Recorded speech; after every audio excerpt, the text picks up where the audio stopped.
The War of the Worlds, by H.G. Wells. But who shall dwell in these worlds if they be inhabited? Are we or they lords of the world? And how are all things made for man? Kepler, quoted in the Anatomy of Melancholy. Book 1, The Coming of the Martians.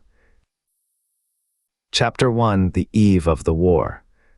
No one would have believed in the last years of the 19th century that this world was being watched keenly and closely by intelligences greater than man's, and yet as mortal as his own. That as men busied themselves about their various concerns, they were scrutinized and studied, perhaps almost as narrowly as a man with a microscope might scrutinize the transient creatures that swarm and multiply in a drop of water. With infinite complacency, men went to and fro over this globe about their little affairs, serene in their assurance of their empire over matter. It is possible that the infusoria under the microscope do the same. No one gave a thought to the older worlds of space as sources of human danger, or thought of them only to dismiss the idea of life upon them as impossible or improbable. It is curious to recall some of the mental habits of those departed days. At most, terrestrial men fancied there might be other men upon Mars, perhaps inferior to themselves, and ready to welcome a missionary enterprise. Yet across the gulf of space, minds that are to our minds as ours are to those of the beasts that perish, intellects vast and cool and unsympathetic, regarded this earth with envious eyes, and slowly and surely drew their plans against us. And early in the 20th century came the great disillusionment. The planet Mars, I scarcely need remind the reader, revolves about the sun at a mean distance of 140 million miles, and the light and heat it receives from the sun is barely half of that received by this world. It must be, if the nebular hypothesis has any truth, older than our world, and long before this earth ceased to be molten, life upon its surface must have begun its course. The fact that it is scarcely 1/7 of the volume of the earth must have accelerated its cooling to the temperature at which life could begin. It has air and water and all that is necessary for the support of animated existence. Yet so vain is man and so blinded by his vanity that no writer, up to the very end of the 19th century, expressed any idea that intelligent life might have developed there far, or indeed at all, beyond its earthly level. Nor was it generally understood that since Mars is older than our Earth, with scarcely a quarter of the superficial area and remoter from the sun, it necessarily follows that it is not only more distant from time's beginning, but nearer its end. The secular cooling that must someday overtake our planet has already gone far indeed with our neighbor. Its physical condition is still largely a mystery, but we know now that even in its equatorial region, the midday temperature barely approaches that of our coldest winter. Its air is much more attenuated than ours, its oceans have shrunk until they cover but 1/3 of its surface, and as its slow seasons change, huge snowcaps gather and melt about either pole and periodically inundate its temperate zones. That last stage of exhaustion, which to us is still incredibly remote, has become a present-day problem for the inhabitants of Mars. The immediate pressure of necessity has brightened their intellects, enlarged their powers, and hardened their hearts. And looking across space with instruments, and intelligences such as we have scarcely dreamed of, they see, at its nearest distance, only 35,000 of miles sunward of them. A morning star of hope, our own warmer planet, green with vegetation and gray with water, with a cloudy atmosphere eloquent of fertility, with glimpses through its drifting cloud wisps of broad stretches of populous country and narrow, navy-crowded seas. And we men, the creatures who inhabit this earth, must be to them at least as alien and lowly as are the monkeys and lemurs to us. The intellectual side of man already admits that life is an incessant struggle for existence, and it would seem that this too is the belief of the minds upon Mars. Their world is far gone in its cooling, and this world is still crowded with life, but crowded only with what they regard as inferior animals. To carry warfare sunward is, indeed, their only escape from the destruction that, generation after generation, creeps upon them. And before we judge of them too harshly, we must remember what ruthless and utter destruction our own species has wrought, not only upon animals, such as the vanished bison and the dodo, but upon its inferior races. The Tasmanians, in spite of their human likeness, were entirely swept out of existence in a war of extermination waged by European immigrants in the space of 50 years. Are we such apostles of mercy as to complain if the Martians warred in the same spirit? The Martians seem to have calculated their descent with amazing subtlety. Their mathematical learning is evidently far in excess of ours, and to have carried out their preparations with a well-nigh perfect unanimity. Had our instruments permitted it, we might have seen the gathering trouble far back in the 19th century. Men like Schiaparelli watched the red planet. It is odd, by the by, that for countless centuries Mars has been the star of war, but failed to interpret the fluctuating appearances of the markings they mapped so well. All that time the Martians must have been getting ready. During the opposition of 1894, a great light was seen on the illuminated part of the disk, first at the Lick Observatory, then by Perrotin of Nice, and then by other observers. English readers heard of it first in the issue of Nature, dated August 2. I am inclined to think that this blaze may have been the casting of the huge gun in the vast pit sunk into their planet from which their shots were fired at us. Peculiar markings, as yet unexplained, were seen near the site of that outbreak during the next two oppositions. The storm burst upon us 6 years ago now. As Mars approached opposition, Lavelle of Java set the wires of the astronomical exchange palpitating with the amazing intelligence of a huge outbreak of incandescent gas upon the planet. It had occurred towards midnight of the 12th, and the spectroscope to which he had at once resorted indicated a mass of flaming gas, chiefly hydrogen, moving with an enormous velocity towards this Earth. This jet of fire had become invisible about 12:15. He compared it to a colossal puff of flame suddenly and violently squirted out of the planet, as flaming gases rushed out of a gun. A singularly appropriate phrase it proved. Yet the next day there was nothing of this in the papers except a little note in the Daily Telegraph, and the world went in ignorance of one of the gravest dangers that ever threatened the human race. I might not have heard of the eruption at all had I not met Ogilvy, the well-known astronomer, at Ottershaw. He was immensely excited at the news, and in the excess of his feelings, invited me up to take a turn with him that night in a scrutiny of the red planet. In spite of all that has happened since, I still remember that vigil very distinctly. The black and silent observatory, the shadowed lantern throwing a feeble glow upon the floor in the corner, the steady ticking of the clockwork of the telescope, the little slit in the roof, an oblong profundity with the stardust streaked across it. Ogilvy moved about, invisible but audible. Looking through the telescope, one saw a circle of deep blue and the little round planet swimming in the field. It seemed such a little thing, so bright and small and still, faintly marked with transverse stripes and slightly flattened from the perfect round. But so little it was, so silvery warm, a pin's head of light. It was as if it quivered, but really this was the telescope vibrating with the activity of the clockwork that kept the planet in view. As I watched, the planet seemed to grow larger and smaller and to advance and recede, but that was simply that my eye was tired. 40 millions of miles it was from us, more than 40 millions of miles of void. Few people realize the immensity of vacancy in which the dust of the material universe swims. Near it in the field, I remember, were 3 faint points of light, 3 telescopic stars infinitely remote, and all around it was the unfathomable darkness of empty space. You know how that blackness looks on a frosty starlight night. In a telescope it seems far profounder. And invisible to me because it was so remote and small, flying swiftly and steadily towards me across that incredible distance, drawing nearer every minute by so many thousands of miles, came the thing they were sending us, the thing that was to bring so much struggle and calamity and death to the earth. I never dreamed of it then as I watched. No one on earth dreamed of that unerring missile. That night, too, there was another jetting out of gas from the distant planet. I saw it. A reddish flash at the edge, the slightest projection of the outline just as the chronometer struck midnight.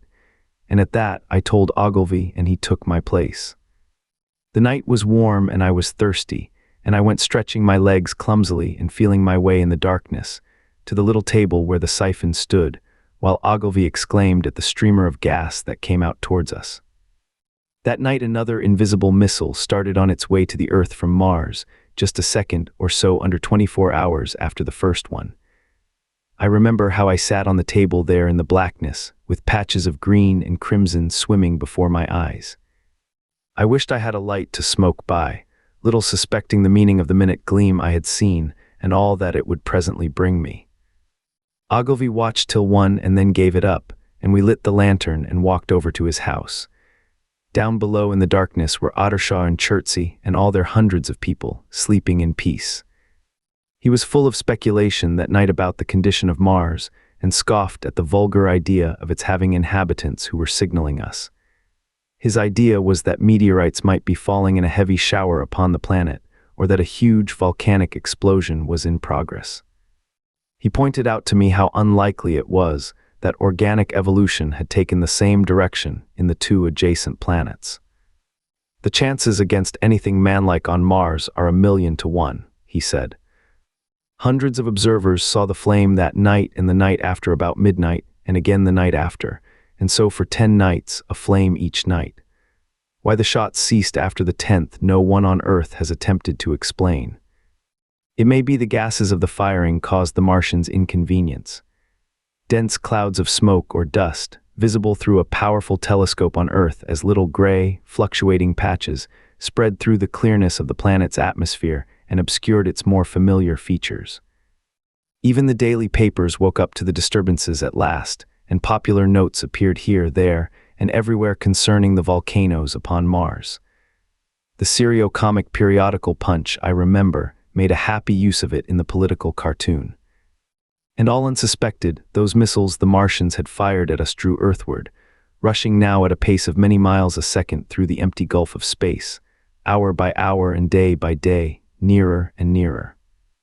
It seems to me now almost incredibly wonderful that, with that swift fate hanging over us, men could go about their petty concerns as they did. I remember how jubilant Markham was at securing a new photograph of the planet for the illustrated paper he edited in those days. People in these latter times scarcely realized the abundance and enterprise of our 19th century papers. For my own part, I was much occupied in learning to ride the bicycle, and busy upon a series of papers discussing the probable developments of moral ideas as civilization progressed. One night, the first missile then could scarcely have been 10 million miles away. I went for a walk with my wife. It was starlight, and I explained the signs of the zodiac to her and pointed out Mars, a bright dot of light creeping zenithward, towards which so many telescopes were pointed. It was a warm night. Coming home, a party of excursionists from Chertsey or Isleworth passed us singing and playing music. There were lights in the upper windows of the houses as the people went to bed. From the railway station in the distance came the sound of shunting trains, ringing and rumbling, softened almost into melody by the distance. My wife pointed out to me the brightness of the red, green, and yellow signal lights hanging in a framework against the sky. It seemed so safe and tranquil. Chapter 2: The Falling Star. Then came the night of the first falling star. It was seen early in the morning, rushing over Winchester eastward, a line of flame high in the atmosphere. Hundreds must have seen it and taken it for an ordinary falling star. Albin described it as leaving a greenish streak behind it that glowed for some seconds. Denning, our greatest authority on meteorites, stated that the height of its first appearance was about 90 or 100 miles. It seemed to him that it fell to Earth about 100 miles east of him.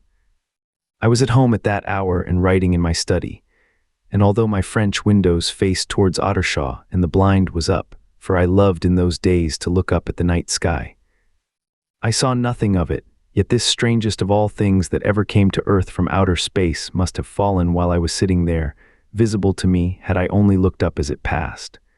Some of those who saw its flight say it traveled with a hissing sound. I myself heard nothing of that. Many people in Berkshire, Surrey, and Middlesex must have seen the fall of it, and at most have thought that another meteorite had descended. No one seems to have troubled to look for the fallen mass that night. But very early in the morning poor Ogilvy, who had seen the shooting star and who was persuaded that a meteorite lay somewhere on the common between Horsell, Ottershaw, and Woking, rose early with the idea of finding it. Find it he did, soon after dawn, and not far from the sand pits. An enormous hole had been made by the impact of the projectile, and the sand and gravel had been flung violently in every direction over the heath, forming heaps visible 1.5 miles away. The heather was on fire eastward, and a thin blue smoke rose against the dawn. The thing itself lay almost entirely buried in sand. Amidst the scattered splinters of a fir tree it had shivered to fragments in its descent. The uncovered part had the appearance of a huge cylinder, caked over and its outlines softened by a thick, scaly, dun-colored incrustation. It had a diameter of about 30 yards. He approached the mass, surprised at the size and more so at the shape, since most meteorites are rounded more or less completely. It was, however, still so hot from its flight through the air as to forbid his near approach. A stirring noise within its cylinder he ascribed to the unequal cooling of its surface, for at that time it had not occurred to him that it might be hollow. He remained standing at the edge of the pit that the thing had made for itself, staring at its strange appearance, astonished chiefly at its unusual shape and color, and dimly perceiving even then some evidence of design in its arrival. The early morning was wonderfully still, and the sun, just clearing the pine trees towards Weybridge, was already warm. He did not remember hearing any birds that morning. There was certainly no breeze stirring, and the only sounds were the faint movements from within the cindery cylinder. He was all alone on the common. Then suddenly he noticed with a start that some of the gray clinker, the ashy incrustation that covered the meteorite, was falling off the circular edge of the end. It was dropping off in flakes and raining down upon the sand. A large piece suddenly came off and fell with a sharp noise that brought his heart into his mouth. For a minute he scarcely realized what this meant, and although the heat was excessive, he clambered down into the pit close to the bulk to see the thing more clearly. He fancied even then that the cooling of the body might account for this, but what disturbed that idea was the fact that the ash was falling only from the end of the cylinder. And then he perceived that, very slowly, the circular top of the cylinder was rotating on its body. It was such a gradual movement that he discovered it only through noticing that a black mark that had been near him 5 minutes ago was now at the other side of the circumference. Even then he scarcely understood what this indicated, until he heard a muffled grating sound and saw the black mark jerk forward an inch or so. Then the thing came upon him in a flash. The cylinder was artificial, hollow, with an end that screwed out. Something within the cylinder was unscrewing the top. "Good heavens," said Ogilvy, "there's a man in it, men in it, half roasted to death, trying to escape." At once, with a quick mental leap, he linked the thing with the flash upon Mars. The thought of the confined creature was so dreadful to him that he forgot the heat and went forward to the cylinder to help turn. But luckily, the dull radiation arrested him before he could burn his hands on the still glowing metal. At that he stood irresolute for a moment, then turned, scrambled out of the pit, and set off running wildly into walking. The time then must have been somewhere about 6 o'clock. He met a wagoner and tried to make him understand, but the tale he told and his appearance were so wild, his hat had fallen off in the pit, that the man simply drove on. He was equally unsuccessful with the potman who was just unlocking the doors of the public house by Horsell Bridge. The fellow thought he was a lunatic at large and made an unsuccessful attempt to shut him into the tap room.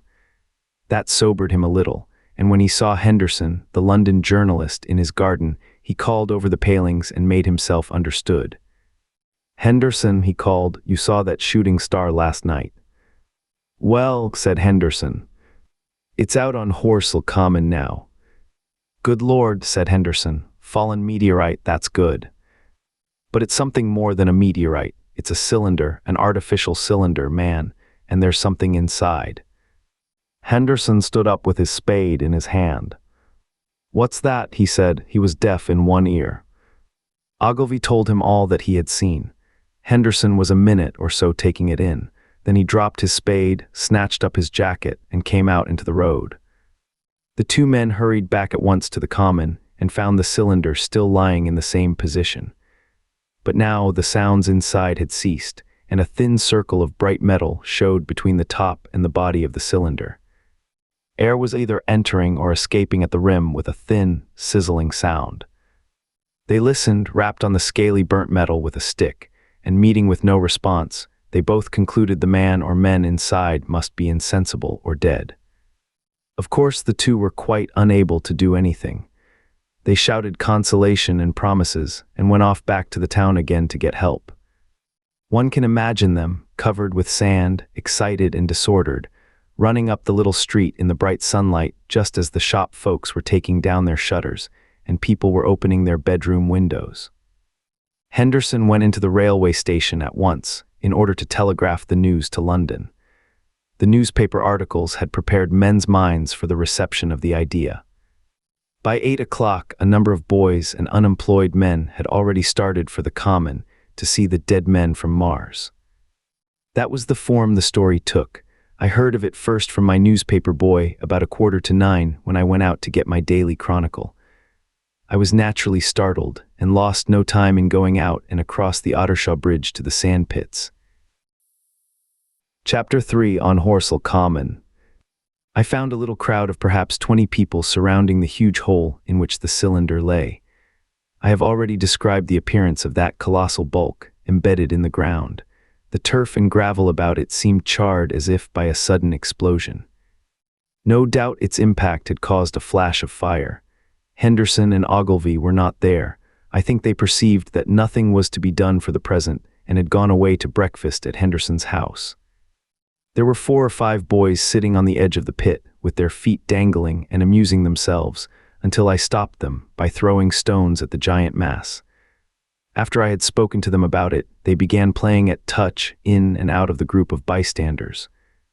Among these were a couple of cyclists, a jobbing gardener I employed sometimes, a girl carrying a baby, Greg the butcher and his little boy, and 2 or 3 loafers and golf caddies who were accustomed to hang about the railway station.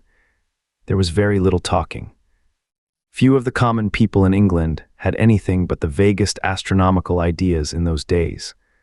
Most of them were staring quietly at the big table-like end of the cylinder, which was still as Ogilvy and Henderson had left it. I fancy the popular expectation of a heap of charred corpses was disappointed at this inanimate bulk. Some went away while I was there, and other people came. I clambered into the pit and fancied I heard a faint movement under my feet. The top had certainly ceased to rotate. It was only when I got thus close to it that the strangeness of this object was at all evident to me.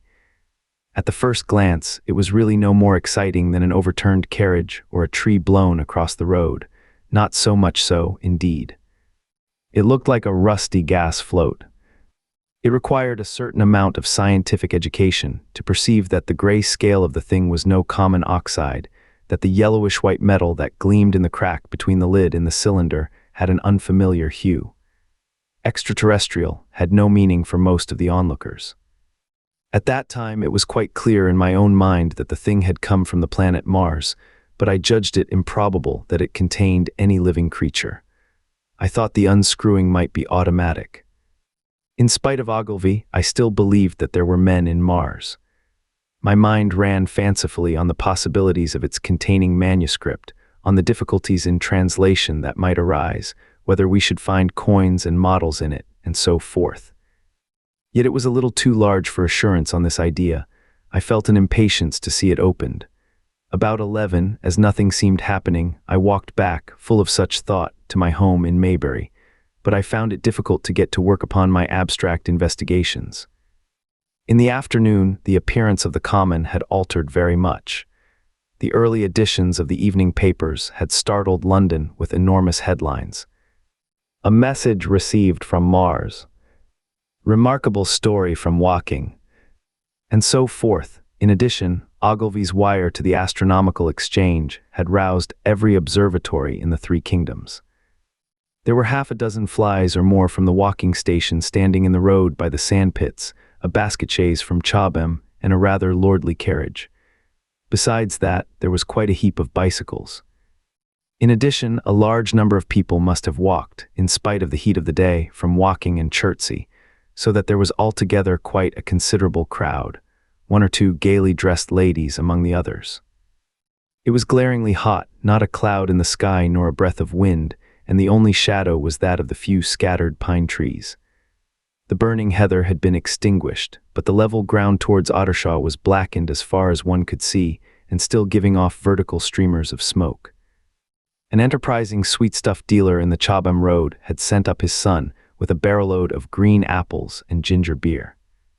Going to the edge of the pit, I found it occupied by a group of about half a dozen men, Henderson, Ogilvy, and a tall, fair-haired man that I afterwards learned was Stent, the astronomer royal, with several workmen wielding spades and pickaxes.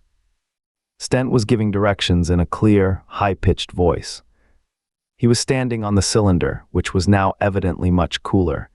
His face was crimson and streaming with perspiration, and something seemed to have irritated him. A large portion of the cylinder had been uncovered, though its lower end was still embedded.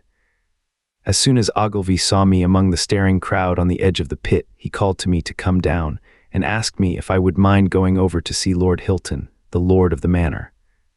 The growing crowd, he said, was becoming a serious impediment to their excavations, especially the boys. They wanted a light railing put up and help to keep the people back. He told me that a faint stirring was occasionally still audible within the case, but that the workmen had failed to unscrew the top, as it afforded no grip to them. The case appeared to be enormously thick, and it was possible that the faint sounds we heard represented a noisy tumult in the interior. I was very glad to do as he asked, and so become one of the privileged spectators within the contemplated enclosure. I failed to find Lord Hilton at his house, but I was told he was expected from London by the 6 o'clock train from Waterloo, and as it was then about 5:15, I went home, had some tea, and walked up to the station to waylay him. Chapter 4. The Cylinder Opens. When I returned to the common, the sun was setting. Scattered groups were hurrying from the direction of Walking, and 1 or 2 persons were returning. The crowd about the pit had increased and stood out black against the lemon yellow of the sky, a couple of 100 people perhaps. There were raised voices, and some sort of struggle appeared to be going on about the pit. Strange imaginings passed through my mind. As I drew nearer, I heard Stent's voice. "Keep back, keep back." A boy came running towards me. "It's a-movin'," he said to me as he passed.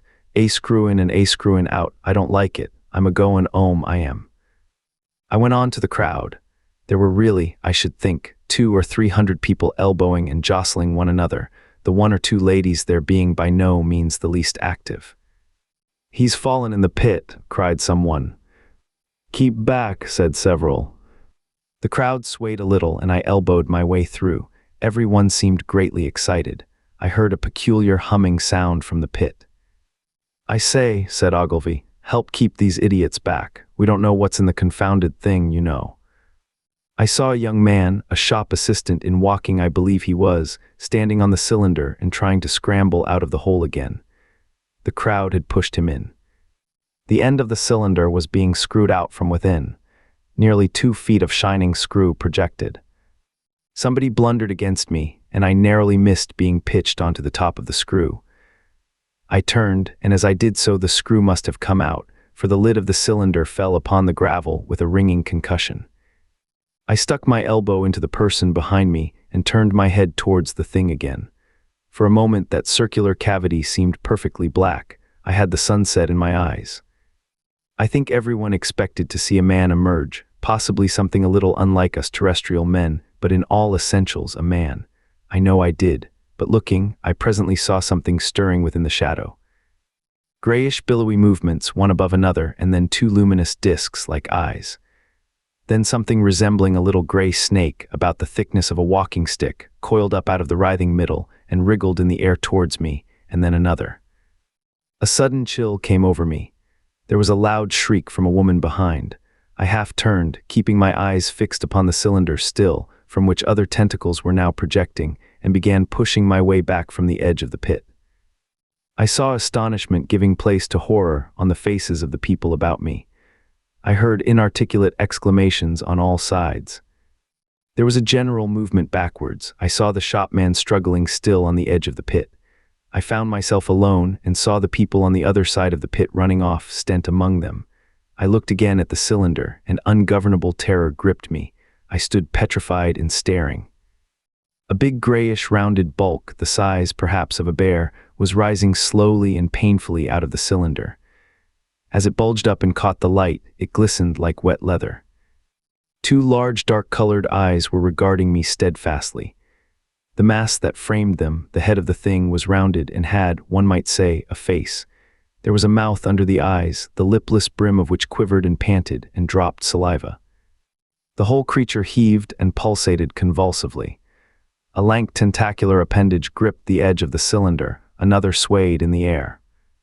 Those who have never seen a living Martian can scarcely imagine the strange horror of its appearance. The peculiar V-shaped mouth with its pointed upper lip, the absence of brow ridges, the absence of a chin beneath the wedge-like lower lip, the incessant quivering of this mouth, the gorgon groups of tentacles, the tumultuous breathing of the lungs in a strange atmosphere. The evident heaviness and painfulness of movement due to the greater gravitational energy of the earth, above all, the extraordinary intensity of the immense eyes, were at once vital, intense, inhuman, crippled, and monstrous. There was something fungoid in the oily brown skin, something in the clumsy deliberation of the tedious movements unspeakably nasty. Even at this first encounter, this first glimpse, I was overcome with disgust and dread. Suddenly the monster vanished. It had toppled over the brim of the cylinder and fallen into the pit, with a thud like the fall of a great mass of leather. I heard it give a peculiar thick cry, and forthwith another of these creatures appeared darkly in the deep shadow of the aperture. I turned and, running madly, made for the first group of trees, perhaps 100 yards away. But I ran slantingly and stumbling, for I could not avert my face from these things. There, among some young pine trees and furze bushes, I stopped, panting, and waited further developments. The common round the sand pits was dotted with people, standing like myself in a half-fascinated terror, staring at these creatures, or rather at the heaped gravel at the edge of the pit in which they lay. And then, with a renewed horror, I saw a round, black object bobbing up and down on the edge of the pit. It was the head of the shopman who had fallen in, but showing as a little black object against the hot western sun. Now he got his shoulder and knee up, and again he seemed to slip back until only his head was visible. Suddenly he vanished, and I could have fancied a faint shriek had reached me. I had a momentary impulse to go back and help him that my fears overruled. Everything was then quite invisible, hidden by the deep pit and the heap of sand that the fall of the cylinder had made. Anyone coming along the road from Chobham or walking would have been amazed at the sight. A dwindling multitude of perhaps 100 people or more standing in a great irregular circle, in ditches, behind bushes, behind gates and hedges, saying little to one another, and that in short, excited shouts, and staring hard at a few heaps of sand. The barrow of ginger beer stood, a queer derelict, black against the burning sky, and in the sand pits was a row of deserted vehicles with their horses feeding out of nose bags or pawing the ground. Chapter 5: The Heat Ray.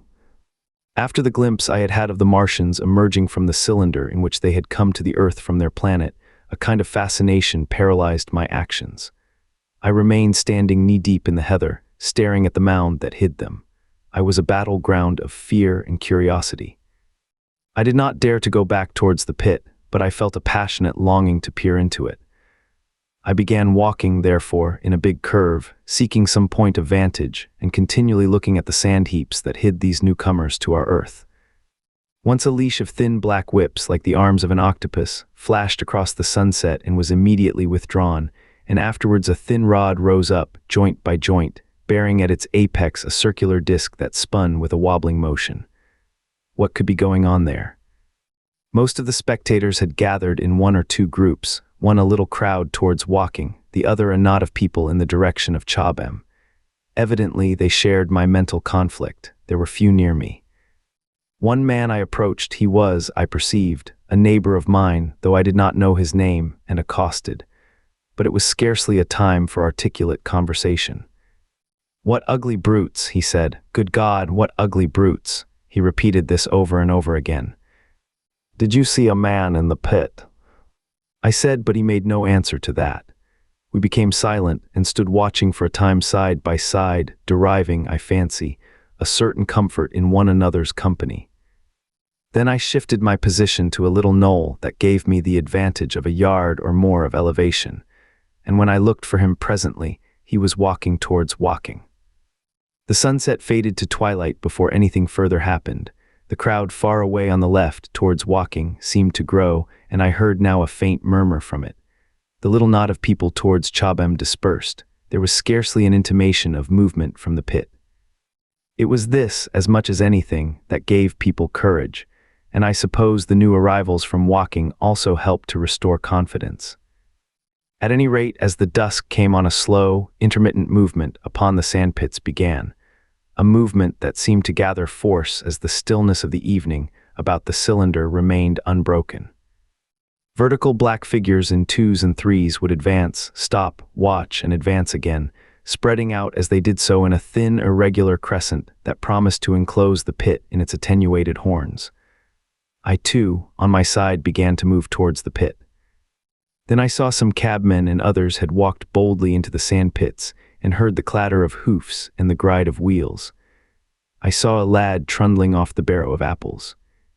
And then, within 30 yards of the pit, advancing from the direction of Horsell, I noted a little black knot of men, the foremost of whom was waving a white flag. This was the deputation.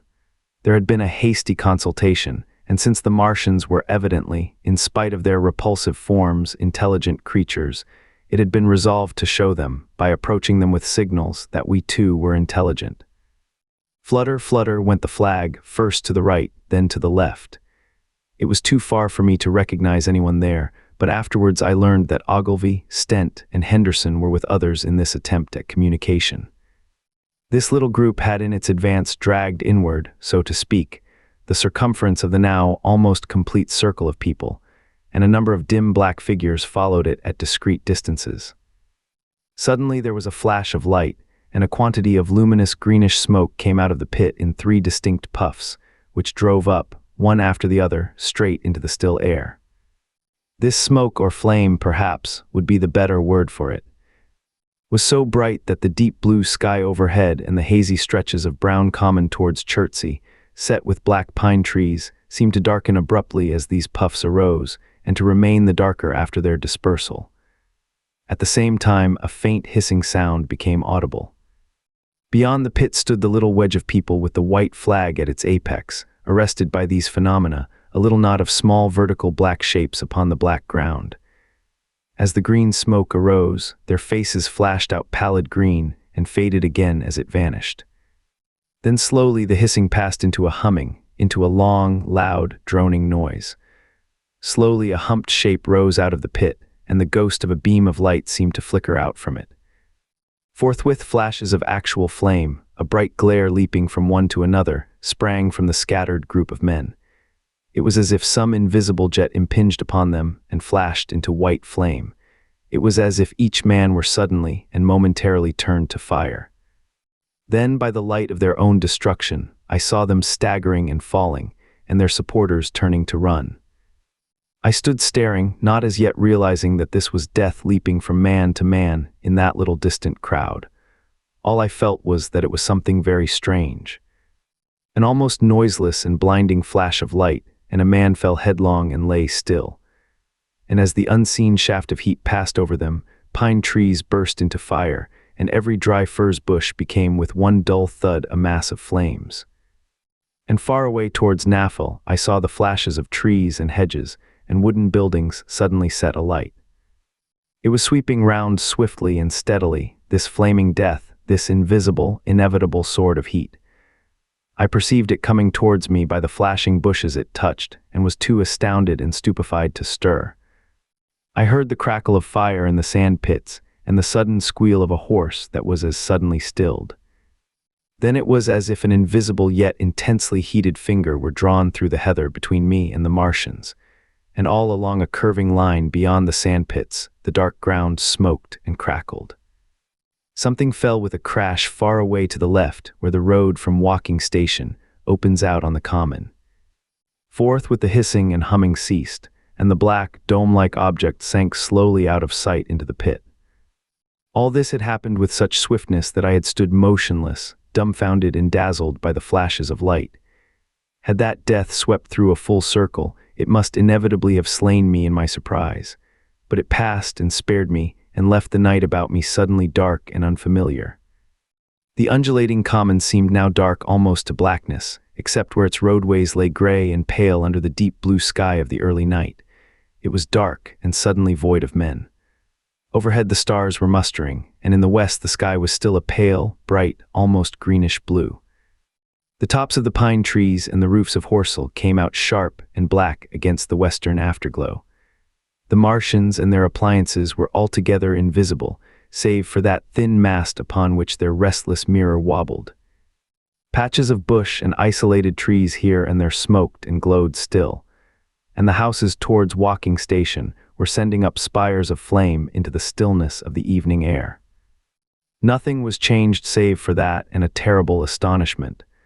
The little group of black specks with the flag of white had been swept out of existence, and the stillness of the evening, so it seemed to me, had scarcely been broken. It came to me that I was upon this dark common, helpless, unprotected, and alone. Suddenly, like a thing falling upon me from without, came fear. With an effort I turned and began a stumbling run through the heather.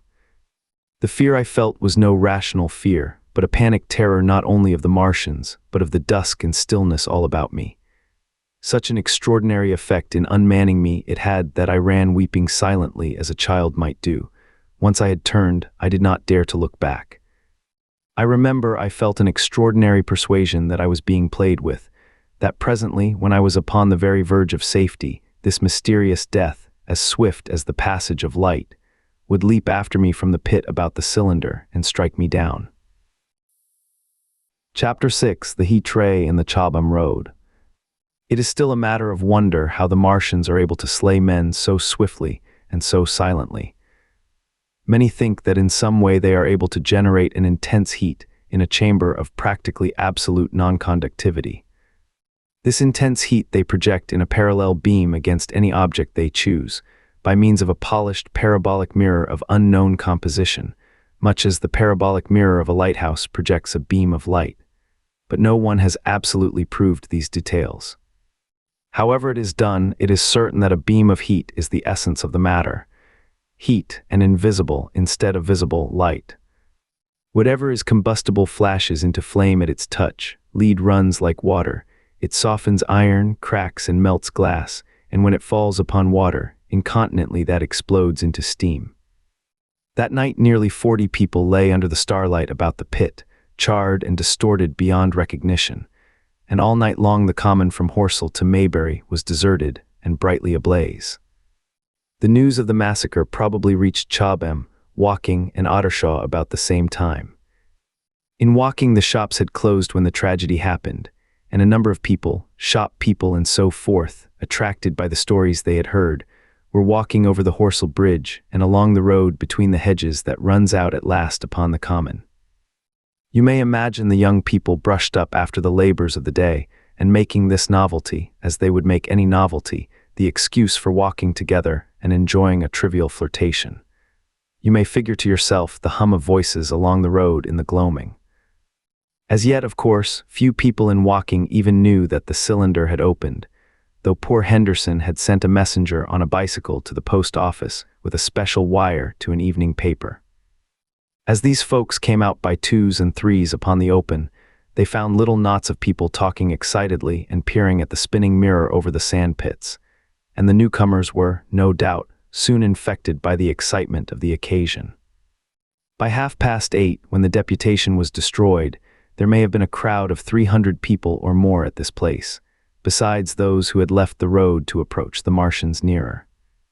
There were 3 policemen too, one of whom was mounted, doing their best, under instructions from Stent, to keep the people back and deter them from approaching the cylinder.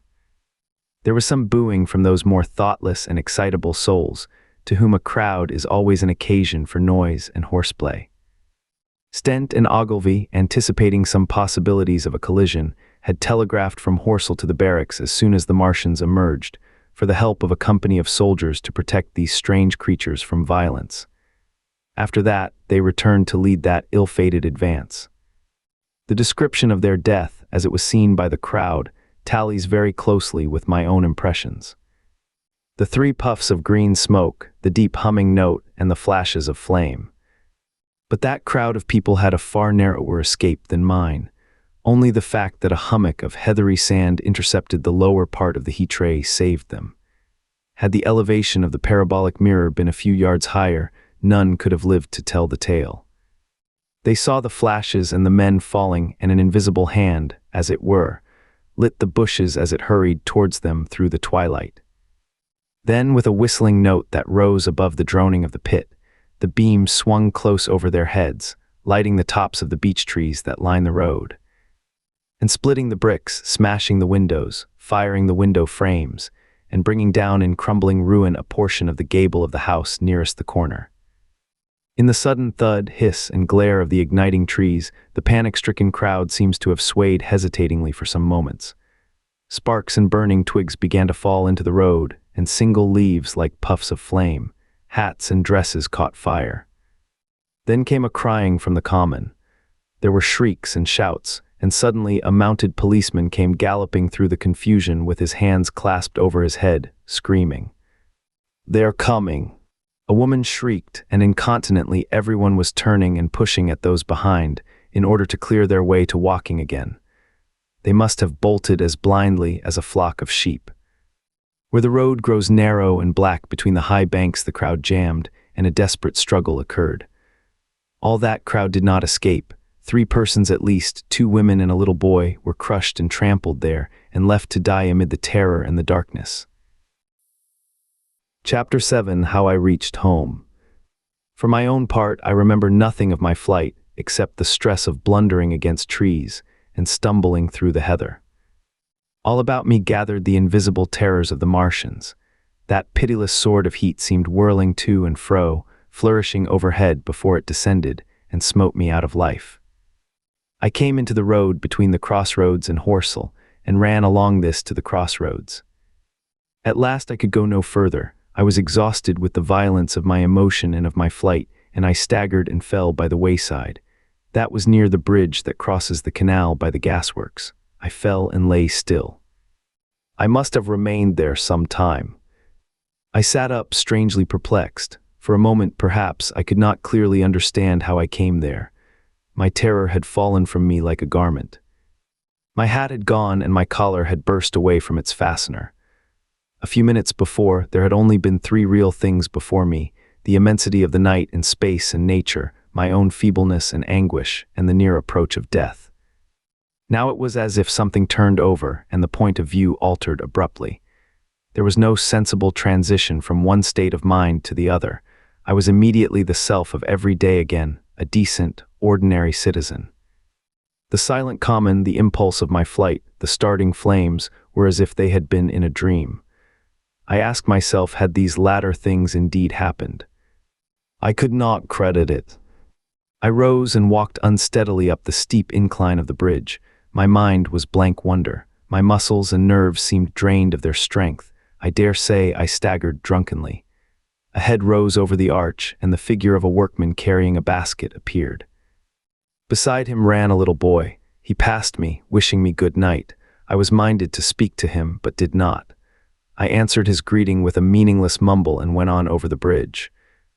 Over the Maybury Arch a train, a billowing tumult of white, fire-lit smoke, and a long caterpillar of lighted windows, went flying south, clatter, clatter, clap, rap, and it had gone.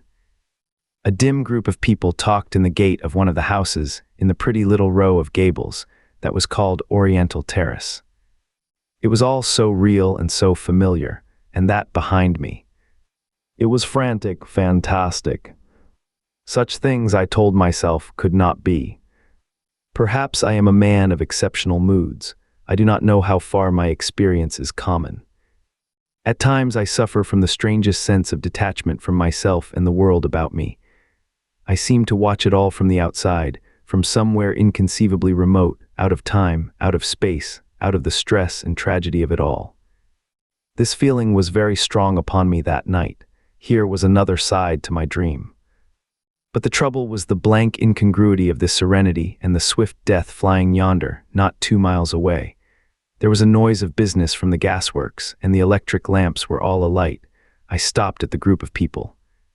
"What news from the common?" said I. There were 2 men and a woman at the gate. Said one of the men, turning. "What news from the common?" I said. "Ain't you just been there?" asked the men. "People seem fair silly about the common," said the woman over the gate. "What's it all about?" "Haven't you heard of the men from Mars?" said I. "The creatures from Mars."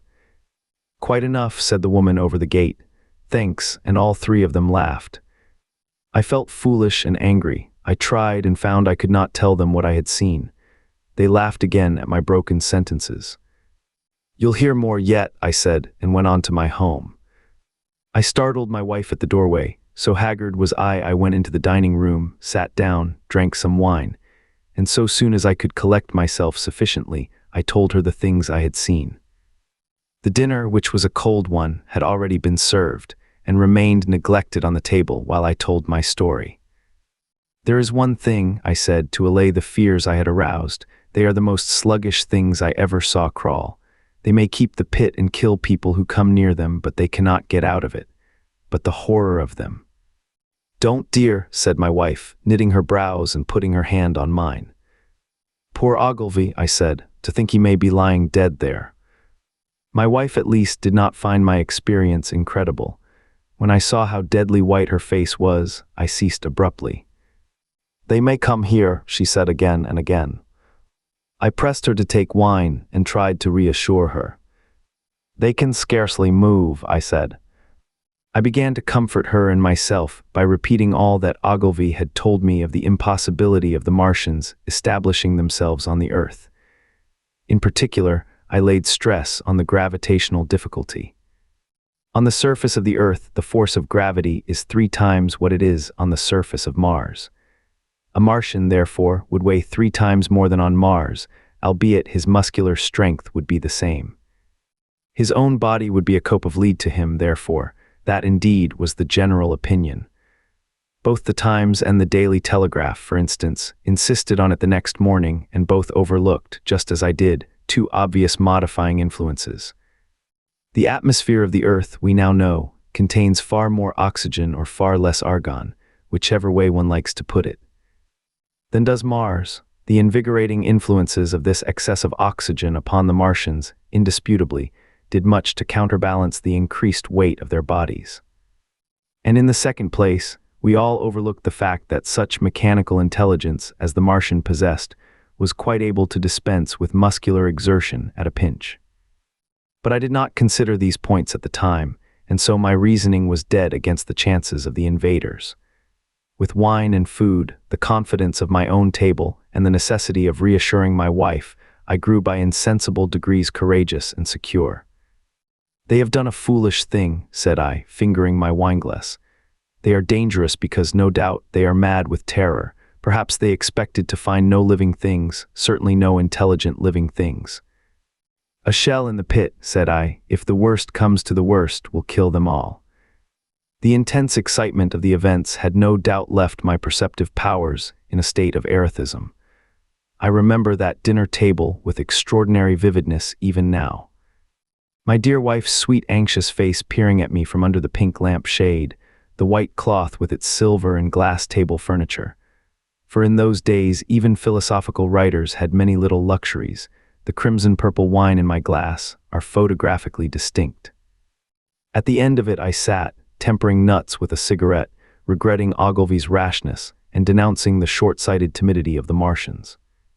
So some respectable dodo in the Mauritius might have lorded it in his nest and discussed the arrival of that shipful of pitiless sailors in want of animal food. "We will peck them to death tomorrow, my dear."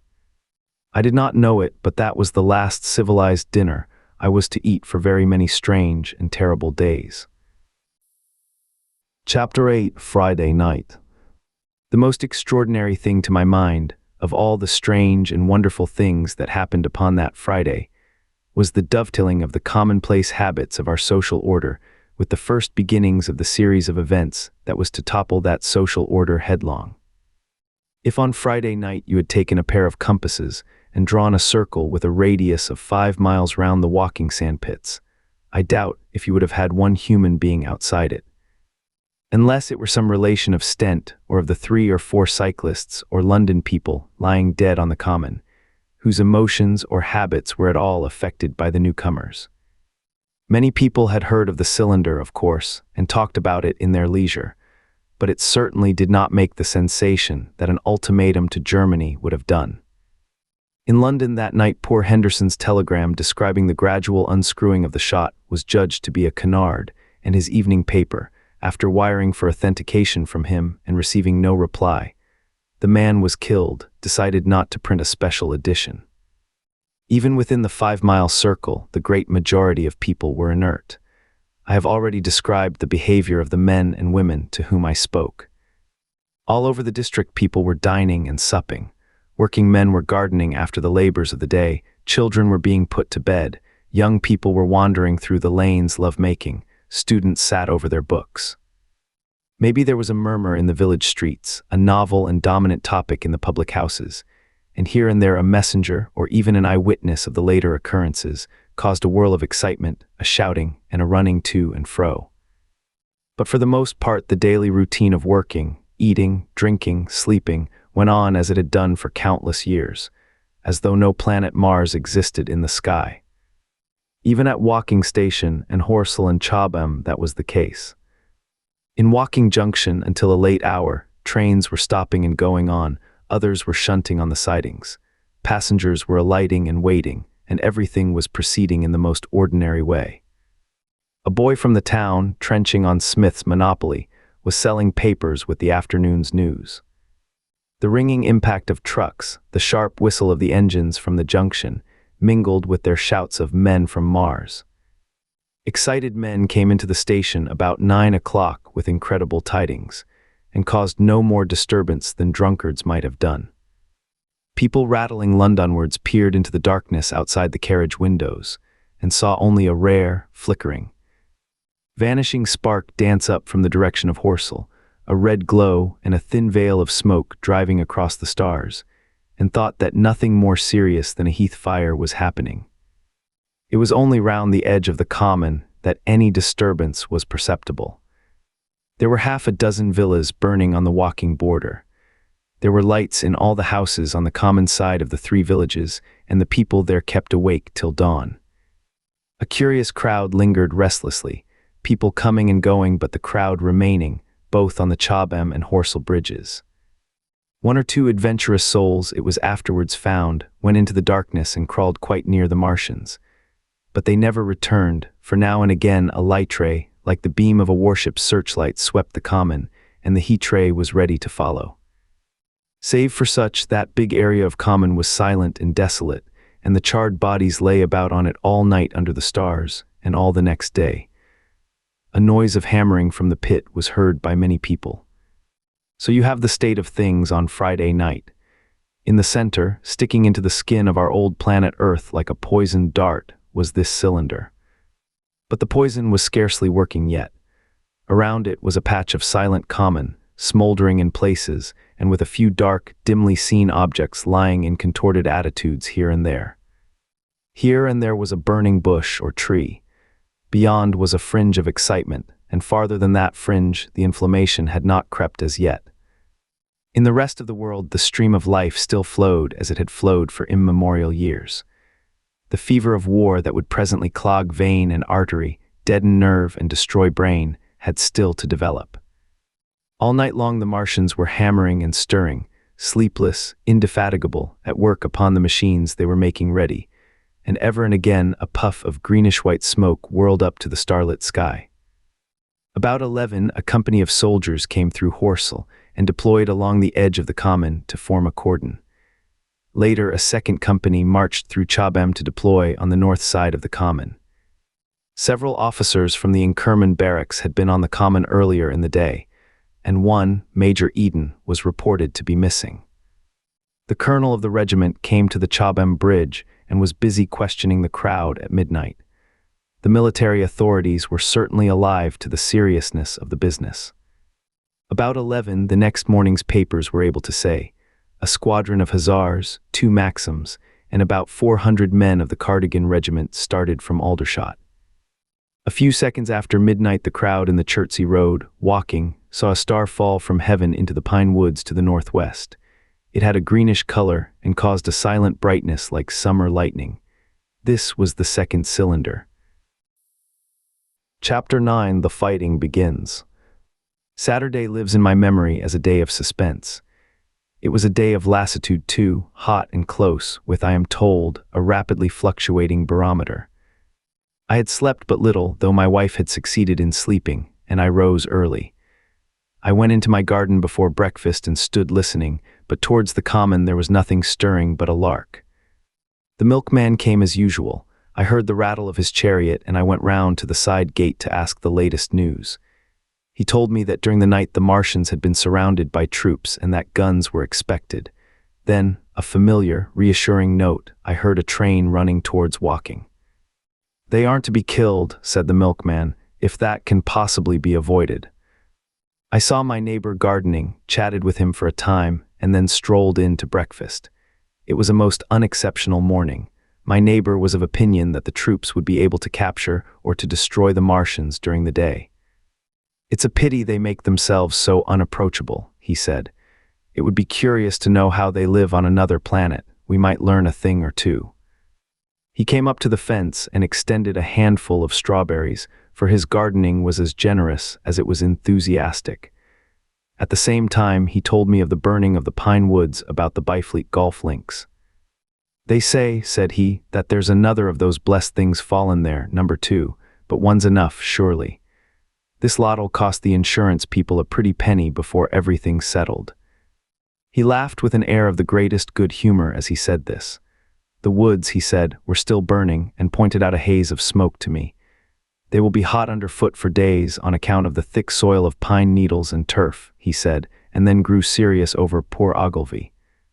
After breakfast, instead of working, I decided to walk down towards the common. Under the railway bridge I found a group of soldiers, sappers, I think, men in small round caps, dirty red jackets unbuttoned, and showing their blue shirts, dark trousers, and boots coming to the calf. They told me no one was allowed over the canal, and looking along the road towards the bridge, I saw one of the Cardigan men standing sentinel there. I talked with these soldiers for a time. I told them of my sight of the Martians on the previous evening.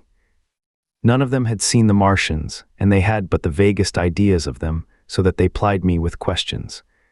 They said that they did not know who had authorized the movements of the troops. Their idea was that a dispute had arisen at the Horse Guards. The ordinary sapper is a great deal better educated than the common soldier, and they discussed the peculiar conditions of the possible fight with some acuteness. I described the heat ray to them, and they began to argue among themselves. "Crawl up under cover and rush 'em, say I," said one. "Get out," said another. "What's cover against this air eat, sticks to cook yer. What we got to do is to go as near as the ground'll let us, and then drive a trench." "Blow your trenches, you always want trenches. You ought to ha been born a rabbit snippy." "Ain't they got any necks then?" said a third abruptly, a little contemplative dark man smoking a pipe. I repeated my description. "Octopuses," said he, "that's what I calls 'em. Talk about fishers of men, fighters of fish it is this time." "It ain't no murder killing beasts like that," said the first speaker. "Why not shell the darned things straight off and finish 'em," said the little dark man. "You can't tell what they might do." "Where's your shells?" said the first speaker. "There ain't no time. Do it in a rush, that's my tip, and do it at once." So they discussed it. After a while I left them, and went on to the railway station to get as many morning papers as I could. But I will not weary the reader with a description of that long morning and of the longer afternoon. I did not succeed in getting a glimpse of the common, for even Horsell and Chobham church towers were in the hands of the military authorities. The soldiers I addressed didn't know anything. The officers were mysterious as well as busy. I found people in the town quite secure again in the presence of the military, and I heard for the first time from Marshall, the tobacconist, that his son was among the dead on the common. The soldiers had made the people on the outskirts of Horsell lock up and leave their houses. I got back to lunch about 2, very tired for, as I have said, the day was extremely hot and dull, and in order to refresh myself I took a cold bath in the afternoon. About 4:30 I went up to the railway station to get an evening paper. for the morning papers had contained only a very inaccurate description of the killing of Stent, Henderson, Ogilvy, and the others. But there was little I didn't know. The Martians did not show an inch of themselves. They seemed busy in their pit, and there was a sound of hammering and an almost continuous streamer of smoke. Apparently they were busy getting ready for a struggle. Fresh attempts have been made to signal, but without success, was the stereotyped formula of the papers. A sapper told me it was done by a man in a ditch with a flag on a long pole. The Martians took as much notice of such advances as we should of the lowing of a cow. I must confess the sight of all this armament, all this preparation, greatly excited me. My imagination became belligerent and defeated the invaders in a dozen striking ways. Something of my schoolboy dreams of battle and heroism came back. It hardly seemed a fair fight to me at that time. They seemed very helpless in that pit of theirs. About 3 o'clock there began the thud of a gun at measured intervals from Chertsey or Addlestone. I learned that the smoldering pine wood into which the second cylinder had fallen was being shelled, in the hope of destroying that object before it opened. It was only about 5, however, that a field gun reached Chobham for use against the first body of Martians.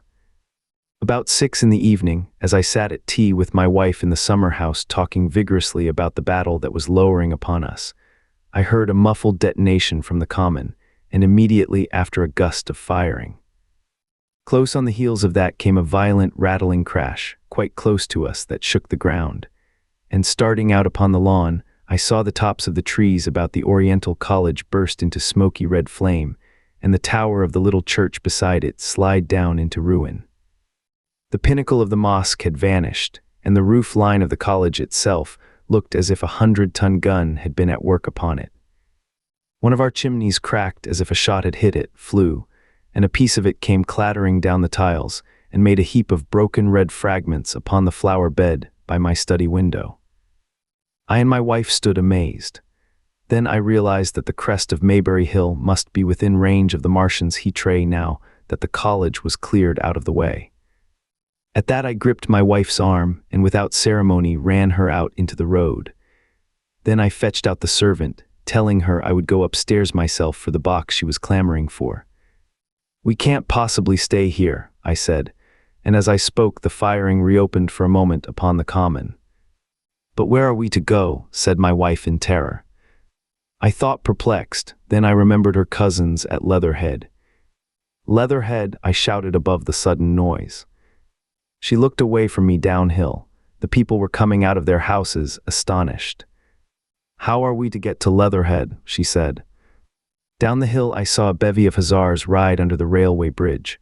3 galloped through the open gates of the Oriental College, 2 others dismounted, and began running from house to house.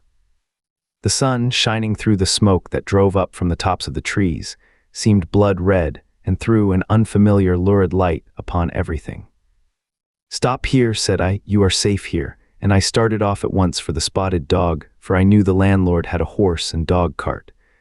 I ran, for I perceived that in a moment everyone upon this side of the hill would be moving. I found him in his bar, quite unaware of what was going on behind his house. A man stood with his back to me, talking to him. "I must have £1," said the landlord, "and I've no one to drive it." "I'll give you 2, said I, over the stranger's shoulder. "What for?" "And I'll bring it back by midnight," I said. "Lord," said the landlord, "what's the hurry? I'm selling my bit of a pig. £2 and you bring it back. What's going on now?" I explained hastily that I had to leave my home and so secured the dog cart. At the time it did not seem to me nearly so urgent that the landlord should leave his. I took care to have the cart there and then drove it off down the road, and leaving it in charge of my wife and servant, rushed into my house and packed a few valuables, such plate as we had, and so forth. The beech trees below the house were burning while I did this, and the palings up the road glowed red. While I was occupied in this way, one of the dismounted hussars came running up. He was going from house to house, warning people to leave. He was going on as I came out of my front door, lugging my treasures, done up in a tablecloth. I shouted after him. "What news?" He turned, stared, bawled something about crawling out in a thing like a dish cover, and ran on to the gate of the house at the crest. A sudden whirl of black smoke driving across the road hid him for a moment. I ran to my neighbor's door and rapped to satisfy myself of what I already knew, that his wife had gone to London with him and had locked up their house. I went in again according to my promise to get my servant's box, lugged it out, clapped it beside her on the tail of the dog cart, and then caught the reins and jumped up into the driver's seat beside my wife. In another moment we were clear of the smoke and noise, and spanking down the opposite slope of Maybury Hill towards Old Woking. In front was a quiet sunny landscape, a wheat field ahead on either side of the road, and the Maybury Inn with its swinging sign. I saw the doctor's cart ahead of me. At the bottom of the hill, I turned my head to look at the hillside I was leaving. Thick streamers of black smoke shot with threads of red fire were driving up into the still air and throwing dark shadows upon the green treetops eastward. The smoke already extended far away to the east and west, to the Byfleet pine woods eastward, and to Woking on the west. The road was dotted with people running towards us. And very faint now, but very distinct through the hot, quiet air, one heard the whir of a machine gun that was presently stilled, and an intermittent cracking of rifles. Apparently the Martians were setting fire to everything within range of their heat ray. I am not an expert driver, and I had immediately to turn my attention to the horse. When I looked back again, the second hill had hidden the black smoke. I slashed the horse with the whip and gave him a loose rein until Woking and Send lay between us and that quivering tumult. I overtook and passed the doctor between Woking and Send. Chapter 10 in the Storm. Leatherhead is about 12 miles from Maybury Hill. The scent of hay was in the air through the lush meadows beyond Purford, and the hedges on either side were sweet and gay with multitudes of dog roses. The heavy firing that had broken out while we were driving down Maybury Hill ceased as abruptly as it began, leaving the evening very peaceful and still. We got to Leatherhead without misadventure about 9 o'clock, and the horse had an hour's rest while I took supper with my cousins and commended my wife to their care. My wife was curiously silent throughout the drive and seemed oppressed with forebodings of evil. I talked to her reassuringly, pointing out that the Martians were tied to the pit by sheer heaviness, and at the utmost could but crawl a little out of it, but she answered only in monosyllables. Had it not been for my promise to the innkeeper, she would, I think, have urged me to stay in Leatherhead that night. Would that I had. Her face, I remember, was very white as we parted. For my own part, I had been feverishly excited all day. Something very like the war fever that occasionally runs through a civilized community had got into my blood, and in my heart I was not so very sorry that I had to return to Maybury that night. I was even afraid that that last fusillade I had heard might mean the extermination of our invaders from Mars. I can best express my state of mind by saying that I wanted to be in at the death. It was nearly 11 when I started to return. The night was unexpectedly dark. To me, walking out of the lighted passage of my cousin's house, it seemed indeed black, and it was as hot and close as the day. Overhead the clouds were driving fast, albeit not a breath stirred the shrubs about us. My cousin's man lit both lamps. Happily, I knew the road intimately. My wife stood in the light of the doorway and watched me until I jumped up into the dog cart. Then abruptly she turned and went in, leaving my cousins side by side wishing me good hap. I was a little depressed at first with the contagion of my wife's fears, but very soon my thoughts reverted to the Martians. At that time I was absolutely in the dark as to the course of the evening's fighting. I did not know even the circumstances that had precipitated the conflict. As I came through Occam, for that was the way I returned, and not through Send and Old Woking, I saw along the western horizon a blood-red glow, which as I drew nearer, crept slowly up the sky. The driving clouds of the gathering thunderstorm mingled there with masses of black and red smoke. Ripley Street was deserted, and except for a lighted window or so, the village showed not a sign of life, but I narrowly escaped an accident at the corner of the road to Purford, where a knot of people stood with their backs to me. They said nothing to me as I passed. I do not know what they knew of the things happening beyond the hill, nor do I know if the silent houses I passed on my way were sleeping securely, or deserted and empty, or harassed and watching against the terror of the night. From Ripley until I came through Preferred, I was in the valley of the Wey, and the red glare was hidden from me. As I ascended the little hill beyond Preferred Church, the glare came into view again, and the trees about me shivered with the first intimation of the storm that was upon me. Then I heard midnight pealing out from Preferred Church behind me, and then came the silhouette of Maybury Hill, with its treetops and roofs black and sharp against the red. Even as I beheld this, a lurid green glare lit the road about me and showed the distant woods towards Addlestone. I felt a tug at the reins. I saw that the driving clouds had been pierced, as it were, by a thread of green fire, suddenly lighting their confusion and falling into the field to my left. It was the third falling star. Close on its apparition, and blindingly violet by contrast, danced out the first lightning of the gathering storm, and the thunder burst like a rocket overhead. The horse took the bit between his teeth and bolted. A moderate incline runs towards the foot of Maybury Hill, and down this we clattered. Once the lightning had begun, it went on in as rapid a succession of flashes as I have ever seen. The thunderclaps, treading one on the heels of another, and with a strange crackling accompaniment, sounded more like the working of a gigantic electric machine than the usual detonating reverberations. The flickering light was blinding and confusing, and a thin hail smote gustily at my face as I drove down the slope. At first I regarded little but the road before me, and then abruptly my attention was arrested by something that was moving rapidly down the opposite slope of Maybury Hill. At first I took it for the wet roof of a house, but one flash following another showed it to be in swift rolling movement. It was an elusive vision, a moment of bewildering darkness, and then, in a flash like daylight, the red masses of the orphanage near the crest of the hill, the green tops of the pine trees, and this problematical object came out clear and sharp and bright. And this thing I saw, how can I describe it? A monstrous tripod, higher than many houses, striding over the young pine trees and smashing them aside in its career. A walking engine of glittering metal, striding now across the heather.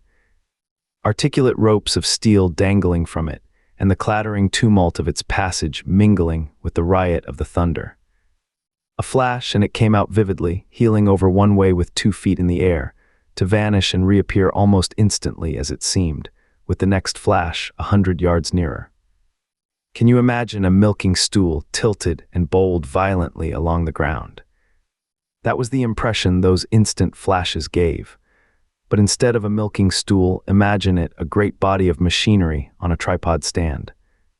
Then suddenly the trees in the pine wood ahead of me were parted, as brittle reeds are parted by a man thrusting through them.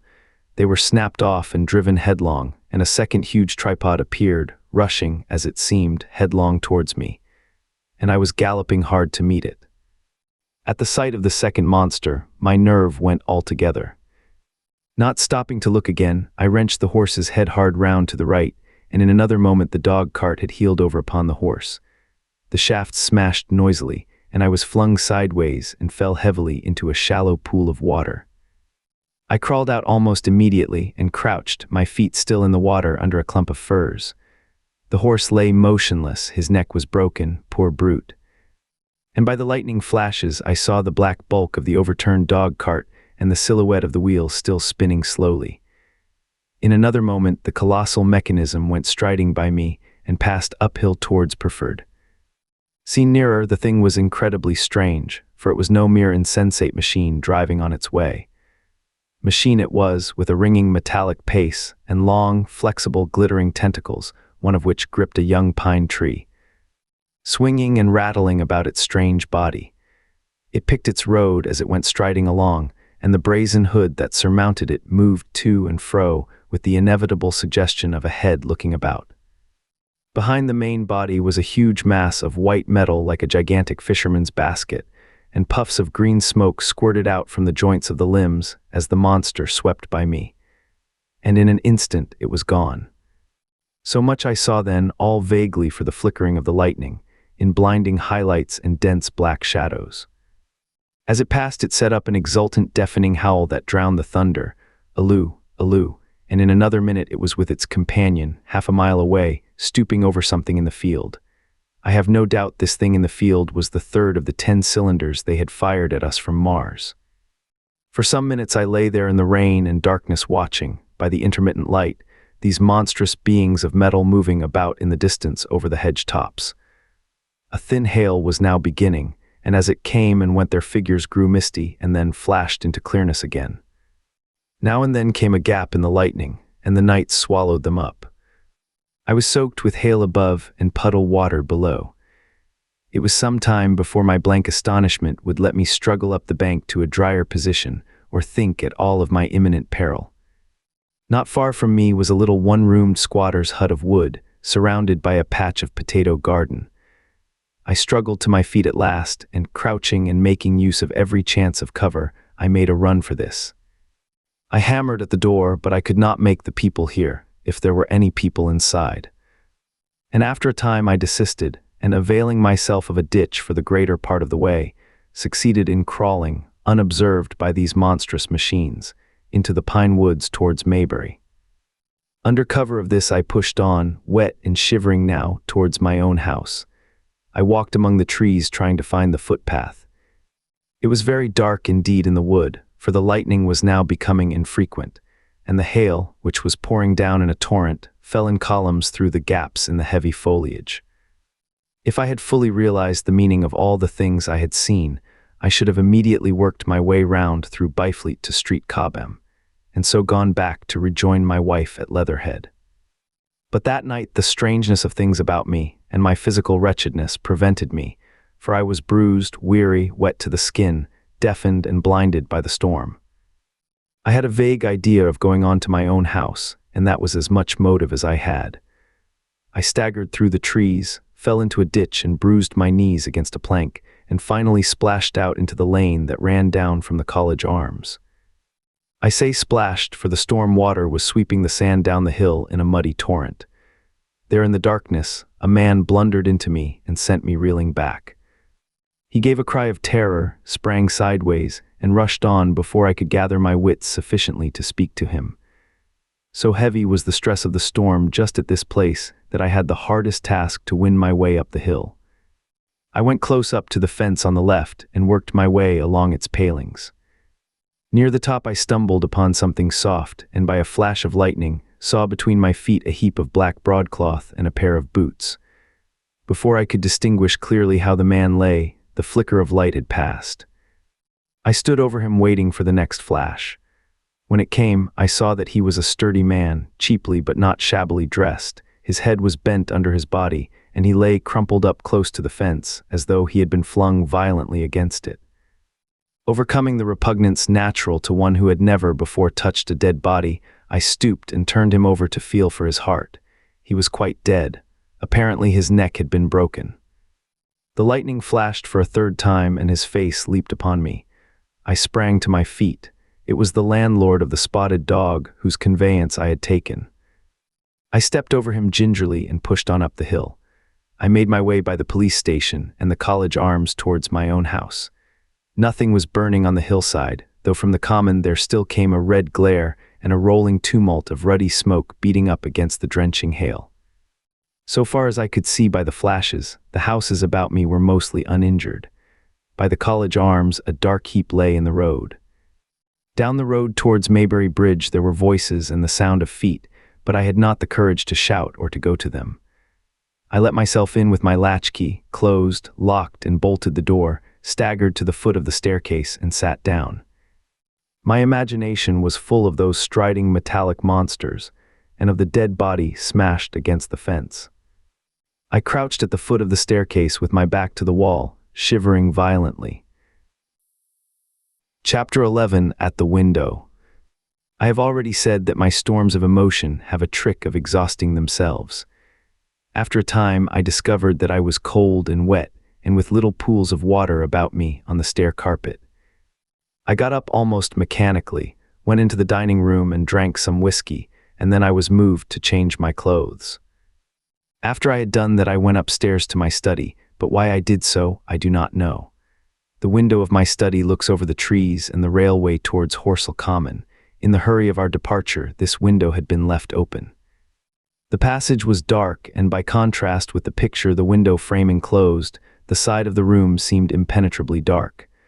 I stopped short in the doorway. The thunderstorm had passed.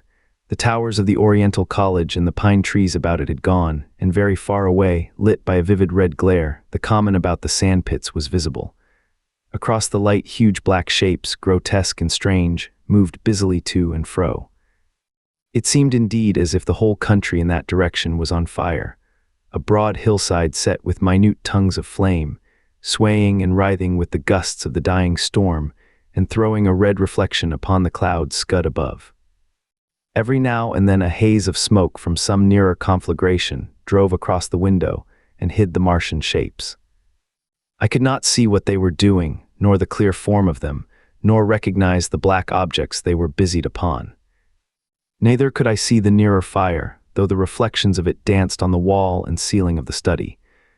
A sharp, resinous tang of burning was in the air. I closed the door noiselessly and crept towards the window. As I did so, the view opened out until on the one hand it reached to the houses about Walking Station, and on the other to the charred and blackened pine woods of Byfleet. There was a light down below the hill, on the railway near the arch, and several of the houses along the Maybury Road and the streets near the station were glowing ruins. The light upon the railway puzzled me at first. There were a black heap and a vivid glare, and to the right of that a row of yellow oblongs. Then I perceived this was a wrecked train, the fore-part smashed and on fire, the hinder carriages still upon the rails. Between these three main centers of light, the houses, the train, and the burning county towards Chobham, stretched irregular patches of dark country, broken here and there by intervals of dimly glowing and smoking ground. It was the strangest spectacle, that black expanse set with fire. It reminded me, more than anything else, of the potteries at night. At first I could distinguish no people at all, though I peered intently for them. Later I saw against the light of Walking Station a number of black figures hurrying one after the other across the line. And this was the little world in which I had been living securely for years, this fiery chaos. What had happened in the last 7 hours I still did not know, nor did I know, though I was beginning to guess, the relation between these mechanical colossi and the sluggish lumps I had seen disgorged from the cylinder. With a queer feeling of impersonal interest, I turned my desk chair to the window, sat down, and stared at the blackened country, and particularly at the three gigantic black things that were going to and fro in the glare about the sandpits. They seemed amazingly busy. I began to ask myself what they could be. Were they intelligent mechanisms? Such a thing I felt was impossible. Or did a Martian sit within each, ruling, directing, using, much as a man's brain sits and rules in his body? I began to compare the things to human machines, to ask myself for the first time in my life how an ironclad or a steam engine would seem to an intelligent lower animal. The storm had left the sky clear, and over the smoke of the burning land the little fading pinpoint of Mars was dropping into the west, when a soldier came into my garden. I heard a slight scraping at the fence, and rousing myself from the lethargy that had fallen upon me, I looked down and saw him dimly, clambering over the palings. At the sight of another human being my torpor passed, and I leaned out of the window eagerly. "Hist," said I in a whisper. He stopped astride of the fence in doubt. Then he came over and across the lawn to the corner of the house. He bent down and stepped softly. "Who's there?" he said, also whispering, standing under the window and peering up. "Where are you going?" I asked. "God knows. Are you trying to hide?" "That's it. Come into the house," I said. I went down, unfastened the door, and let him in and locked the door again. I could not see his face. He was hatless and his coat was unbuttoned. "My God," he said as I drew him in. "What has happened?" I asked. "What hasn't?" In the obscurity I could see he made a gesture of despair. "They wiped us out, simply wiped us out," he repeated again and again. He followed me almost mechanically into the dining room. "Take some whiskey," I said, pouring out a stiff dose. He drank it, then abruptly he sat down before the table, put his head on his arms, and began to sob and weep like a little boy, in a perfect passion of emotion, while I, with a curious forgetfulness of my own recent despair, stood beside him, wondering. It was a long time before he could steady his nerves to answer my questions, and then he answered perplexingly and brokenly. He was a driver in the artillery, and had only come into action about 7. At that time, firing was going on across the common, and it was said the first party of Martians were crawling slowly towards their second cylinder under cover of a metal shield. Later, this shield staggered up on tripod legs and became the first of the fighting machines I had seen. The gun he drove had been unlimbered near Horsell in order to command the sand pits, and its arrival it was that had precipitated the action. As the limber gunners went to the rear, his horse trod in a rabbit hole and came down, throwing him into a depression of the ground. At the same moment the gun exploded behind him, the ammunition blew up, there was fire all about him, and he found himself lying under a heap of charred dead men and dead horses. I lay still, he said, scared out of my wits with the forequarter of a horse atop of me. We'd been wiped out, and the smell, good God, like burnt meat. I was hurt across the back by the fall of the horse, and there I had to lie until I felt better. Just like parade it had been a minute before, then stumble, bang, swish. Wiped out, he said.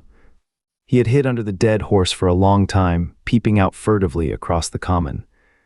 The Cardigan men had tried a rush in skirmishing order at the pit, simply to be swept out of existence.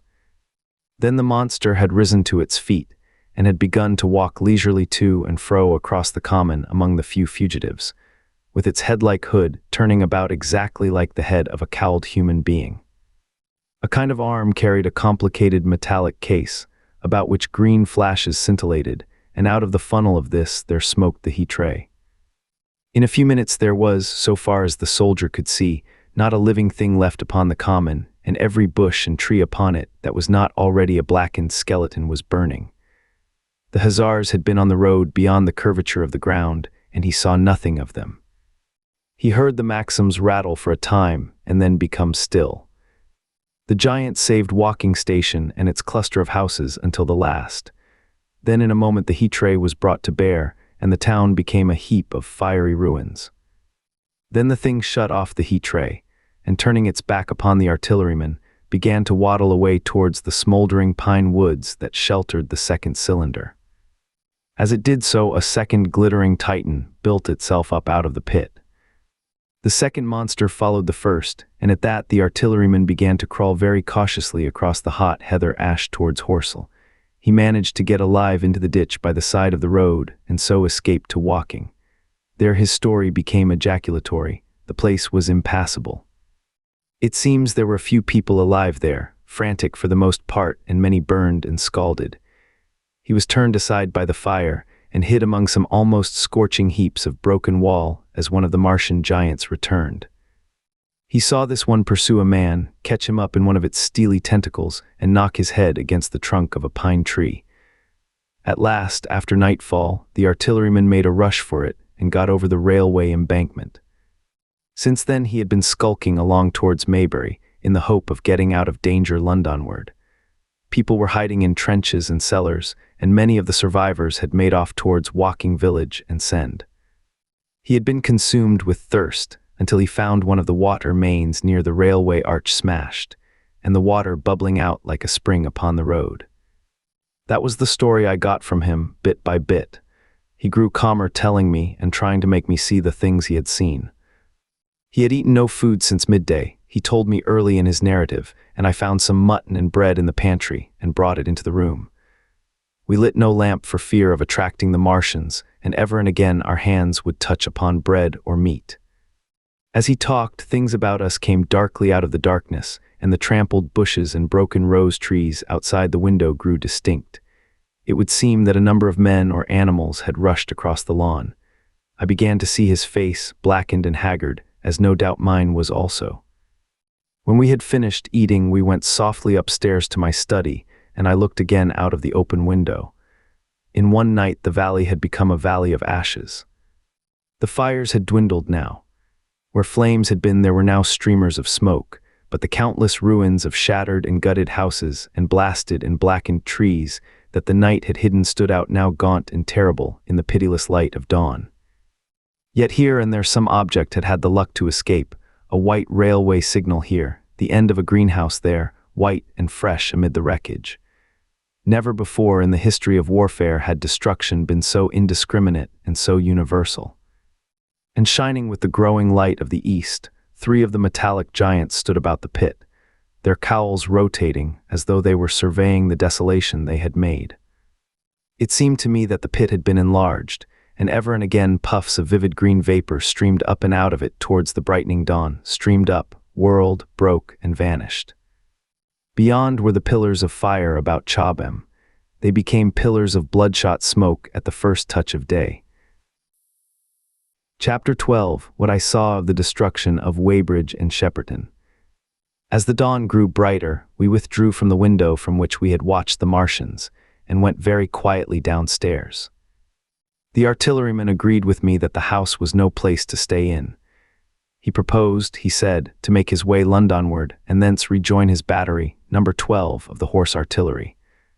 My plan was to return at once to Leatherhead, and so greatly had the strength of the Martians impressed me that I had determined to take my wife to Newhaven, and go with her out of the country forthwith. For I already perceived clearly that the country about London must inevitably be the scene of a disastrous struggle before such creatures as these could be destroyed. Between us and Leatherhead, however, lay the 3rd cylinder with its guarding giants. Had I been alone, I think I should have taken my chance and struck across country, but the artilleryman dissuaded me. "It's no kindness to the right sort of wife," he said, "to make her a widow," and in the end I agreed to go with him, under cover of the woods, northward as far as Street Chobham before I parted with him.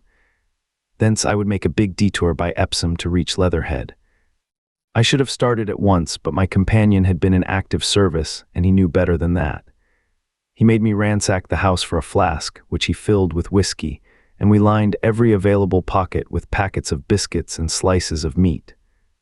Then we crept out of the house and ran as quickly as we could down the ill-made road by which I had come overnight. The houses seemed deserted. In the road lay a group of 3 charred bodies close together, struck dead by the heat ray, and here and there were things that people had dropped, a clock, a slipper, a silver spoon, and the like poor valuables. At the corner turning up towards the post office a little cart, filled with boxes and furniture, and horseless, heeled over on a broken wheel. A cash box had been hastily smashed open and thrown under the debris. Except the lodge at the orphanage, which was still on fire, none of the houses had suffered very greatly here. The heat ray had shaved the chimney tops and passed. Yet, save ourselves, there did not seem to be a living soul on Maybury Hill. The majority of the inhabitants had escaped, I suppose, by way of the old walking road, the road I had taken when I drove to Leatherhead, or they had hidden. We went down the lane by the body of the man in black, sodden now from the overnight hail, and broke into the woods at the foot of the hill. We pushed through these towards the railway without meeting a soul. The woods across the line were but the scarred and blackened ruins of woods. For the most part the trees had fallen, but a certain proportion still stood, dismal gray stems, with dark brown foliage instead of green. On our side the fire had done no more than scorch the nearer trees. It had failed to secure its footing. In one place the woodmen had been at work on Saturday. Trees, felled and freshly trimmed, lay in a clearing, with heaps of sawdust by the sawing machine and its engine. Hard by was a temporary hut, deserted. There was not a breath of wind this morning, and everything was strangely still. Even the birds were hushed, and as we hurried along I and the artilleryman talked in whispers and looked now and again over our shoulders. Once or twice we stopped to listen. After a time we drew near the road, and as we did so we heard the clatter of hoofs and saw through the tree stems 3 cavalry soldiers riding slowly towards Woking. We hailed them, and they halted while we hurried towards them. It was a lieutenant and a couple of privates of the 8th Hussars, with a stand like a theodolite, which the artilleryman told me was a heliograph. "You are the first men I've seen coming this way this morning," said the lieutenant. "What's brewing?" His voice and face were eager. The men behind him stared curiously. The artilleryman jumped down the bank into the road and saluted. "Gun destroyed last night, sir. Have been hiding, trying to rejoin battery, sir. You'll come in sight of the Martians, I expect, about half a mile along this road." "What the dickens are they like?" asked the lieutenant. "Giants in armor, sir, 100 feet high. 3 legs and a body like aluminium, with a mighty great head and a hood, sir." "Get out," said the lieutenant. "What confounded nonsense." You'll see, sir, they carry a kind of box, sir, that shoots fire and strikes you dead. What do you mean, a gun? No, sir, and the artilleryman began a vivid account of the heat ray. Halfway through, the lieutenant interrupted him and looked up at me. I was still standing on the bank by the side of the road. It's perfectly true, I said. Well, said the lieutenant, I suppose it's my business to see it too. Look here, to the artillerymen, we're detailed here clearing people out of their houses. You'd better go along and report yourself to Brigadier General Marvin and tell him all you know. He's at Weybridge, know the way. I do, I said, and he turned his horse southward again. Half a mile, you say, said he. At most, I answered and pointed over the treetops southward. He thanked me and rode on, and we saw them no more. Farther along, we came upon a group of 3 women and 2 children in the road, busy clearing out a laborer's cottage. They had got hold of a little hand truck and were piling it up with unclean-looking bundles and shabby furniture. They were all too assiduously engaged to talk to us as we passed. By Byfleet Station, we emerged from the pine trees and found the country calm and peaceful under the morning sunlight. We were far beyond the range of the heat ray there, and had it not been for the silent desertion of some of the houses, the stirring movement of packing in others, and the knot of soldiers standing on the bridge over the railway and staring down the line towards Woking, the day would have seemed very like any other Sunday. Several farm wagons and carts were moving creakily along the road to Addlestone, and suddenly through the gate of a field we saw, across a stretch of flat meadow, 6 12-pounders standing neatly at equal distances pointing towards Woking. The gunners stood by the guns waiting, and the ammunition wagons were at a businesslike distance. The men stood almost as if under inspection. That's good, said I, they will get one fair shot at any rate. The artilleryman hesitated at the gate. I shall go on, he said. Farther on towards Weybridge, just over the bridge, there were a number of men in white fatigue jackets throwing up a long rampart and more guns behind. It's bows and arrows against the lightning anyhow, said the artilleryman. They haven't seen that fire beam yet. The officers who were not actively engaged stood and stared over the treetops southwestward, and the men digging would stop every now and again to stare in the same direction. Byfleet was in a tumult, people packing, and a score of hussars, some of them dismounted, some on horseback, were hunting them about. 3 or 4 black government wagons, with crosses in white circles and an old omnibus, among other vehicles, were being loaded in the village street. There were scores of people, most of them sufficiently sabbatical to have assumed their best clothes. The soldiers were having the greatest difficulty in making them realize the gravity of their position. We saw one shriveled old fellow with a huge box and a score or more of flower pots containing orchids, angrily expostulating with the corporal who would leave them behind. I stopped and gripped his arm. Do you know what's over there? I said, pointing at the pine tops that hid the Martians. Said he, turning. I was explainin' these is valuable. Death, I shouted, death is coming, death, and leaving him to digest that if he could, I hurried on after the artilleryman. At the corner I looked back. The soldier had left him, and he was still standing by his box with the pots of orchids on the lid of it and staring vaguely over the trees. No one in Weybridge could tell us where the headquarters were established. The whole place was in such confusion as I had never seen in any town before. Carts, carriages everywhere, the most astonishing miscellany of conveyances and horseflesh. The respectable inhabitants of the place, men in golf and boating costumes, wives prettily dressed, were packing, riverside loafers energetically helping, children excited, and for the most part, highly delighted at this astonishing variation of their Sunday experiences. In the midst of it all, the worthy vicar was very pluckily holding an early celebration, and his bell was jangling out above the excitement. I and the artilleryman, seated on the step of the drinking fountain, made a very passable meal upon what we had brought with us. Patrols of soldiers, here no longer hussars, but grenadiers in white, were warning people to move now or to take refuge in their cellars as soon as the firing began. We saw as we crossed the railway bridge that a growing crowd of people had assembled in and about the railway station, and the swarming platform was piled with boxes and packages. The ordinary traffic had been stopped, I believe, in order to allow of the passage of troops and guns to Chertsey. and I have heard since that a savage struggle occurred for places in the special trains that were put on at a later hour. We remained at Weybridge until midday, and at that hour we found ourselves at the place near Shepperton Lock, where the Wey and Thames join. Part of the time we spent helping two old women to pack a little cart. The Wey has a treble mouth, and at this point boats are to be hired, and there was a ferry across the river. On the Shepperton side was an inn with a lawn, and beyond that the tower of Shepperton Church. It has been replaced by a spire, rose above the trees. Here we found an excited and noisy crowd of fugitives. As yet the flight had not grown to a panic, but there were already far more people than all the boats going to and fro could enable to cross. People came panting along under heavy burdens. One husband and wife were even carrying a small outhouse door between them, with some of their household goods piled thereon. One man told us he meant to try to get away from Shepperton Station. There was a lot of shouting, and one man was even jesting. The idea people seemed to have here was that the Martians were simply formidable human beings who might attack and sack the town, to be certainly destroyed in the end. Every now and then people would glance nervously across the way, at the meadows towards Chertsey, but everything over there was still. Across the Thames, except just where the boats landed, everything was quiet, in vivid contrast with the Surrey side. The people who landed there from the boats went tramping off down the lane. The big ferryboat had just made a journey.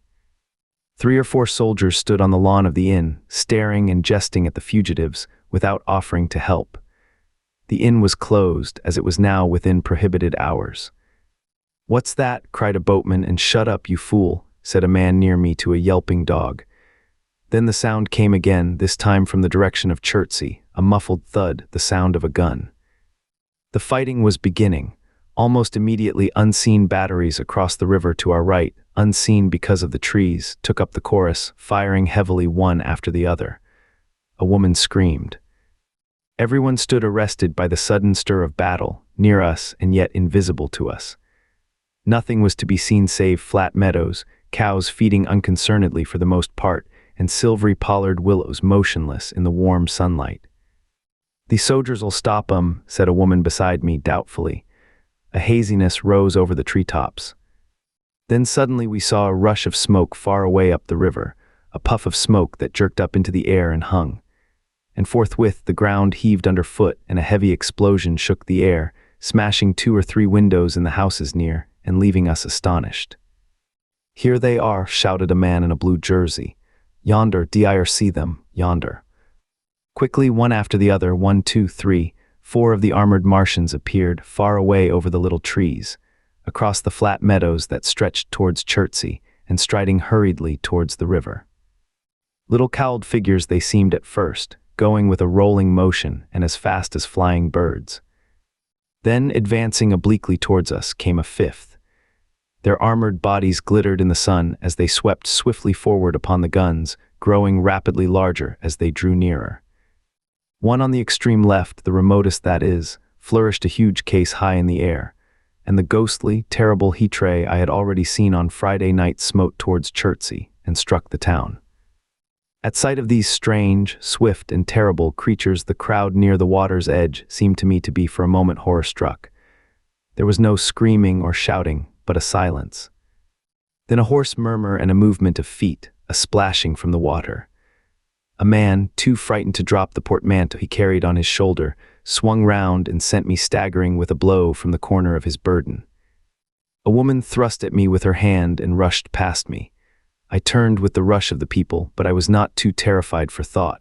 The terrible heat-ray was in my mind, to get under water. That was it. "Get under water," I shouted, unheeded. I faced about again and rushed towards the approaching Martian, rushed right down the gravelly beach and headlong into the water. Others did the same. A boatload of people putting back came leaping out as I rushed past. The stones under my feet were muddy and slippery, and the river was so low that I ran perhaps 20 feet, scarcely waist deep. Then, as the Martian towered overhead scarcely a couple of 100 yards away, I flung myself forward under the surface. The splashes of the people in the boats leaping into the river sounded like thunderclaps in my ears. People were landing hastily on both sides of the river. But the Martian machine took no more notice for the moment of the people running this way, and that than a man would of the confusion of ants in a nest against which his foot has kicked. When, half suffocated, I raised my head above water, the Martian's hood pointed at the batteries that were still firing across the river, and as it advanced it swung loose what must have been the generator of the heat ray. In another moment it was on the bank and in a stride wading halfway across. The knees of its foremost legs bent at the farther bank, and in another moment it had raised itself to its full height again, close to the village of Shepperton. Forthwith the 6 guns which, unknown to anyone on the right bank, had been hidden behind the outskirts of that village, fired simultaneously. The sudden near concussion, the last close upon the first, made my heart jump. The monster was already raising the case generating the heat ray as the first shell burst 6 yards above the hood. I gave a cry of astonishment. I saw and thought nothing of the other 4 Martian monsters. My attention was riveted upon the nearer incident. Simultaneously, 2 other shells burst in the air near the body as the hood twisted round in time to receive, but not in time to dodge, the 4th shell. The shell burst clean in the face of the thing. The hood bulged, flashed, was whirled off in a dozen tattered fragments of red flesh and glittering metal. "Hit," shouted I, with something between a scream and a cheer. I heard answering shouts from the people in the water about me. I could have leaped out of the water with that momentary exultation. The decapitated colossus reeled like a drunken giant, but it did not fall over. It recovered its balance by a miracle, and no longer heeding its steps, and with the camera that fired the heat ray now rigidly upheld, it reeled swiftly upon Shepperton. The living intelligence, the Martian within the hood, was slain and splashed to the 4 winds of heaven, and the thing was now but a mere intricate device of metal whirling to destruction. It drove along in a straight line, incapable of guidance.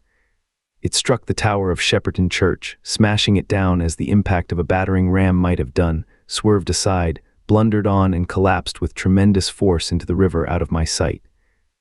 A violent explosion shook the air, and a spout of water, steam, mud, and shattered metal shot far up into the sky. As the camera of the heat ray hit the water, the latter had immediately flashed into steam. In another moment, a huge wave, like a muddy tidal bore, but almost scaldingly hot, came sweeping round the bend upstream. I saw people struggling shorewards, and heard their screaming and shouting faintly above the seething and roar of the Martian's collapse. For a moment I heeded nothing of the heat, forgot the patent need of self-preservation. I splashed through the tumultuous water, pushing aside a man in black to do so, until I could see round the bend. Half a dozen deserted boats pitched aimlessly upon the confusion of the waves.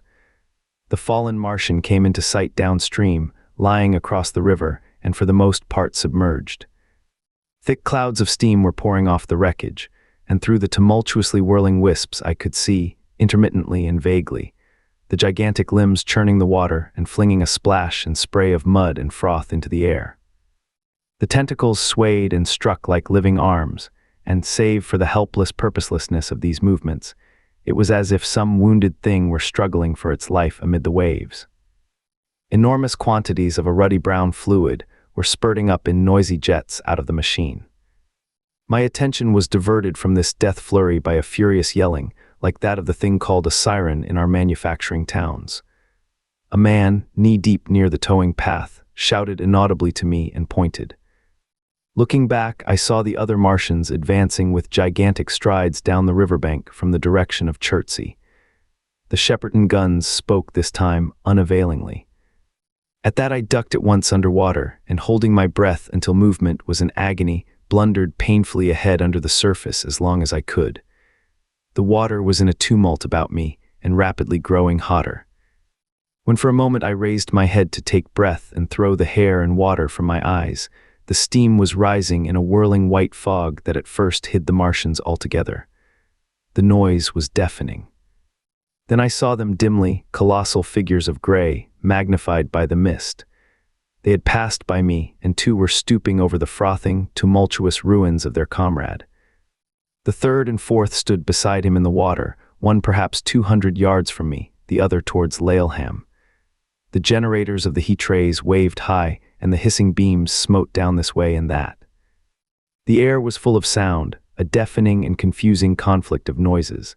The clangorous din of the Martians, the crash of falling houses, the thud of trees, fences, sheds flashing into flame, and the crackling and roaring of fire.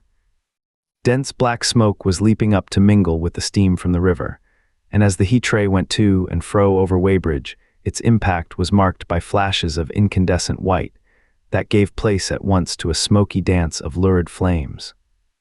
The nearer houses still stood intact, awaiting their fate, shadowy, faint, and pallid in the steam, with the fire behind them going to and fro. For a moment perhaps I stood there, breast high in the almost boiling water, dumbfounded at my position, hopeless of escape.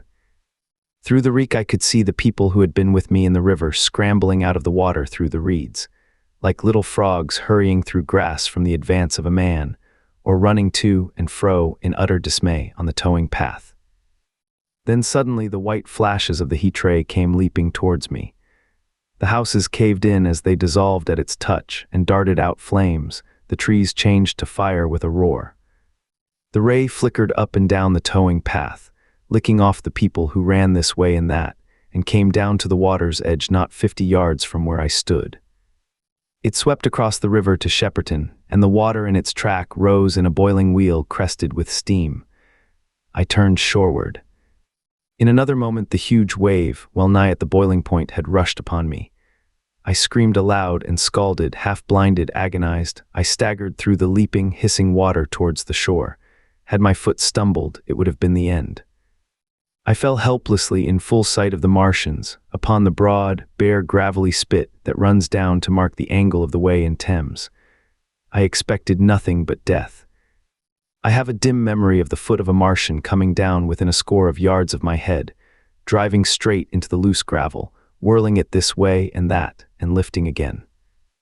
Of a long suspense, and then of the four carrying the debris of their comrade between them, now clear and then presently faint through a veil of smoke, receding interminably, as it seemed to me, across a vast space of river and meadow. And then, very slowly, I realized that by a miracle I had escaped. Chapter 13. How I Fell In with the Curate. After getting this sudden lesson in the power of terrestrial weapons, the Martians retreated to their original position upon Horsell Common, and in their haste, and encumbered with the debris of their smashed companion, they no doubt overlooked many such a stray and negligible victim as myself. Had they left their comrade and pushed on forthwith, there was nothing at that time between them and London but batteries of 12-pounder guns, and they would certainly have reached the capital in advance of the tidings of their approach. As sudden, dreadful, and destructive their advent would have been as the earthquake that destroyed Lisbon a century ago.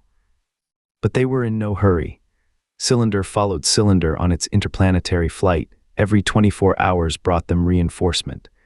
And meanwhile the military and naval authorities, now fully alive to the tremendous power of their antagonists, worked with furious energy.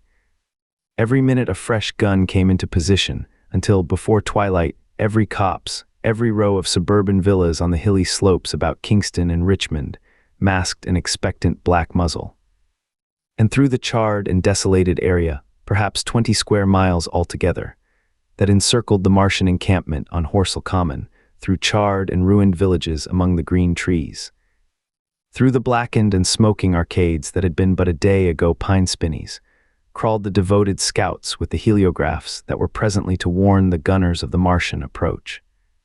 But the Martians now understood our command of artillery and the danger of human proximity, and not a man ventured within a mile of either cylinder, save at the price of his life. It would seem that these giants spent the earlier part of the afternoon in going to and fro, transferring everything from the second and third cylinders, the second in Addlestone golf links and the third at Preferred, to their original pit on Horsell Common. Over that, above the blackened heather and ruined buildings that stretched far and wide, stood one as sentinel, while the rest abandoned their vast fighting machines and descended into the pit. They were hard at work there far into the night, and the towering pillar of dense green smoke that rose therefrom could be seen from the hills about Marrow, and even, it is said, from Banstead and Epsom Downs.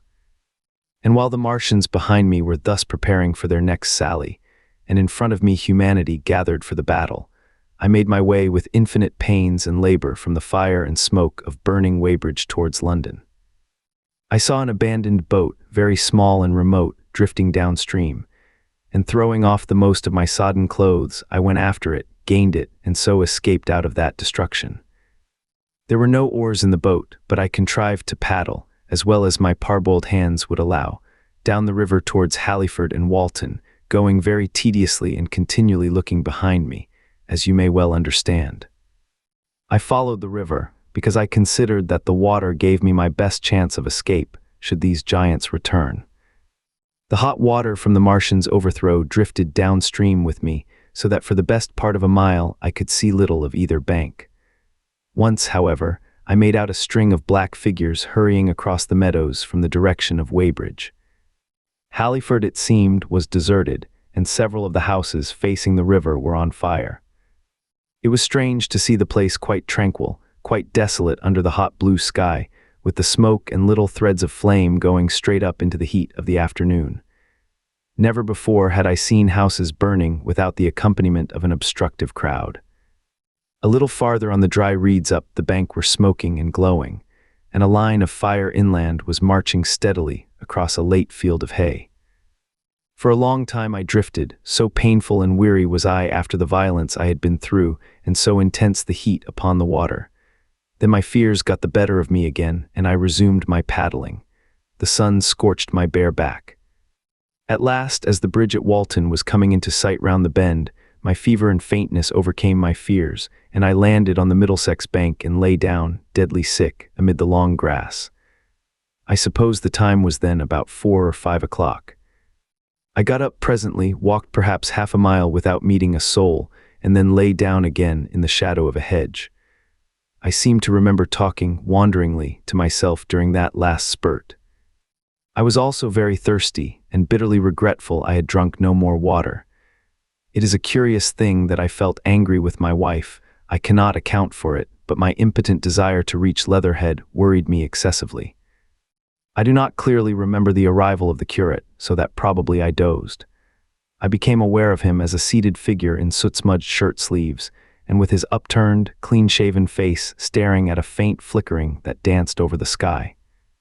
The sky was what is called a mackerel sky, rows and rows of faint downplumes of cloud, just tinted with the midsummer sunset. I sat up, and at the rustle of my motion, he looked at me quickly. "Have you any water?" I asked abruptly. He shook his head. "You have been asking for water for the last hour," he said. For a moment we were silent, taking stock of each other.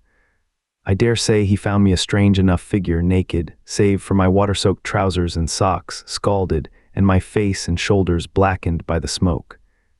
His face was a fair weakness, his chin retreated, and his hair lay in crisp, almost flaxen curls on his low forehead. His eyes were rather large, pale blue, and blankly staring. He spoke abruptly, looking vacantly away from me. "What does it mean?" he said. "What do these things mean?" I stared at him and made no answer. He extended a thin white hand and spoke in almost a complaining tone. "Why are these things permitted? What sins have we done? The morning service was over. I was walking through the roads to clear my brain for the afternoon, and then fire, earthquake, death, as if it were Sodom and Gomorrah. All our work undone, all the work. What are these Martians?" "What are we?" I answered, clearing my throat. He gripped his knees and turned to look at me again. For half a minute, perhaps, he stared silently.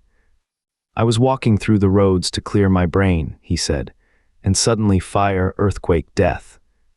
He relapsed into silence, with his chin now sunken almost to his knees. Presently he began waving his hand. "All the work, all the Sunday schools, what have we done? What has Weybridge done? Everything gone, everything destroyed. The church, we rebuilt it only 3 years ago. Gone, swept out of existence. Why?" Another pause, and he broke out again like one demented. "The smoke of her burning goeth up for ever and ever," he shouted. His eyes flamed, and he pointed a lean finger in the direction of Weybridge.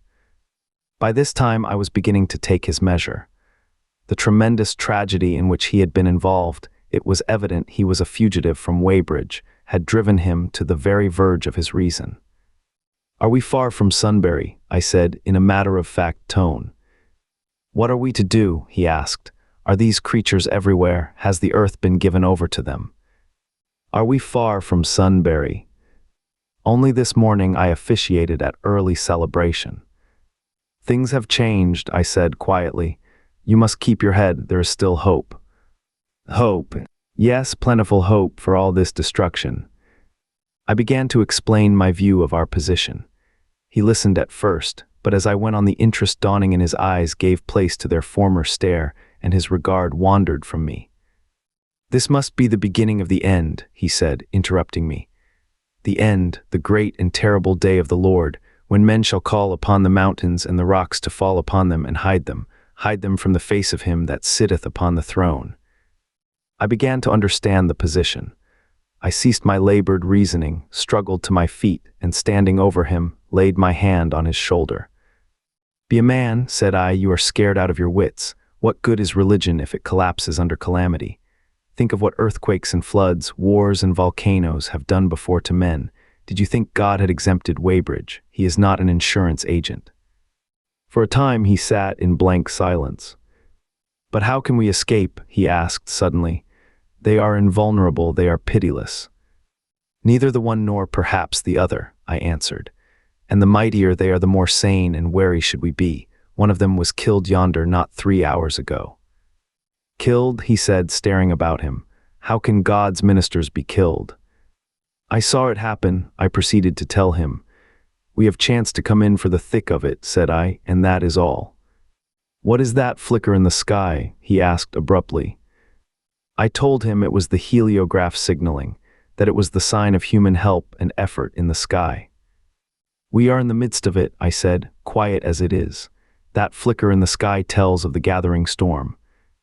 Yonder, I take it, are the Martians, and Londonward, where those hills rise about Richmond and Kingston, and the trees give cover, earthworks are being thrown up and guns are being placed.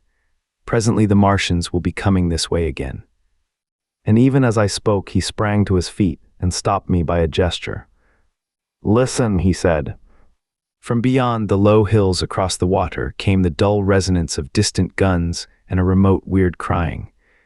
Then everything was still. A cockchafer came droning over the hedge and past us. High in the west, the crescent moon hung faint and pale above the smoke of Weybridge and Shepperton and the hot, still splendor of the sunset. "We had better follow this path," I said, "northward." Chapter 14. In London. My younger brother was in London when the Martians fell at Woking. He was a medical student working for an imminent examination, and he heard nothing of the arrival until Saturday morning. The morning papers on Saturday contained, in addition to lengthy special articles on the planet Mars, on life in the planets, and so forth, a brief and vaguely worded telegram, all the more striking for its brevity.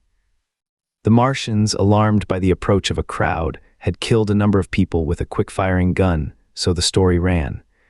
The telegram concluded with the words, "Formidable as they seem to be, the Martians have not moved from the pit into which they have fallen, and indeed seem incapable of doing so. Probably this is due to the relative strength of the Earth's gravitational energy." On that last text, their leader writer expanded very comfortingly. Of course, all the students in the Crammers biology class, to which my brother went that day, were intensely interested, but there were no signs of any unusual excitement in the streets. The afternoon papers puffed scraps of news under big headlines. They had nothing to tell beyond the movements of troops about the common and the burning of the pine woods between Woking and Weybridge until 8. Then the scent. James's Gazette, in an extra special edition, announced the bare fact of the interruption of telegraphic communication. This was thought to be due to the falling of burning pine trees across the line. Nothing more of the fighting was known that night, the night of my drive to Leatherhead and back. My brother felt no anxiety about us, as he knew from the description in the papers that the cylinder was a good 2 miles from my house. He made up his mind to run down that night to me, in order, as he says, to see the things before they were killed. He dispatched a telegram, which never reached me, about 4 o'clock, and spent the evening at a music hall. In London also, on Saturday night there was a thunderstorm, and my brother reached Waterloo in a cab. On the platform from which the midnight train usually starts, he learned, after some waiting, that an accident prevented trains from reaching Woking that night. The nature of the accident he could not ascertain. Indeed, the railway authorities did not clearly know at that time. There was very little excitement in the station, as the officials, failing to realize that anything further than a breakdown between Byfleet and Woking Junction had occurred, were running the theatre trains, which usually passed through Woking round by Virginia Water or Guildford. They were busy making the necessary arrangements to alter the route of the Southampton and Portsmouth Sunday League excursions.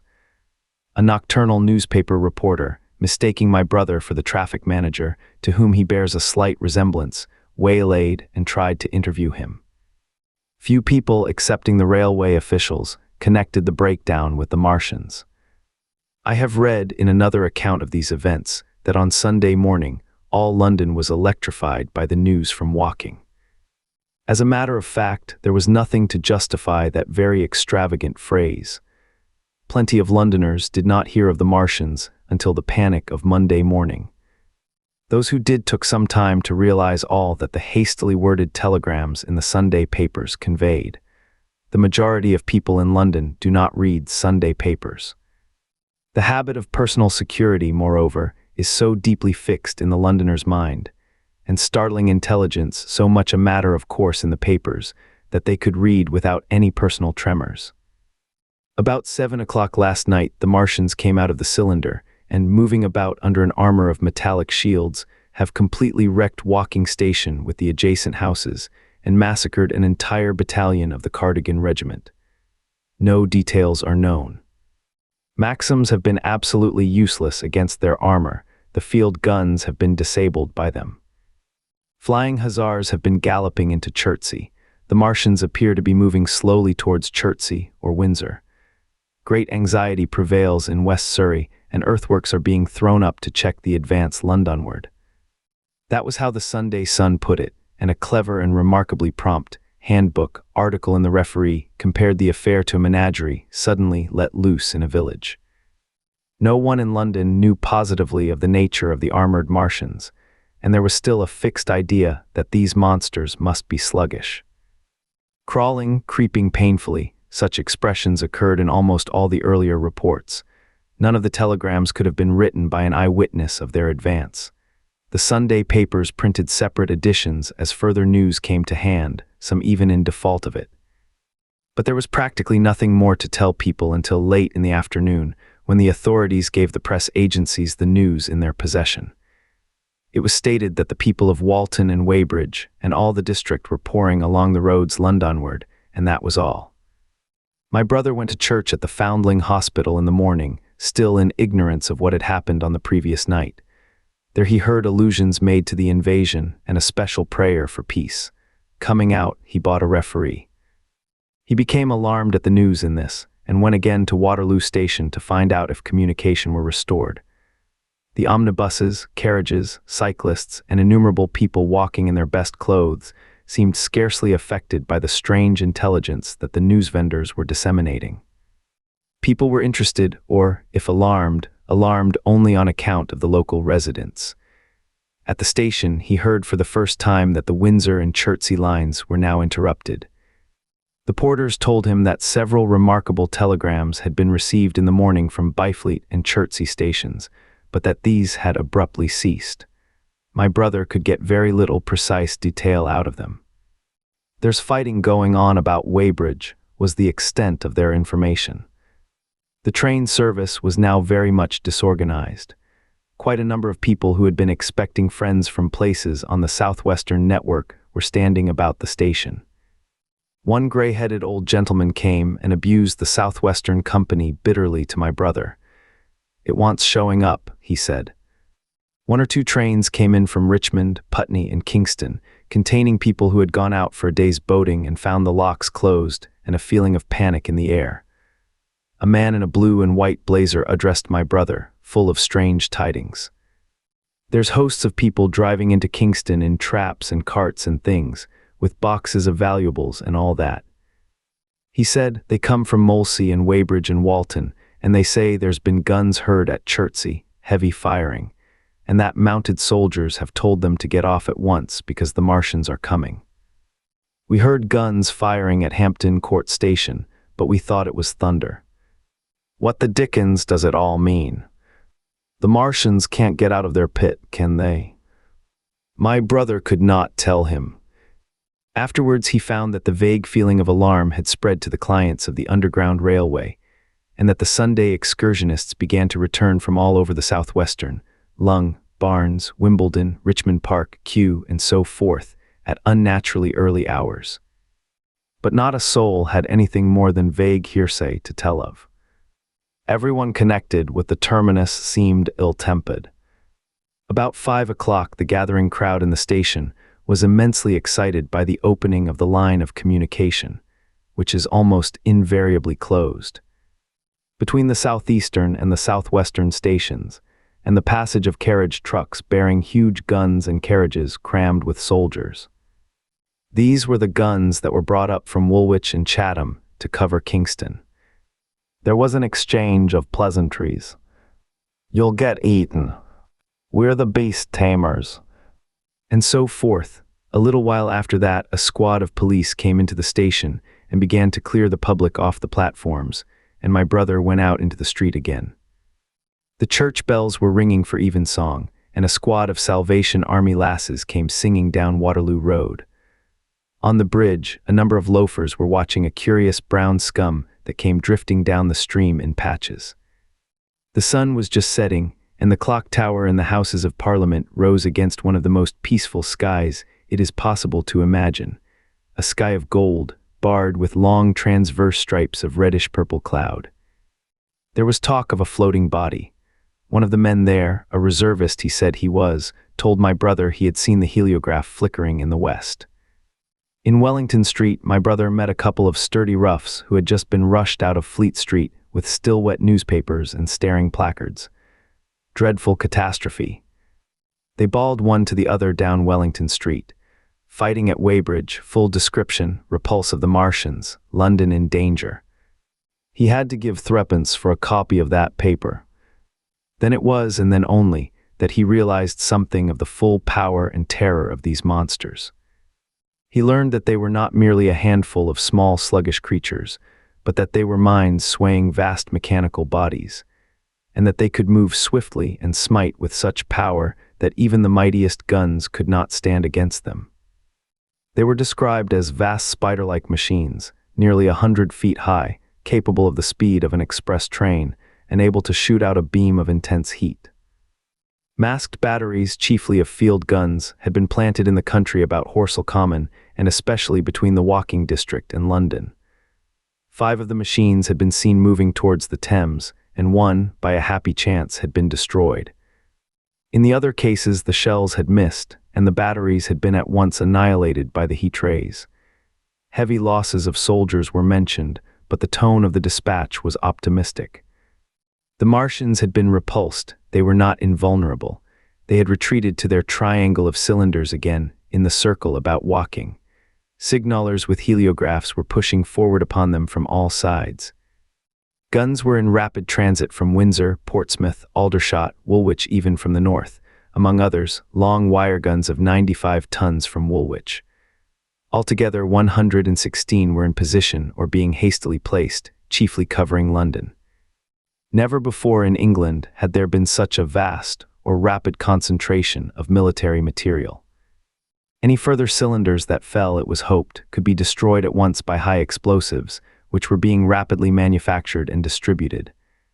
No doubt, ran the report, the situation was of the strangest and gravest description, but the public was exhorted to avoid and discourage panic. No doubt the Martians were strange and terrible in the extreme, but at the outside there could not be more than 20 of them against our millions. The authorities had reason to suppose, from the size of the cylinders, that at the outside there could not be more than 5 in each cylinder, 15 altogether, and one at least was disposed of, perhaps more. The public would be fairly warned of the approach of danger, and elaborate measures were being taken for the protection of the people in the threatened southwestern suburbs. And so, with reiterated assurances of the safety of London and the ability of the authorities to cope with the difficulty, this quasi-proclamation closed. This was printed in enormous type on paper so fresh that it was still wet, and there had been no time to add a word of comment. It was curious, my brother said, to see how ruthlessly the usual contents of the paper had been hacked and taken out to give this place. All down Wellington Street people could be seen fluttering out the pink sheets and reading, and the Strand was suddenly noisy with the voices of an army of hawkers following these pioneers. Men came scrambling off buses to secure copies. Certainly this news excited people intensely, whatever their previous apathy. The shutters of a map shop in the Strand were being taken down, my brother said, and a man in his Sunday raiment, lemon-yellow gloves even, was visible inside the window, hastily fastening maps of Surrey to the glass. Going on along the Strand to Trafalgar Square, the paper in his hand, my brother saw some of the fugitives from West Surrey. There was a man with his wife and 2 boys and some articles of furniture in a cart such as greengrocers use. He was driving from the direction of Westminster Bridge, and close behind him came a hay wagon with 5 or 6 respectable-looking people in it, and some boxes and bundles. The faces of these people were haggard, and their entire appearance contrasted conspicuously with the Sabbath-best appearance of the people on the omnibuses. People in fashionable clothing peeped at them out of cabs. They stopped at the square as if undecided which way to take, and finally turned eastward along the Strand. Some way behind these came a man in workday clothes, riding one of those old-fashioned tricycles with a small front wheel. He was dirty and white in the face. My brother turned down towards Victoria and met a number of such people. He had a vague idea that he might see something of me. He noticed an unusual number of police regulating the traffic. Some of the refugees were exchanging news with the people on the omnibuses. One was professing to have seen the Martians. Boilers on stilts, I tell you, striding along like men. Most of them were excited and animated by their strange experience. Beyond Victoria, the public houses were doing a lively trade with these arrivals. At all the street corners, groups of people were reading papers, talking excitedly, or staring at these unusual Sunday visitors. They seemed to increase as night drew on, until at last the roads, my brother said, were like Epsom High Street on a Derby day. My brother addressed several of these fugitives and got unsatisfactory answers from most. None of them could tell him any news of Woking except one man, who assured him that Woking had been entirely destroyed on the previous night. I come from Byfleet, he said. A man on a bicycle came through the place in the early morning and ran from door to door warning us to come away. Then came soldiers. We went out to look, and there were clouds of smoke to the south, nothing but smoke and not a soul coming that way. Then we heard the guns at Chertsey and folks coming from Weybridge, so I've locked up my house and come on. At that time there was a strong feeling in the streets that the authorities were to blame for their incapacity to dispose of the invaders without all this inconvenience. About 8 o'clock, a noise of heavy firing was distinctly audible all over the south of London. My brother could not hear it for the traffic in the main thoroughfares, but by striking through the quiet back streets to the river, he was able to distinguish it quite plainly. He walked from Westminster to his apartments near Regent's Park, about 2. He was now very anxious on my account and disturbed at the evident magnitude of the trouble. His mind was inclined to run, even as mine had run on Saturday, on military details. He thought of all those silent, expectant guns of the suddenly nomadic countryside. He tried to imagine boilers on stilts 100 feet high. There were 1 or 2 cartloads of refugees passing along Oxford Street, and several in the Marylebone Road. But so slowly was the news spreading that Regent Street and Portland Place were full of their usual Sunday night promenaders. Albeit they talked in groups, and along the edge of Regent's Park there were as many silent couples, walking out together under the scattered gas lamps as ever there had been. The night was warm and still and a little oppressive. The sound of guns continued intermittently, and after midnight there seemed to be sheet lightning in the south. He read and reread the paper, fearing the worst had happened to me. He was restless, and after supper prowled out again aimlessly. He returned and tried in vain to divert his attention to his examination notes. He went to bed a little after midnight, and was awakened from lurid dreams in the small hours of Monday by the sound of door knockers, feet running in the street, distant drumming, and a clamor of bells. Red reflections danced on the ceiling. For a moment he lay astonished, wondering whether day had come or the world gone mad. Then he jumped out of bed and ran to the window. His room was an attic, and as he thrust his head out, up and down the street there were a dozen echoes to the noise of his window sash, and heads in every kind of night disarray appeared. Inquiries were being shouted. "They are coming." Bawled a policeman hammering at the door. "The Martians are coming." And hurried to the next door. The sound of drumming and trumpeting came from the Albany Street barracks, and every church within earshot was hard at work killing sleep with a vehement, disorderly tocsin. There was a noise of doors opening, and window after window in the houses opposite flashed from darkness into yellow illumination. Up the street came galloping a closed carriage, bursting abruptly into noise at the corner, rising to a clattering climax under the window and dying away slowly in the distance. Close on the rear of this came a couple of cabs, the forerunners of a long procession of flying vehicles, going for the most part to Chalk Farm Station, where the Northwestern special trains were loading up instead of coming down the gradient into Euston. For a long time my brother stared out of the window in blank astonishment, watching the policemen hammering at door after door and delivering their incomprehensible message. Then the door behind him opened, and the man who lodged across the landing came in, dressed only in shirt, trousers, and slippers, his braces loose about his waist, his hair disordered from his pillow. "What the devil is it?" he asked. "A fire, what a devil of a row." They both craned their heads out of the window, straining to hear what the policemen were shouting. People were coming out of the side streets and standing in groups at the corners talking. "What the devil is it all about?" said my brother's fellow lodger. My brother answered him vaguely and began to dress, running with each garment to the window in order to miss nothing of the growing excitement. And presently men selling unnaturally early newspapers came bawling into the street. London in danger of suffocation. The Kingston and Richmond defenses forced, fearful massacres in the Thames Valley. And all about him in the rooms below, in the houses on each side and across the road, and behind in the park terraces and in the 100 other streets of that part of Marylebone, and the Westbourne Park district in St. Pancras, and westward and northward in Kilburn and St. John's Wood and Hampstead, and eastward in Shoreditch and Highbury and Haggerston and Hoxton, and indeed, through all the vastness of London from Ealing to East Ham, people were rubbing their eyes and opening windows to stare out and ask aimless questions, dressing hastily as the first breath of the coming storm of fear blew through the streets. It was the dawn of the Great Panic. London, which had gone to bed on Sunday night oblivious and inert, was awakened in the small hours of Monday morning to a vivid sense of danger. Unable from his window to learn what was happening, my brother went down and out into the street, just as the sky between the parapets of the houses grew pink with the early dawn. The flying people on foot and in vehicles grew more numerous every moment. Black smoke. He heard people crying, and again black smoke. The contagion of such a unanimous fear was inevitable. As my brother hesitated on the doorstep, he saw another newsvendor approaching and got a paper forthwith. The man was running away with the rest and selling his papers for $1 each as he ran, a grotesque mingling of profit and panic. And from this paper my brother read that catastrophic dispatch of the Commander-in-Chief. The Martians are able to discharge enormous clouds of a black and poisonous vapor by means of rockets.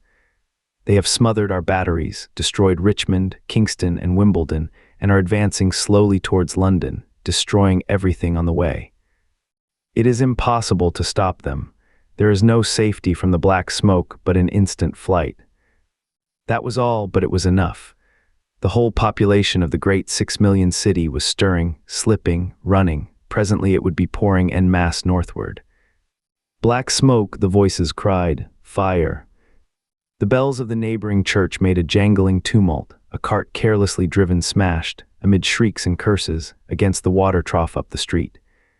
Sickly yellow lights went to and fro in the houses, and some of the passing cabs flaunted unextinguished lamps. And overhead the dawn was growing brighter, clear and steady and calm. He heard footsteps running to and fro in the rooms and up and down stairs behind him.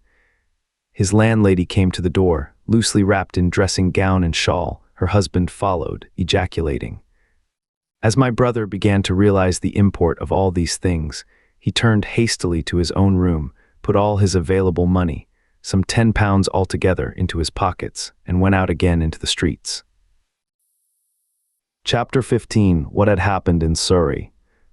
It was while the curate had sat and talked so wildly to me under the hedge in the flat meadows near Halliford, and while my brother was watching the fugitives stream over Westminster Bridge, that the Martians had resumed the offensive. So far as one can ascertain from the conflicting accounts that have been put forth, the majority of them remained busied with preparations in the Horsell pit until 9 that night, hurrying on some operation that disengaged huge volumes of green smoke. But 3 certainly came out about 8 o'clock, and advancing slowly and cautiously, made their way through Byfleet and preferred towards Ripley and Weybridge, and so came in sight of the expectant batteries against the setting sun. These Martians did not advance in a body, but in a line, each perhaps 1.5 miles from his nearest fellow. They communicated with one another by means of siren-like howls, running up and down the scale from one note to another. It was this howling and firing of the guns at Ripley and St. George's Hill that we had heard at Upper Halliford. The Ripley gunners, unseasoned artillery volunteers who ought never to have been placed in such a position, fired one wild, premature, ineffectual volley and bolted on horse and foot through the deserted village, while the Martian, without using his heat ray, walked serenely over their guns, stepped gingerly among them, passed in front of them, and so came unexpectedly upon the guns in Paintshill Park, which he destroyed. The St. George's Hill men, however, were better led or of a better mettle. Hidden by a pine wood as they were, they seemed to have been quite unsuspected by the Martian nearest to them. They laid their guns as deliberately as if they had been on parade and fired at about 1,000 yards range. The shells flashed all round him, and he was seen to advance a few paces, stagger, and go down. Everybody yelled together, and the guns were reloaded in frantic haste.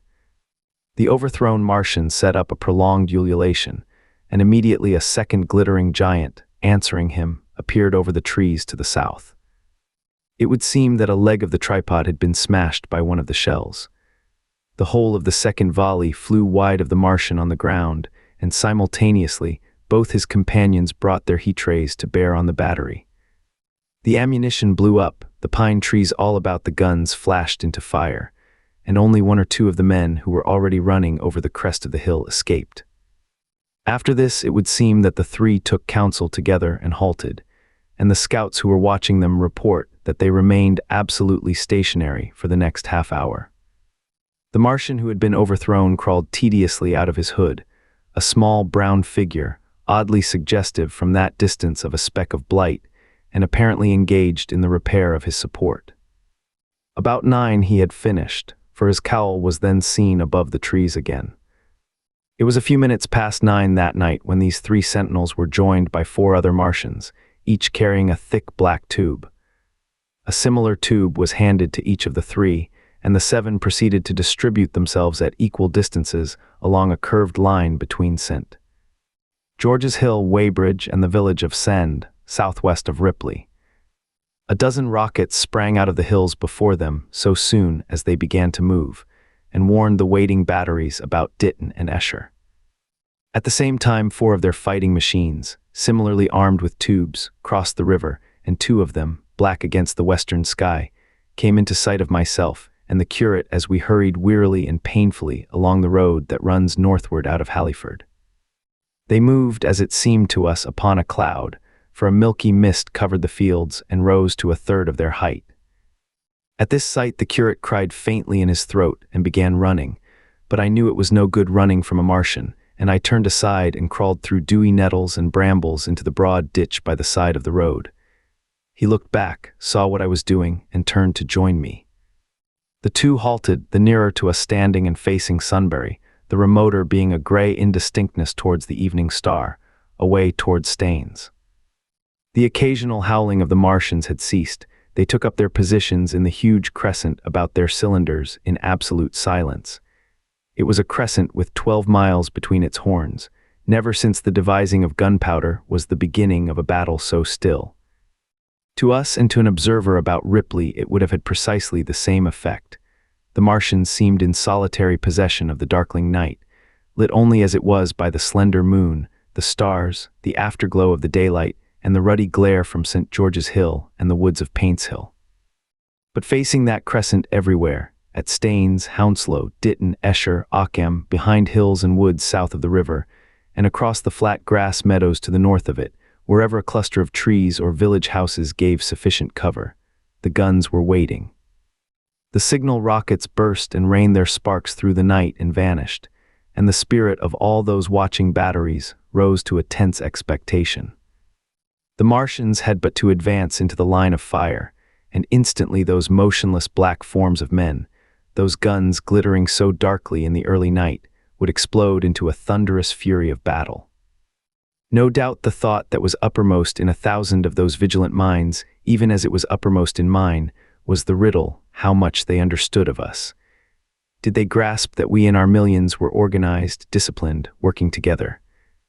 Or did they interpret our spurts of fire, the sudden stinging of our shells, our steady investment of their encampment, as we should the furious unanimity of onslaught in a disturbed hive of bees? Did they dream they might exterminate us? At that time no one knew what food they needed.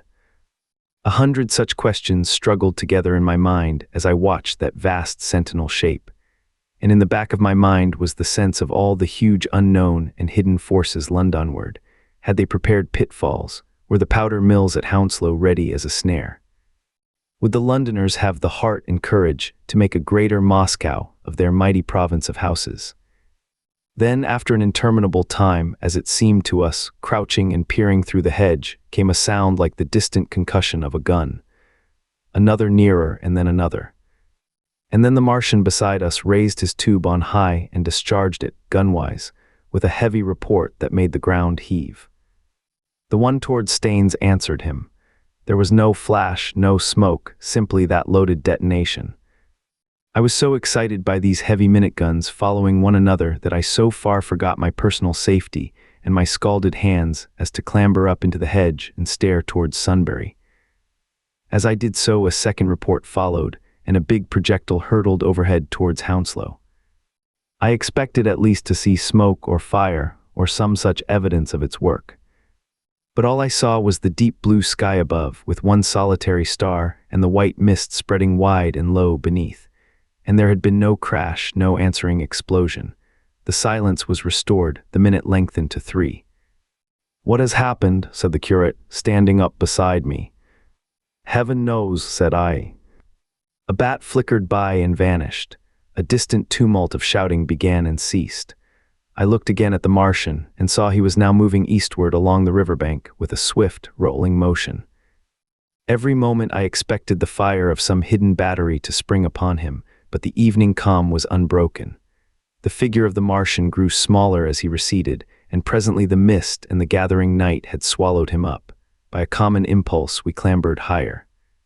Towards Sunbury was a dark appearance, as though a conical hill had suddenly come into being there, hiding our view of the farther country, and then, remoter across the river, over Walton, we saw another such summit. These hill-like forms grew lower and broader even as we stared. Moved by a sudden thought, I looked northward, and there I perceived a third of these cloudy black copies had risen. Everything had suddenly become very still. Far away to the southeast, marking the quiet, we heard the Martians hooting to one another, and then the air quivered again with the distant thud of their guns. But the earthly artillery made no reply. Now at the time we could not understand these things, but later I was to learn the meaning of these ominous copies that gathered in the twilight. Each of the Martians, standing in the great crescent I have described, had discharged, by means of the gun-like tube he carried, a huge canister over whatever hill, copse, cluster of houses, or other possible cover for guns chanced to be in front of him. Some fired only one of these, some two, as in the case of the one we had seen. The one at Ripley is said to have discharged no fewer than 5 at that time. These canisters smashed on striking the ground. They did not explode, and incontinently disengaged an enormous volume of heavy, inky vapor, coiling and pouring upward in a huge and ebony cumulus cloud, a gaseous hill that sank and spread itself slowly over the surrounding country. And the touch of that vapor, the inhaling of its pungent wisps, was death to all that breathes. It was heavy, this vapor, heavier than the densest smoke, so that, after the first tumultuous uprush and outflow of its impact, it sank down through the air and poured over the ground in a manner rather liquid than gaseous. Abandoning the hills and streaming into the valleys and ditches and watercourses, even as I have heard the carbonic acid gas that pours from volcanic clefts is wont to do. And where it came upon water, some chemical action occurred, and the surface would be instantly covered with a powdery scum that sank slowly and made way for more. The scum was absolutely insoluble, and it is a strange thing, seeing the instant effect of the gas, that one could drink without hurt the water from which it had been strained. The vapor did not diffuse as a true gas would do. It hung together in banks, flowing sluggishly down the slope of the land and driving reluctantly before the wind, and very slowly it combined with the mist and moisture of the air and sank to the earth in the form of dust. Save that an unknown element giving a group of 4 lines in the blue of the spectrum is concerned, we are still entirely ignorant of the nature of this substance. Once the tumultuous upheaval of its dispersion was over, the black smoke clung so closely to the ground, even before its precipitation, that 50 feet up in the air. On the roofs and upper stories of high houses and on great trees, there was a chance of escaping its poison altogether, as was proved even that night at Street Chobham and Ditton. The man who escaped at the former place tells a wonderful story of the strangeness of its coiling flow, and how he looked down from the church spire and saw the houses of the village rising like ghosts out of its inky nothingness. For a day and a half he remained there, weary, starving and sun-scorched, the earth under the blue sky and against the prospect of the distant hills a velvet-black expanse, with red roofs, green trees, and later black-veiled shrubs and gates, barns, outhouses and walls, rising here and there into the sunlight. But that was at Street Chobham, where the black vapor was allowed to remain until it sank of its own accord into the ground. As a rule, the Martians, when it had served its purpose, cleared the air of it again by wading into it and directing a jet of steam upon it. This they did with the vapor banks near us, as we saw in the starlight from the window of a deserted house at Upper Halliford, whither we had returned. From there we could see the searchlights on Richmond Hill and Kingston Hill going to and fro, and about 11 the windows rattled, and we heard the sound of the huge siege guns that had been put in position there. These continued intermittently for the space of a quarter of an hour, sending chance shots at the invisible Martians at Hampton and Ditton, and then the pale beams of the electric light vanished and were replaced by a bright red glow. Then the 4th cylinder fell, a brilliant green meteor, as I learned afterwards in Bushy Park. Before the guns on the Richmond and Kingston line of hills began, there was a fitful cannonade far away in the southwest, due, I believe, to guns being fired haphazard before the black vapor could overwhelm the gunners. So setting about it as methodically as men might smoke out a wasp's nest, the Martians spread this strange stifling vapor over the Londonward country. The horns of the crescent slowly moved apart, until at last they formed a line from Hanwell to Coombe and Malden. All night through their destructive tubes advanced. Never once, after the Martian at St. George's Hill was brought down, did they give the artillery the ghost of a chance against them. Wherever there was a possibility of guns being laid for them unseen, a fresh canister of the black vapor was discharged, and where the guns were openly displayed, the heat ray was brought to bear. By midnight the blazing trees along the slopes of Richmond Park and the glare of Kingston Hill threw their light upon a network of black smoke, blotting out the whole valley of the Thames and extending as far as the eye could reach. And through this 2 Martians slowly waded and turned their hissing steam jets this way and that. They were sparing of the heat ray that night, either because they had but a limited supply of material for its production, or because they did not wish to destroy the country, but only to crush and overawe the opposition they had aroused. In the latter aim, they certainly succeeded. Sunday night was the end of the organized opposition to their movements. After that, no body of men would stand against them, so hopeless was the enterprise. Even the crews of the torpedo boats and destroyers that had brought their quick-firers up the Thames refused to stop, mutinied, and went down again. The only offensive operation men ventured upon after that night was the preparation of mines and pitfalls, and even in that their energies were frantic and spasmodic. One has to imagine, as well as one may, the fate of those batteries towards Esher, waiting so tensely in the twilight. Survivors there were none. One may picture the orderly expectation, the officers alert and watchful, the gunners ready, the ammunition piled to hand. The limber gunners with their horses and wagons, the groups of civilian spectators standing as near as they were permitted, the evening stillness, the ambulances and hospital tents with the burned and wounded from Weybridge. Then the dull resonance of the shots the Martians fired, and the clumsy projectile whirling over the trees and houses and smashing amid the neighboring fields. One may picture, too, the sudden shifting of the attention, the swiftly spreading coils and bellyings of that blackness advancing headlong. Towering heavenward, turning the twilight to a palpable darkness, a strange and horrible antagonist of vapor striding upon its victims, men and horses near it seen dimly. Running, shrieking, falling headlong, shouts of dismay, the guns suddenly abandoned, men choking and writhing on the ground, and the swift broadening out of the opaque cone of smoke. And then night and extinction, nothing but a silent mass of impenetrable vapor hiding its dead. Before dawn, the black vapor was pouring through the streets of Richmond, and the disintegrating organism of government was, with a last expiring effort, rousing the population of London to the necessity of flight. Chapter 16: The Exodus from London. So you understand the roaring wave of fear that swept through the greatest city in the world just as Monday was dawning. The stream of flight rising swiftly to a torrent, lashing in a foaming tumult round the railway stations. Banked up into a horrible struggle about the shipping in the Thames, and hurrying by every available channel northward and eastward. By 10 o'clock the police organization, and by midday even the railway organizations, were losing coherency, losing shape and efficiency, guttering, softening, running at last in that swift liquefaction of the social body. All the railway lines north of the Thames and the southeastern people at Cannon Street had been warned by midnight on Sunday, and trains were being filled. People were fighting savagely for standing room in the carriages even at 2 o'clock. By 3, people were being trampled and crushed even in Bishopsgate Street, a couple of 100 yards or more from Liverpool Street Station. Revolvers were fired, people stabbed, and the policemen who had been sent to direct the traffic, exhausted and infuriated, were breaking the heads of the people they were called out to protect.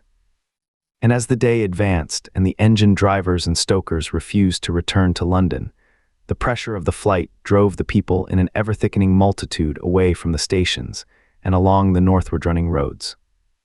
By midday a Martian had been seen at Barnes, and a cloud of slowly sinking black vapor drove along the Thames and across the flats of Lambeth, cutting off all escape over the bridges in its sluggish advance. Another bank drove over Ealing and surrounded a little island of survivors on Castle Hill, alive, but unable to escape. After a fruitless struggle to get aboard a northwestern train at Chalk Farm, the engines of the trains that had loaded in the goods yard there plowed through shrieking people, and a dozen stalwart men fought to keep the crowd from crushing the driver against his furnace. My brother emerged upon the Chalk Farm road, dodged across through a hurrying swarm of vehicles, and had the luck to be foremost in the sack of a cycle shop. The front tire of the machine he got was punctured in dragging it through the window, but he got up and off, notwithstanding, with no further injury than a cut wrist. The steep foot of Haverstock Hill was impassable owing to several overturned horses, and my brother struck into Belsize Road. So he got out of the fury of the panic, and skirting the Edgware Road, reached Edgware about 7, fasting and wearied, but well ahead of the crowd. Along the road, people were standing in the roadway, curious, wondering. He was passed by a number of cyclists, some horsemen, and 2 motor cars. A mile from Edgware, the rim of the wheel broke, and the machine became unrideable. He left it by the roadside and trudged through the village. There were shops half opened in the main street of the place, and people crowded on the pavement and in the doorways and windows, staring astonished at this extraordinary procession of fugitives that was beginning. He succeeded in getting some food at an inn. For a time he remained in Edgware, not knowing what next to do. the flying people increased in number. Many of them, like my brother, seemed inclined to loiter in the place. There was no fresh news of the invaders from Mars. At that time the road was crowded, but as yet far from congested. Most of the fugitives at that hour were mounted on cycles, but there were soon motor cars, hansom cabs, and carriages hurrying along, and the dust hung in heavy clouds along the road to St. Albans. It was perhaps a vague idea of making his way to Chelmsford, where some friends of his lived, that at last induced my brother to strike into a quiet lane running eastward. Presently he came upon a stile, and crossing it, followed a footpath northeastward. He passed near several farmhouses and some little places, whose names he did not learn. He saw few fugitives until, in a grass lane towards High Barnet, he happened upon two ladies who became his fellow travelers. He came upon them just in time to save them. He heard their screams, and hurrying round the corner, saw a couple of men struggling to drag them out of the little pony chaise in which they had been driving, while a third, with difficulty, held the frightened pony's head. One of the ladies, a short woman dressed in white, was simply screaming. The other, a dark, slender figure, slashed at the man who gripped her arm with a whip she held in her disengaged hand. My brother immediately grasped the situation, shouted, and hurried towards the struggle. One of the men desisted and turned towards him, and my brother, realizing from his antagonist's face that a fight was unavoidable, and being an expert boxer, went into him forthwith and sent him down against the wheel of the chaise. It was no time for pugilistic chivalry, and my brother laid him quiet with a kick, and gripped the collar of the man who pulled at the slender lady's arm. He heard the clatter of hoofs, the whip stung across his face. A third antagonist struck him between the eyes, and the man he held wrenched himself free and made off down the lane in the direction from which he had come. Partly stunned, he found himself facing the man who had held the horse's head, and became aware of the chaise receding from him down the lane, swaying from side to side, and with the women in it looking back. The man before him, a burly rough, tried to close, and he stopped him with a blow in the face. Then, realizing that he was deserted, he dodged round and made off down the lane after the chaise, with the sturdy man close behind him, and the fugitive, who had turned now, following remotely. Suddenly he stumbled and fell. His immediate pursuer went headlong, and he rose to his feet to find himself with a couple of antagonists again. He would have had little chance against them had not the slender lady very pluckily pulled up and returned to his help. It seems she had had a revolver all this time, but it had been under the seat when she and her companion were attacked. She fired at 6 yards distance, narrowly missing my brother. The less courageous of the robbers made off, and his companion followed him, cursing his cowardice. They both stopped in sight down the lane, where the third man lay insensible. "Take this," said the slender lady, and she gave my brother her revolver. "Go back to the chaise," said my brother, wiping the blood from his split lip. She turned without a word. They were both panting, and they went back to where the lady in white struggled to hold back the frightened pony. The robbers had evidently had enough of it. When my brother looked again, they were retreating. "I'll sit here," said my brother, "if I may," and he got upon the empty front seat. The lady looked over her shoulder. "Give me the reins," she said, and laid the whip along the pony's side. In another moment, a bend in the road hid the 3 men from my brother's eyes. So quite unexpectedly, my brother found himself, panting, with a cut mouth, a bruised jaw, and blood-stained knuckles, driving along an unknown lane with these 2 women. He learned they were the wife and the younger sister of a surgeon living at Stanmore, who had come in the small hours from a dangerous case at Pinner, and heard at some railway station on his way of the Martian advance. He had hurried home, roused the women. Their servant had left them 2 days before, packed some provisions, put his revolver under the seat, luckily for my brother, and told them to drive on to Edgware with the idea of getting a train there. He stopped behind to tell the neighbors. He would overtake them, he said, at about 4:30 in the morning, and now it was nearly 9, and they had seen nothing of him. They could not stop in Edgware because of the growing traffic through the place, and so they had come into this side lane. That was the story they told my brother in fragments when presently they stopped again, nearer to New Barnet. He promised to stay with them, at least until they could determine what to do, or until the missing man arrived and professed to be an expert shot with the revolver, a weapon strange to him, in order to give them confidence. They made a sort of encampment by the wayside, and the pony became happy in the hedge. He told them of his own escape out of London and all that he knew of these Martians and their ways. The sun crept higher in the sky, and after a time their talk died out and gave place to an uneasy state of anticipation.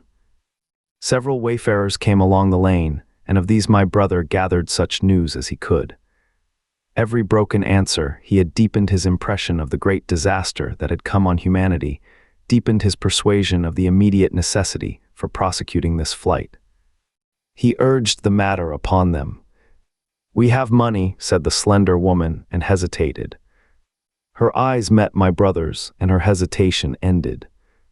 "So have I," said my brother. She explained that they had as much as £30 in gold, besides a £5 note, and suggested that with that they might get upon a train at St. Albans or New Barnet. My brother thought that was hopeless, seeing the fury of the Londoners to crowd upon the trains, and broached his own idea of striking across Essex towards Harwich, and thence escaping from the country altogether. Mrs. Elphinstone, that was the name of the woman in white, would listen to no reasoning, and kept calling upon George. But her sister-in-law was astonishingly quiet and deliberate, and at last agreed to my brother's suggestion. So, designing to cross the Great North Road, they went on towards Barnet, my brother leading the pony to save it as much as possible. As the sun crept up the sky, the day became excessively hot, and underfoot a thick, whitish sand grew burning and blinding, so that they traveled only very slowly. The hedges were gray with dust, and as they advanced towards Barnet, a tumultuous murmuring grew stronger. They began to meet more people. For the most part these were staring before them, murmuring indistinct questions, jaded, haggard, unclean. One man in evening dress passed them on foot, his eyes on the ground. They heard his voice, and looking back at him, saw one hand clutched in his hair and the other beating invisible things. His paroxysm of rage over, he went on his way without once looking back. As my brother's party went on towards the crossroads to the south of Barnet, they saw a woman approaching the road across some fields on their left, carrying a child and with 2 other children. And then passed a man in dirty black, with a thick stick in one hand and a small portmanteau in the other. Then round the corner of the lane, from between the villas that guarded it at its confluence with the high road, came a little cart drawn by a sweating black pony and driven by a sallow youth in a bowler hat, gray with dust.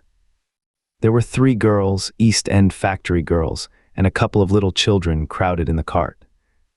"This'll take us round Edgware?" asked the driver, wild-eyed, white-faced, and when my brother told him it would if he turned to the left, he whipped up at once without the formality of thanks. My brother noticed a pale gray smoke or haze rising among the houses in front of them, and veiling the white facade of a terrace beyond the road that appeared between the backs of the villas. Mrs. Elphinstone suddenly cried out at a number of tongues of smoky red flame, leaping up above the houses in front of them against the hot, blue sky. The tumultuous noise resolved itself now into the disorderly mingling of many voices, the gride of many wheels, the creaking of wagons, and the staccato of hoofs. The lane came round sharply not 50 yards from the crossroads. "Good heavens!" cried Mrs. Elphinstone. "What is this you are driving us into?" My brother stopped. For the main road was a boiling stream of people, a torrent of human beings rushing northward, one pressing on another. A great bank of dust, white and luminous in the blaze of the sun, made everything within 20 feet of the ground gray and indistinct, and was perpetually renewed by the hurrying feet of a dense crowd of horses and of men and women on foot, and by the wheels of vehicles of every description. "Way," my brother heard voices crying, "make way." It was like riding into the smoke of a fire to approach the meeting point of the lane and road. The crowd roared like a fire, and the dust was hot and pungent. And indeed, a little way up the road a villa was burning and sending rolling masses of black smoke across the road to add to the confusion. 2 men came past them, then a dirty woman carrying a heavy bundle and weeping. A lost retriever dog with hanging tongue circled dubiously round them, scared and wretched, and fled at my brother's threat. So much as they could see of the road Londonward between the houses to the right was a tumultuous stream of dirty, hurrying people, pent in between the villas on either side. The black heads, the crowded forms, grew into distinctness as they rushed towards the corner, hurried past, and merged their individuality again in a receding multitude that was swallowed up at last in a cloud of dust. Go on, cried the voices. Way, way. One man's hands pressed on the back of another. My brother stood at the pony's head. Irresistibly attracted, he advanced slowly, pace by pace, down the lane. Edgware had been a scene of confusion, Chalk Farm a riotous tumult, but this was a whole population in movement. It is hard to imagine that host. It had no character of its own. The figures poured out past the corner and receded with their backs to the group in the lane. Along the margin came those who were on foot, threatened by the wheels, stumbling in the ditches, blundering into one another. The carts and carriages crowded close upon one another, making little way for those swifter and more impatient vehicles that darted forward every now and then, when an opportunity showed itself of doing so, sending the people scattering against the fences and gates of the villas. Push on was the cry, push on, they are coming. In one cart stood a blind man in the uniform of the Salvation Army, gesticulating with his crooked fingers and bawling, "Eternity, eternity." His voice was hoarse and very loud, so that my brother could hear him long after he was lost to sight in the dust. Some of the people who crowded in the carts whipped stupidly at their horses and quarreled with other drivers. Some sat motionless, staring at nothing with miserable eyes. Some gnawed their hands with thirst, or lay prostrate in the bottoms of their conveyances. The horses' bits were covered with foam, their eyes bloodshot. There were cabs, carriages, shop carts, wagons, beyond counting, a mail cart, a road cleaner's cart marked Vestry of St. Pancras, a huge timber wagon crowded with roughs. A brewer's dray rumbled by with its two near wheels splashed with fresh blood. "Clear the way," cried the voices, "clear the way." "Eternity, eternity," came echoing down the road. There were sad, haggard women tramping by, well-dressed, with children that cried and stumbled, their dainty clothes smothered in dust, their weary faces smeared with tears. With many of these came men, sometimes helpful, sometimes lowering and savage. Fighting side by side with them pushed some weary street outcast in faded black rags, wide-eyed, loud-voiced, and foul-mouthed. There were sturdy workmen thrusting their way along, wretched, unkempt men, clothed like clerks or shopmen, struggling spasmodically. A wounded soldier my brother noticed, men dressed in the clothes of railway porters, one wretched creature in a nightshirt with a coat thrown over it. But varied as its composition was, certain things all that host had in common. There were fear and pain on their faces, and fear behind them. A tumult up the road, a quarrel for a place in a wagon, sent the whole host of them quickening their pace. Even a man so scared and broken that his knees bent under him was galvanized for a moment into renewed activity. The heat and dust had already been at work upon this multitude. Their skins were dry, their lips black and cracked. They were all thirsty, weary, and footsore. And amid the various cries one heard disputes, reproaches, groans of weariness and fatigue. The voices of most of them were hoarse and weak. Through it all ran a refrain. "Way, way, the Martians are coming." Few stopped and came aside from that flood. The lane opened slantingly into the main road with a narrow opening and had a delusive appearance of coming from the direction of London.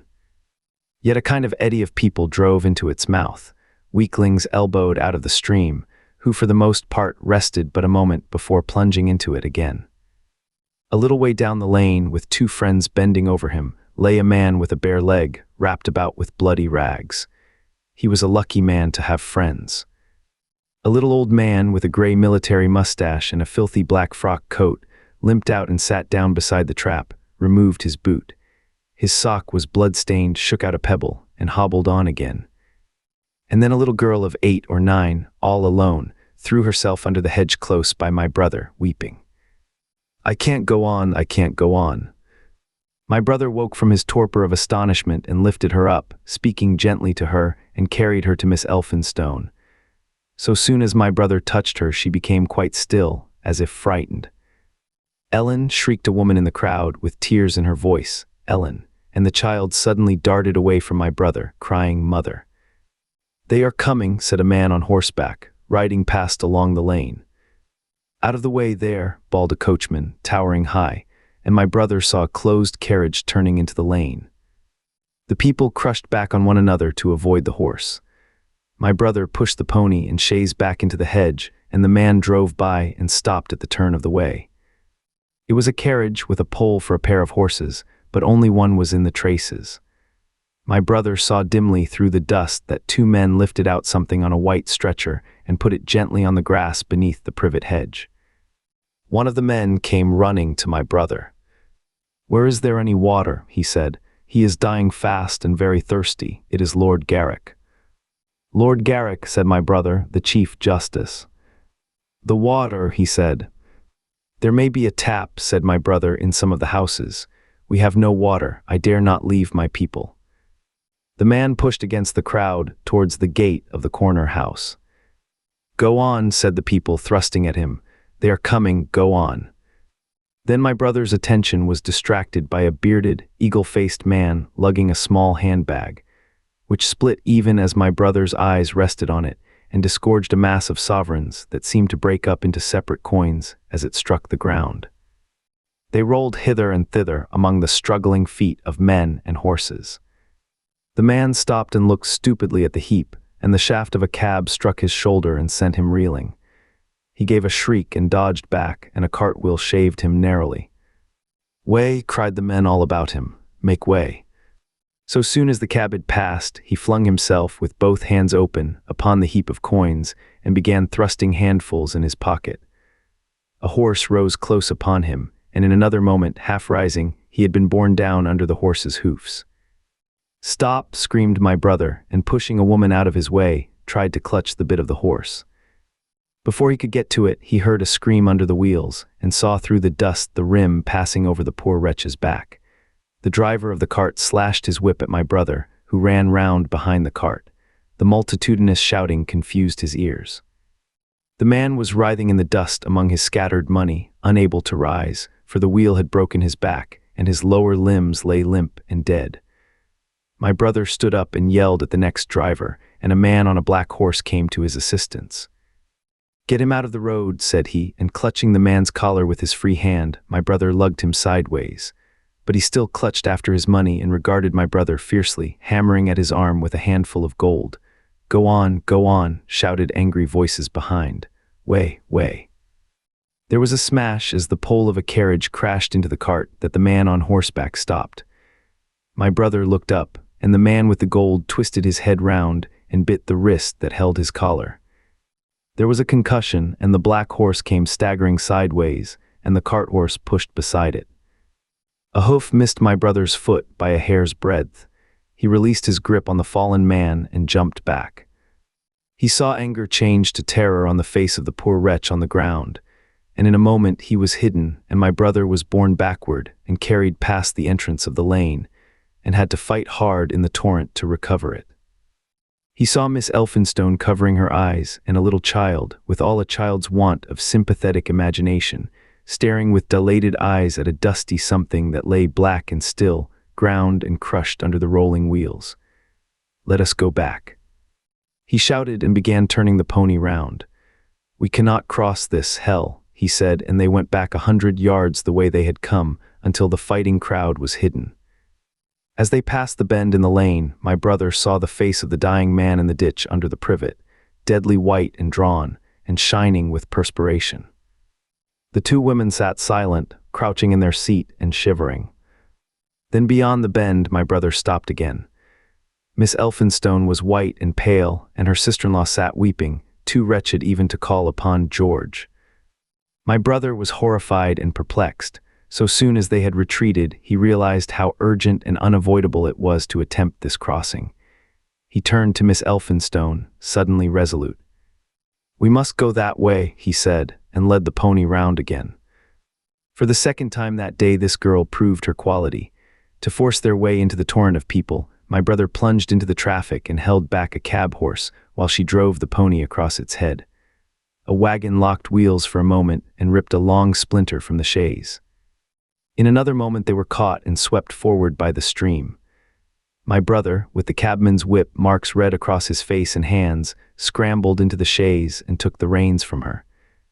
"Point the revolver at the man behind," he said, giving it to her, "if he presses us too hard."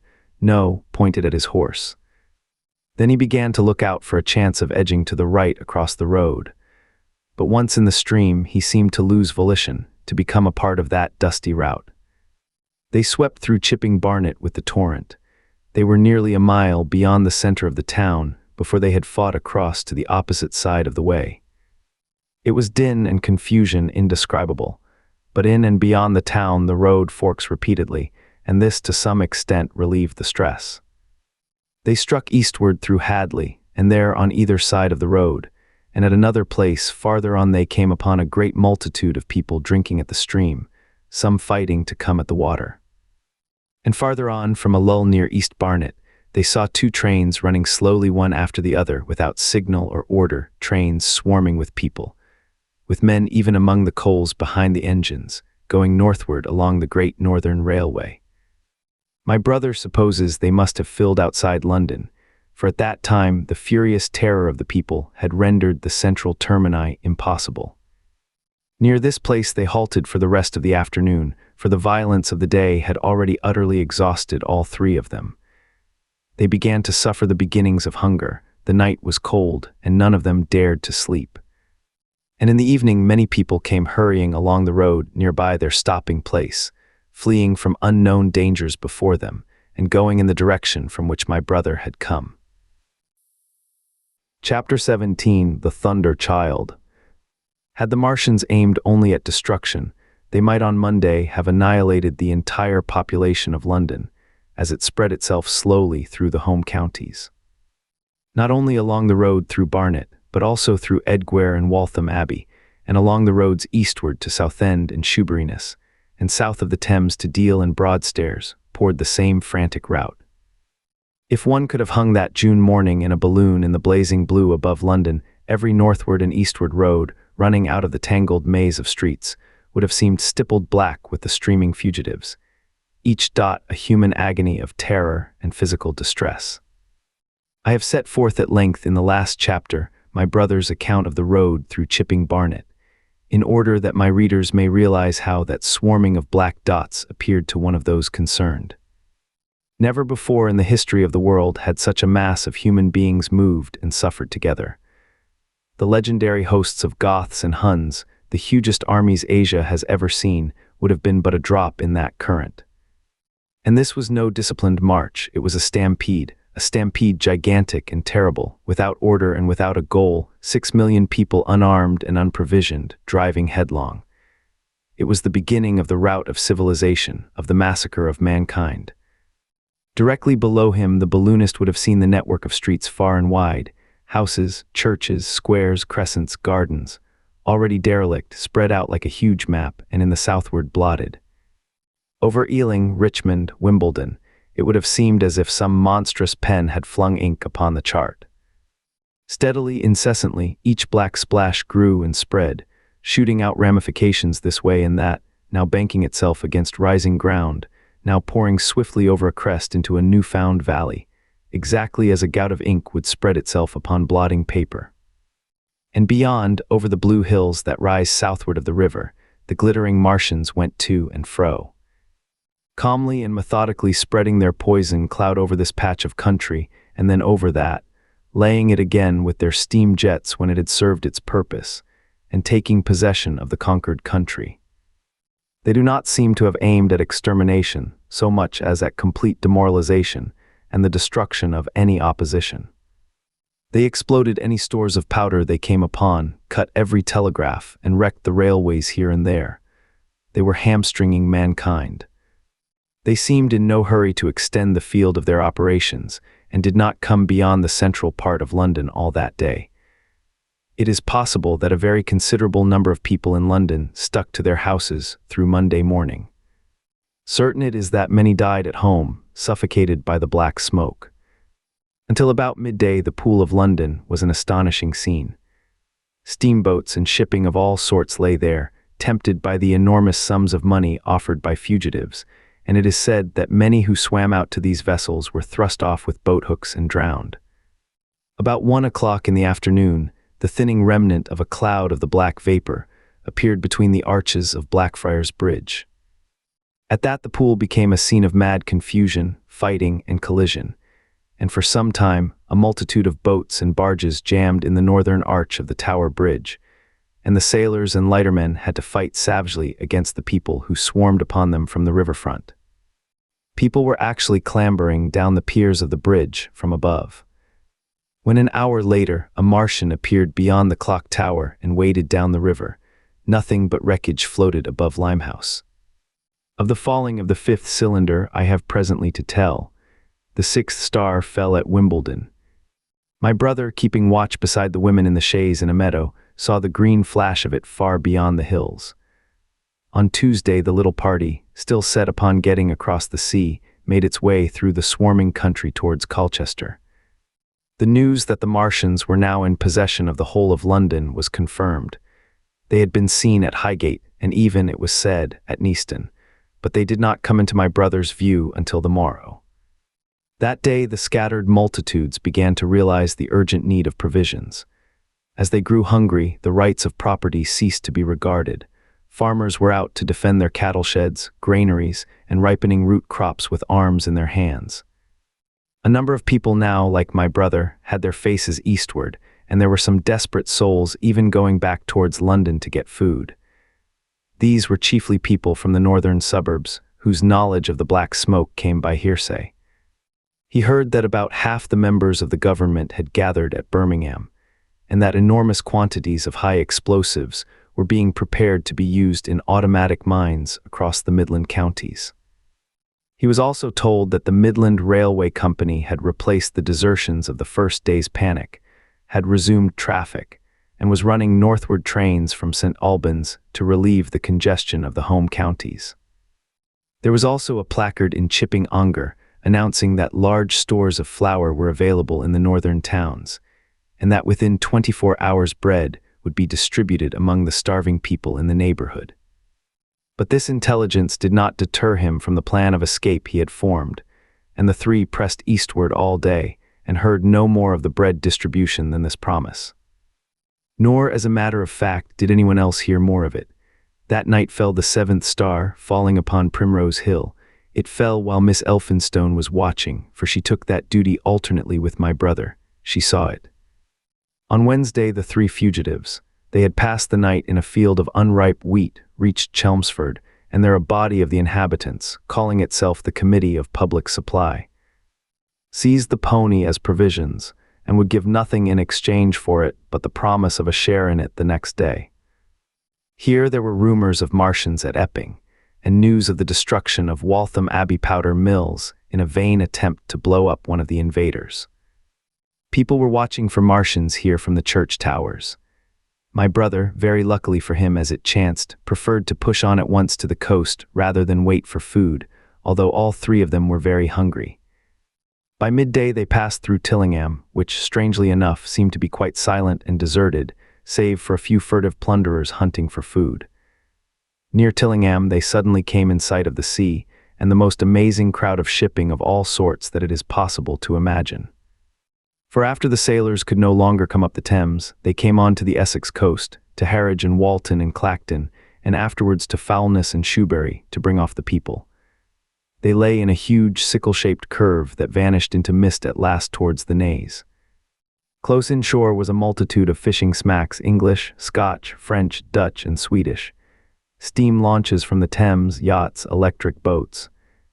And beyond were ships of larger burden, a multitude of filthy colliers, trim merchantmen, cattle ships, passenger boats, petroleum tanks, ocean tramps, an old white transport even, neat white and grey liners from Southampton and Hamburg. And along the blue coast across the Blackwater, my brother could make out dimly a dense swarm of boats chaffering with the people on the beach, a swarm which also extended up the Blackwater almost to Malden. About a couple of miles out lay an ironclad, very low in the water, almost, to my brother's perception, like a waterlogged ship. This was the ram Thunder Child. It was the only warship in sight, but far away to the right over the smooth surface of the sea. For that day there was a dead calm, lay a serpent of black smoke to mark the next ironclads of the Channel fleet, which hovered in an extended line. Steam up and ready for action, across the Thames estuary during the course of the Martian conquest, vigilant and yet powerless to prevent it. At the sight of the sea, Mrs. Elphinstone, in spite of the assurances of her sister-in-law, gave way to panic. She had never been out of England before. She would rather die than trust herself friendless in a foreign country, and so forth. She seemed, poor woman, to imagine that the French and the Martians might prove very similar. She had been growing increasingly hysterical, fearful, and depressed during the 2 days' journeyings. Her great idea was to return to Stanmore. Things had been always well and safe at Stanmore. They would find George at Stanmore. It was with the greatest difficulty they could get her down to the beach, where presently my brother succeeded in attracting the attention of some men on a paddle steamer from the Thames. They sent a boat and drove a bargain for £36 for the three. The steamer was going, these men said, to Ostend. It was about 2 o'clock when my brother, having paid their fares at the gangway, found himself safely aboard the steamboat with his charges. There was food aboard, albeit at exorbitant prices, and the three of them contrived to eat a meal on one of the seats forward. There were already a couple of score of passengers aboard, some of whom had expended their last money in securing a passage. But the captain lay off the Blackwater until 5 in the afternoon, picking up passengers until the seated decks were even dangerously crowded. He would probably have remained longer had it not been for the sound of guns that began about that hour in the south. As if in answer, the ironclad Seaward fired a small gun and hoisted a string of flags. A jet of smoke sprang out of her funnels. Some of the passengers were of opinion that this firing came from Shoeburyness, until it was noticed that it was growing louder. At the same time, far away in the southeast, the masts and upperworks of 3 ironclads rose one after the other out of the sea, beneath clouds of black smoke. But my brother's attention speedily reverted to the distant firing in the south. He fancied he saw a column of smoke rising out of the distant gray haze. The little steamer was already flapping her way eastward of the big crescent of shipping, and the low Essex coast was growing blue and hazy, when a Martian appeared, small and faint in the remote distance, advancing along the muddy coast from the direction of Foulness. At that the captain on the bridge swore at the top of his voice with fear and anger at his own delay, and the paddles seemed infected with his terror. Every soul aboard stood at the bulwarks or on the seats of the steamer and stared at that distant shape, higher than the trees or church towers inland, and advancing with a leisurely parody of a human stride. It was the first Martian my brother had seen, and he stood, more amazed than terrified, watching this Titan advancing deliberately towards the shipping, wading farther and farther into the water as the coast fell away. Then, far away beyond the crouch, came another, striding over some stunted trees, and then yet another, still farther off, wading deeply through a shiny mudflat that seemed to hang halfway up between sea and sky. They were all stalking seaward, as if to intercept the escape of the multitudinous vessels that were crowded between Foulness and the Naze. In spite of the throbbing exertions of the engines of the little paddle boat, and the pouring foam that her wheels flung behind her, she receded with terrifying slowness from this ominous advance. Glancing northwestward, my brother saw the large crescent of shipping already writhing with the approaching terror. One ship passing behind another, another coming round from broadside to end on, steamships whistling and giving off volumes of steam, sails being let out, launches rushing hither and thither. He was so fascinated by this, and by the creeping danger away to the left, that he had no eyes for anything seaward. And then a swift movement of the steamboat. She had suddenly come round to avoid being run down. Flung him headlong from the seat upon which he was standing. There was a shouting all about him, a trampling of feet, and a cheer that seemed to be answered faintly. The steamboat lurched and rolled him over upon his hands. He sprang to his feet and saw to starboard, and not 100 yards from their heeling, pitching boat, a vast iron bulk like the blade of a plow tearing through the water. Tossing it on either side in huge waves of foam that leaped towards the steamer, flinging her paddles helplessly in the air, and then sucking her deck down almost to the waterline. A douche of spray blinded my brother for a moment. When his eyes were clear again, he saw the monster had passed and was rushing landward.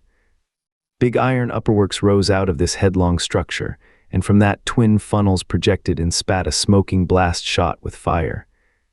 It was the torpedo ram, Thunder Child, steaming headlong, coming to the rescue of the threatened shipping. Keeping his footing on the heaving deck by clutching the bulwarks, my brother looked past this charging Leviathan at the Martians again, and he saw the three of them now close together, and standing so far out to see that their tripod supports were almost entirely submerged. Thus sunken and seen in remote perspective, they appeared far less formidable than the huge iron bulk in whose wake the steamer was pitching so helplessly. It would seem they were regarding this new antagonist with astonishment. To their intelligence, it may be, the giant was even such another as themselves. The Thunder Child fired no gun, but simply drove full speed towards them. It was probably her not firing that enabled her to get so near the enemy as she did. They did not know what to make of her. One shell, and they would have sent her to the bottom forthwith with the heat tray.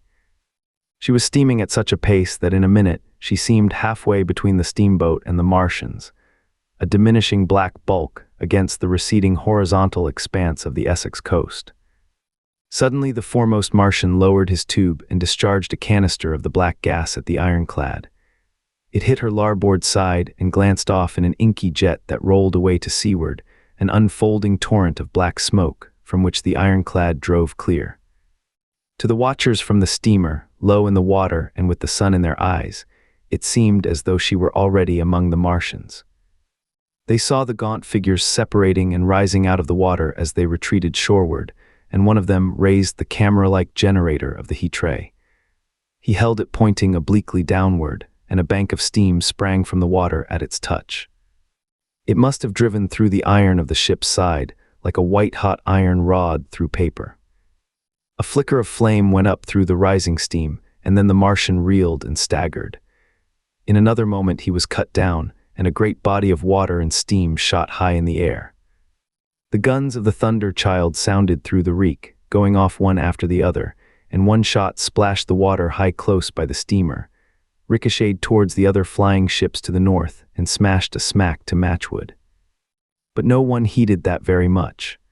At the sight of the Martians, collapsed the captain on the bridge yelled inarticulately, and all the crowding passengers on the steamer's stern shouted together. And then they yelled again. For, surging out beyond the white tumult, drove something long and black, the flames streaming from its middle parts, its ventilators and funnels spouting fire. She was alive still, the steering gear, it seems, was intact and her engines working. She headed straight for a second Martian, and was within 100 yards of him when the heat tray came to bear. Then with a violent thud, a blinding flash, her decks, her funnels, leaped upward. The Martian staggered with the violence of her explosion, and in another moment the flaming wreckage, still driving forward with the impetus of its pace, had struck him and crumpled him up like a thing of cardboard. My brother shouted involuntarily. A boiling tumult of steam hid everything again. "Two!" yelled the captain. Everyone was shouting. The whole steamer from end to end rang with frantic cheering that was taken up first by one, and then by all in the crowding multitude of ships and boats that was driving out to sea. The steam hung upon the water for many minutes, hiding the third Martian and the coast altogether. And all this time the boat was paddling steadily out to sea and away from the fight. And when at last the confusion cleared, the drifting bank of black vapor intervened, and nothing of the Thunder Child could be made out, nor could the third Martian be seen. But the ironclads to seaward were now quite close, and standing in towards shore past the steamboat. The little vessel continued to beat its way seaward, and the ironclads receded slowly towards the coast, which was hidden still by a marbled bank of vapor, part steam, part black gas, eddying and combining in the strangest way. The fleet of refugees was scattering to the northeast. Several smacks were sailing between the ironclads and the steamboat. After a time, and before they reached the sinking cloud bank, the warships turned northward, and then abruptly went about and passed into the thickening haze of evening southward. The coast grew faint, and at last indistinguishable amid the low banks of clouds that were gathering about the sinking sun. Then suddenly out of the golden haze of the sunset came the vibration of guns and a form of black shadows moving. Everyone struggled to the rail of the steamer and peered into the blinding furnace of the west, but nothing was to be distinguished clearly. A mass of smoke rose slanting and barred the face of the sun. The steamboat throbbed on its way through an interminable suspense. The sun sank into gray clouds, the sky flushed and darkened, the evening star trembled into sight. It was deep twilight when the captain cried out and pointed. My brother strained his eyes. Something rushed up into the sky out of the grayness, rushed slantingly upward and very swiftly into the luminous clearness above the clouds in the western sky. Something flat and broad and very large that swept round in a vast curve, grew smaller, sank slowly, and vanished again into the gray mystery of the night. And as it flew, it rained down darkness upon the land. Book 2, The Earth Under the Martians. Chapter 1, Underfoot. In the first book I have wandered so much from my own adventures to tell of the experiences of my brother that all through the last 2 chapters I and the curate have been lurking in the empty house at Halliford whither we fled to escape the black smoke. There I will resume. We stopped there all Sunday night and all the next day, the day of the panic, in a little island of daylight, cut off by the black smoke from the rest of the world. We could do nothing but wait in aching inactivity during those 2 weary days. My mind was occupied by anxiety for my wife. I figured her at Leatherhead, terrified, in danger, mourning me already as a dead man. I paced the rooms and cried aloud when I thought of how I was cut off from her, of all that might happen to her in my absence. My cousin, I knew, was brave enough for any emergency, but he was not the sort of man to realize danger quickly, to rise promptly. What was needed now was not bravery, but circumspection. My only consolation was to believe that the Martians were moving Londonward and away from her. Such vague anxieties keep the mind sensitive and painful. I grew very weary and irritable with the curate's perpetual ejaculations. I tired of the sight of his selfish despair. After some ineffectual remonstrance, I kept away from him, staying in a room, evidently a children's schoolroom, containing globes, forms, and copybooks. When he followed me thither, I went to a box room at the top of the house, and in order to be alone with my aching miseries, locked myself in. We were hopelessly hemmed in by the black smoke all that day and the morning of the next. There were signs of people in the next house on Sunday evening, a face at a window and moving lights, and later the slamming of a door. But I do not know who these people were, nor what became of them. We saw nothing of them next day. The black smoke drifted slowly riverward all through Monday morning, creeping nearer and nearer to us, driving at last along the roadway outside the house that hid us. A Martian came across the fields about midday, laying the stuff with a jet of superheated steam that hissed against the walls, smashed all the windows it touched, and scalded the curate's hand as he fled out of the front room. When at last we crept across the sodden rooms and looked out again, the country northward was as though a black snowstorm had passed over it. Looking towards the river, we were astonished to see an unaccountable redness mingling with the black of the scorched meadows. For a time we did not see how this change affected our position, save that we were relieved of our fear of the black smoke. But later I perceived that we were no longer hemmed in, that now we might get away. So soon as I realized that the way of escape was open, my dream of action returned. But the curate was lethargic, unreasonable. "We are safe here," he repeated, "safe here." I resolved to leave him, would that I had. Wiser now for the artilleryman's teaching, I sought out food and drink. I had found oil and rags for my burns, and I also took a hat and a flannel shirt that I found in one of the bedrooms. When it was clear to him that I meant to go alone, had reconciled myself to going alone, he suddenly roused himself to come. And all being quiet throughout the afternoon, we started about 5 o'clock, as I should judge, along the blackened road to Sunbury. In Sunbury and at intervals along the road were dead bodies lying in contorted attitudes, horses as well as men, overturned carts and luggage, all covered thickly with black dust. That pall of cindery powder made me think of what I had read of the destruction of Pompeii. We got to Hampton Court without misadventure, our minds full of strange and unfamiliar appearances. And at Hampton Court our eyes were relieved to find a patch of green that had escaped the suffocating drift. We went through Bushy Park, with its deer going to and fro under the chestnuts, and some men and women hurrying in the distance towards Hampton, and so we came to Twickenham. These were the first people we saw. Away across the road, the woods beyond Ham and Petersham were still afire. Twickenham was uninjured by either heat ray or black smoke, and there were more people about here, though none could give us news. For the most part, they were like ourselves, taking advantage of a lull to shift their quarters. I have an impression that many of the houses here were still occupied by scared inhabitants, too frightened even for flight. Here, too, the evidence of a hasty rout was abundant along the road. I remember most vividly 3 smashed bicycles in a heap, pounded into the road by the wheels of subsequent carts. We crossed Richmond Bridge about 8:30. We hurried across the exposed bridge, of course, but I noticed floating down the stream a number of red masses, some many feet across. I did not know what these were. There was no time for scrutiny, and I put a more horrible interpretation on them than they deserved. Here again on the Surrey side were black dust that had once been smoke, and dead bodies, a heap near the approach to the station. But we had no glimpse of the Martians until we were some way towards Barnes. We saw in the blackened distance a group of 3 people running down a side street towards the river, but otherwise it seemed deserted. Up the hill, Richmond town was burning briskly. Outside the town of Richmond, there was no trace of the black smoke. Then suddenly, as we approached Kew, came a number of people running, and the upperworks of a Martian fighting machine loomed in sight over the housetops, not 100 yards away from us.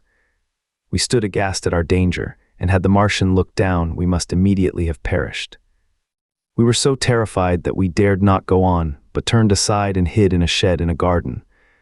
There the curate crouched, weeping silently and refusing to stir again. But my fixed idea of reaching Leatherhead would not let me rest, and in the twilight I ventured out again. I went through a shrubbery and along a passage beside a big house standing in its own grounds, and so emerged upon the road towards Kew.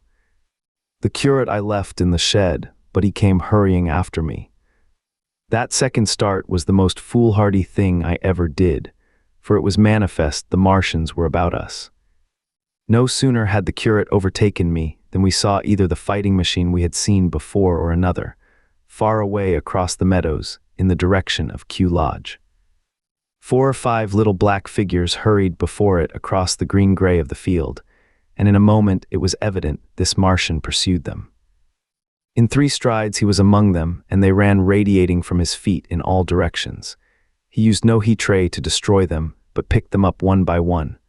Apparently he tossed them into the great metallic carrier which projected behind him, much as a workman's basket hangs over his shoulder. It was the first time I realized that the Martians might have any other purpose than destruction with defeated humanity.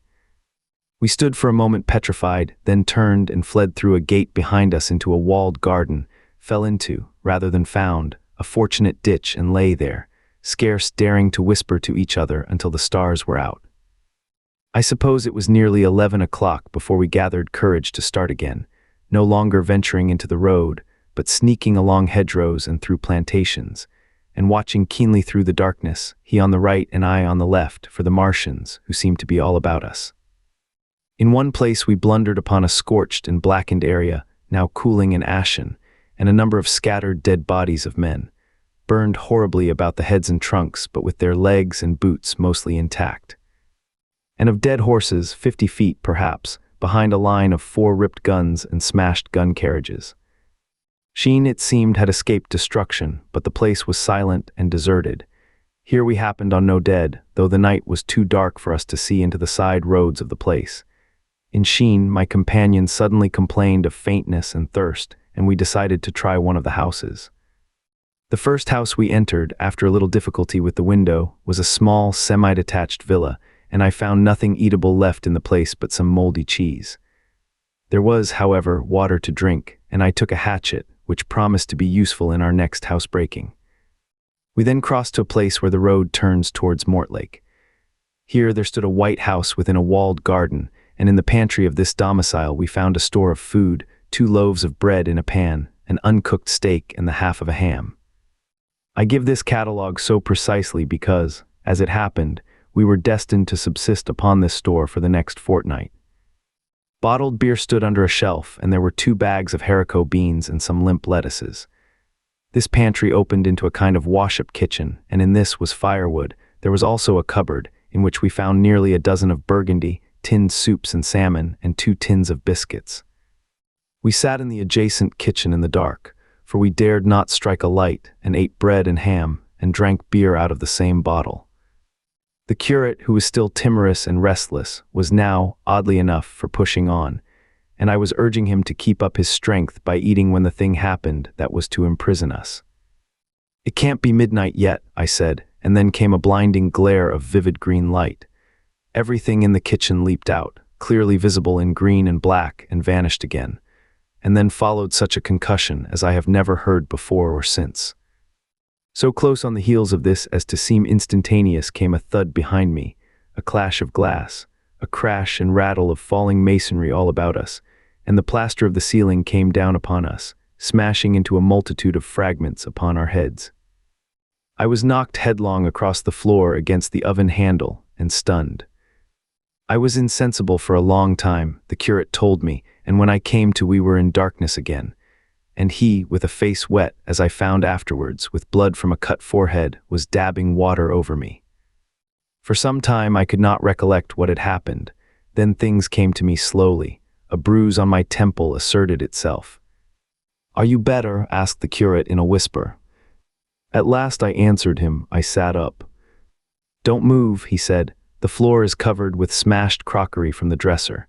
You can't possibly move without making a noise, and I fancy they are outside." We both sat quite silent, so that we could scarcely hear each other breathing. Everything seemed deadly still, but once something near us, some plaster or broken brickwork, slid down with a rumbling sound. Outside and very near was an intermittent, metallic rattle. "That," said the curate, when presently it happened again. "Yes," I said, "but what is it?" "A Martian," said the curate. I listened again.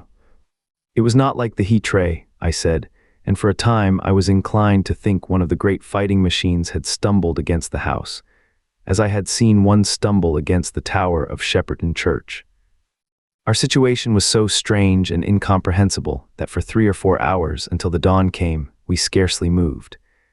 And then the light filtered in, not through the window, which remained black, but through a triangular aperture between a beam and a heap of broken bricks in the wall behind us. The interior of the kitchen we now saw grayly for the first time. The window had been burst in by a mass of garden mold, which flowed over the table upon which we had been sitting and lay about our feet. Outside, the soil was banked high against the house. At the top of the window frame, we could see an uprooted drain pipe. The floor was littered with smashed hardware. The end of the kitchen towards the house was broken into, and since the daylight shone in there, it was evident the greater part of the house had collapsed. Contrasting vividly with this ruin was the neat dresser, stained in the fashion, pale green, and with a number of copper and tin vessels below it, the wallpaper imitating blue and white tiles, and a couple of colored supplements fluttering from the walls above the kitchen range. As the dawn grew clearer, we saw through the gap in the wall the body of a Martian, standing sentinel, I suppose, over the still glowing cylinder. At the sight of that, we crawled as circumspectly as possible out of the twilight of the kitchen into the darkness of the scullery. Abruptly, the right interpretation dawned upon my mind. "The 5th cylinder," I whispered, "the 5th shot from Mars, has struck this house and buried us under the ruins." For a time the curate was silent, and then he whispered, "God have mercy upon us." I heard him presently whimpering to himself. Save for that sound, we lay quite still in the scullery. I for my part scarce dared breathe, and sat with my eyes fixed on the faint light of the kitchen door. I could just see the curate's face, a dim, oval shape, and his collar and cuffs. Outside there began a metallic hammering, then a violent hooting, and then again, after a quiet interval, a hissing like the hissing of an engine. These noises, for the most part problematical, continued intermittently, and seemed if anything to increase in number as time wore on. Presently a measured thudding and a vibration that made everything about us quiver, and the vessels in the pantry ring and shift, began and continued. Once the light was eclipsed, and the ghostly kitchen doorway became absolutely dark. For many hours we must have crouched there, silent and shivering, until our tired attention failed. At last I found myself awake and very hungry. I am inclined to believe we must have spent the greater portion of a day before that awakening. My hunger was at a stride so insistent that it moved me to action. I told the curate I was going to seek food and felt my way towards the pantry. He made me no answer, but so soon as I began eating, the faint noise I made stirred him up, and I heard him crawling after me. Chapter 2: What We Saw from the Ruined House. After eating, we crept back to the scullery, and there I must have dozed again, for when presently I looked round I was alone. The thudding vibration continued with wearisome persistence. I whispered for the curate several times, and at last felt my way to the door of the kitchen. It was still daylight, and I perceived him across the room, lying against the triangular hole that looked out upon the Martians. His shoulders were hunched so that his head was hidden from me. I could hear a number of noises almost like those in an engine shed, and the place rocked with that beating thud. Through the aperture in the wall I could see the top of a tree touched with gold and the warm blue of a tranquil evening sky. For a minute or so I remained watching the curate, and then I advanced, crouching and stepping with extreme care amid the broken crockery that littered the floor. I touched the curate's leg, and he started so violently that a mass of plaster went sliding down outside and fell with a loud impact. I gripped his arm, fearing he might cry out, and for a long time we crouched motionless. Then I turned to see how much of our rampart remained. The detachment of the plaster had left a vertical slit open in the debris, and by raising myself cautiously across a beam, I was able to see out of this gap into what had been overnight a quiet suburban roadway. Vast, indeed, was the change that we beheld. The fifth cylinder must have fallen right into the midst of the house we had first visited. The building had vanished, completely smashed, pulverized, and dispersed by the blow. The cylinder lay now far beneath the original foundations, deep in a hole, already vastly larger than the pit I had looked into at walking. The earth all round it had splashed under that tremendous impact. Splashed is the only word, and lay in heaped piles that hid the masses of the adjacent houses. It had behaved exactly like mud under the violent blow of a hammer. Our house had collapsed backward. The front portion, even on the ground floor, had been destroyed completely. By a chance, the kitchen and scullery had escaped and stood buried now under soil and ruins, closed in by tons of earth on every side save towards the cylinder. Over that aspect we hung now on the very edge of the great circular pit the Martians were engaged in making. The heavy beating sound was evidently just behind us, and ever and again a bright green vapor drove up like a veil across our peephole. The cylinder was already opened in the center of the pit, and on the farther edge of the pit, amid the smashed and gravel-heaped shrubbery, one of the great fighting machines, deserted by its occupant, stood stiff and tall against the evening sky. At first I scarcely noticed the pit and the cylinder, although it has been convenient to describe them first.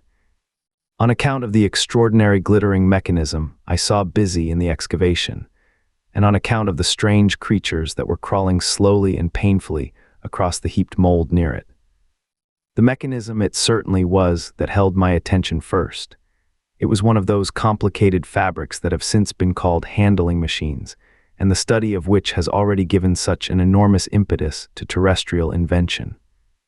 As it dawned upon me first, it presented a sort of metallic spider with 5 jointed, agile legs, and with an extraordinary number of jointed levers, bars, and reaching and clutching tentacles about its body.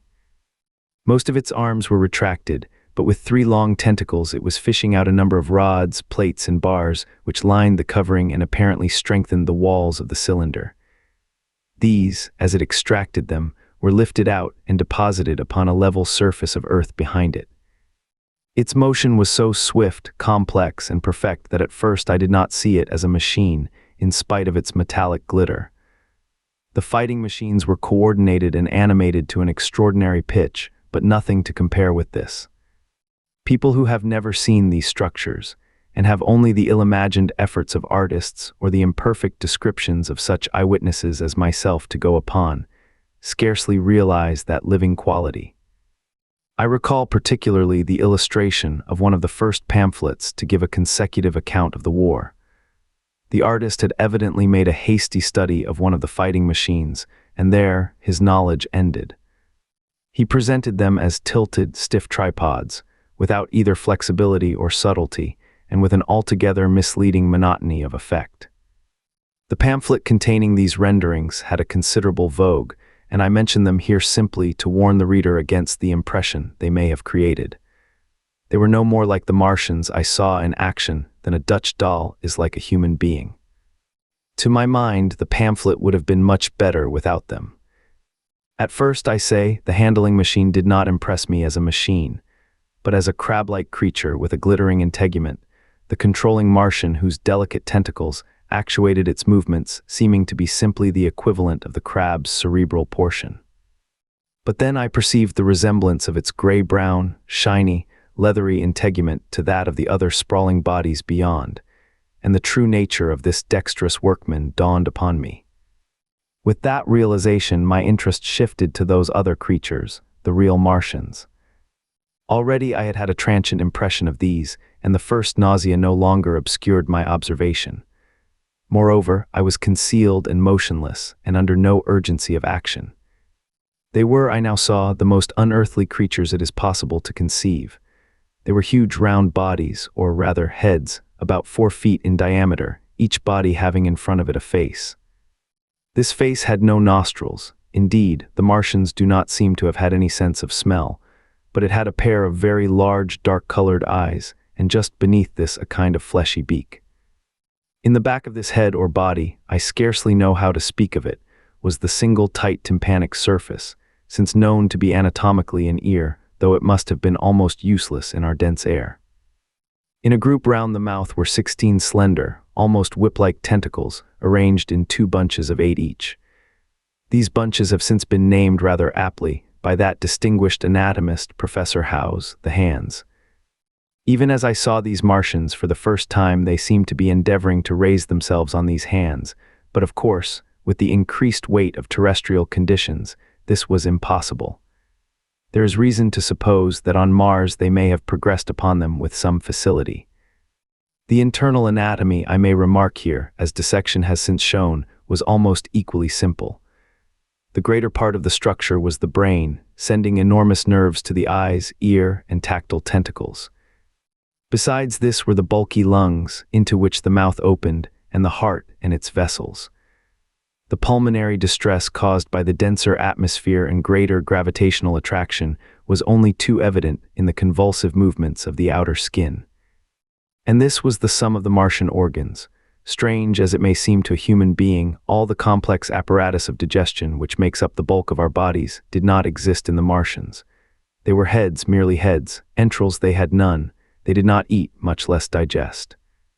Instead, they took the fresh, living blood of other creatures and injected it into their own veins. I have myself seen this being done, as I shall mention in its place. But squeamish as I may seem, I cannot bring myself to describe what I could not endure even to continue watching. Let it suffice to say, blood obtained from a still living animal, in most cases from a human being, was run directly by means of a little pipette into the recipient canal. The bare idea of this is no doubt horribly repulsive to us, but at the same time, I think that we should remember how repulsive our carnivorous habits would seem to an intelligent rabbit. The physiological advantages of the practice of injection are undeniable if one thinks of the tremendous waste of human time and energy occasioned by eating and the digestive process. Our bodies are half made up of glands and tubes and organs, occupied in turning heterogeneous food into blood. The digestive processes and their reaction upon the nervous system sap our strength and color our minds. Men go happy or miserable as they have healthy or unhealthy livers or sound gastric glands. But the Martians were lifted above all these organic fluctuations of mood and emotion. Their undeniable preference for men as their source of nourishment is partly explained by the nature of the remains of the victims they had brought with them as provisions from Mars. These creatures, to judge from the shriveled remains that have fallen into human hands, were bipeds with flimsy, siliceous skeletons, almost like those of the siliceous sponges, and feeble musculature standing about 6 feet high and having round, erect heads and large eyes in flinty sockets. 2 or 3 of these seemed to have been brought in each cylinder, and all were killed before Earth was reached. It was just as well for them, for the mere attempt to stand upright upon our planet would have broken every bone in their bodies. And while I am engaged in this description, I may add in this place certain further details which, although they were not all evident to us at the time, will enable the reader who is unacquainted with them to form a clearer picture of these offensive creatures. In 3 other points, their physiology differed strangely from ours. Their organisms did not sleep, any more than the heart of man sleeps, since they had no extensive muscular mechanism to recuperate. That periodical extinction was unknown to them. They had little or no sense of fatigue, it would seem. On Earth they could never have moved without effort, yet even to the last they kept in action. In 24 hours they did 24 hours of work, as even on Earth is perhaps the case with the ants. In the next place, wonderful as it seems in a sexual world, the Martians were absolutely without sex, and therefore without any of the tumultuous emotions that arise from that difference among men.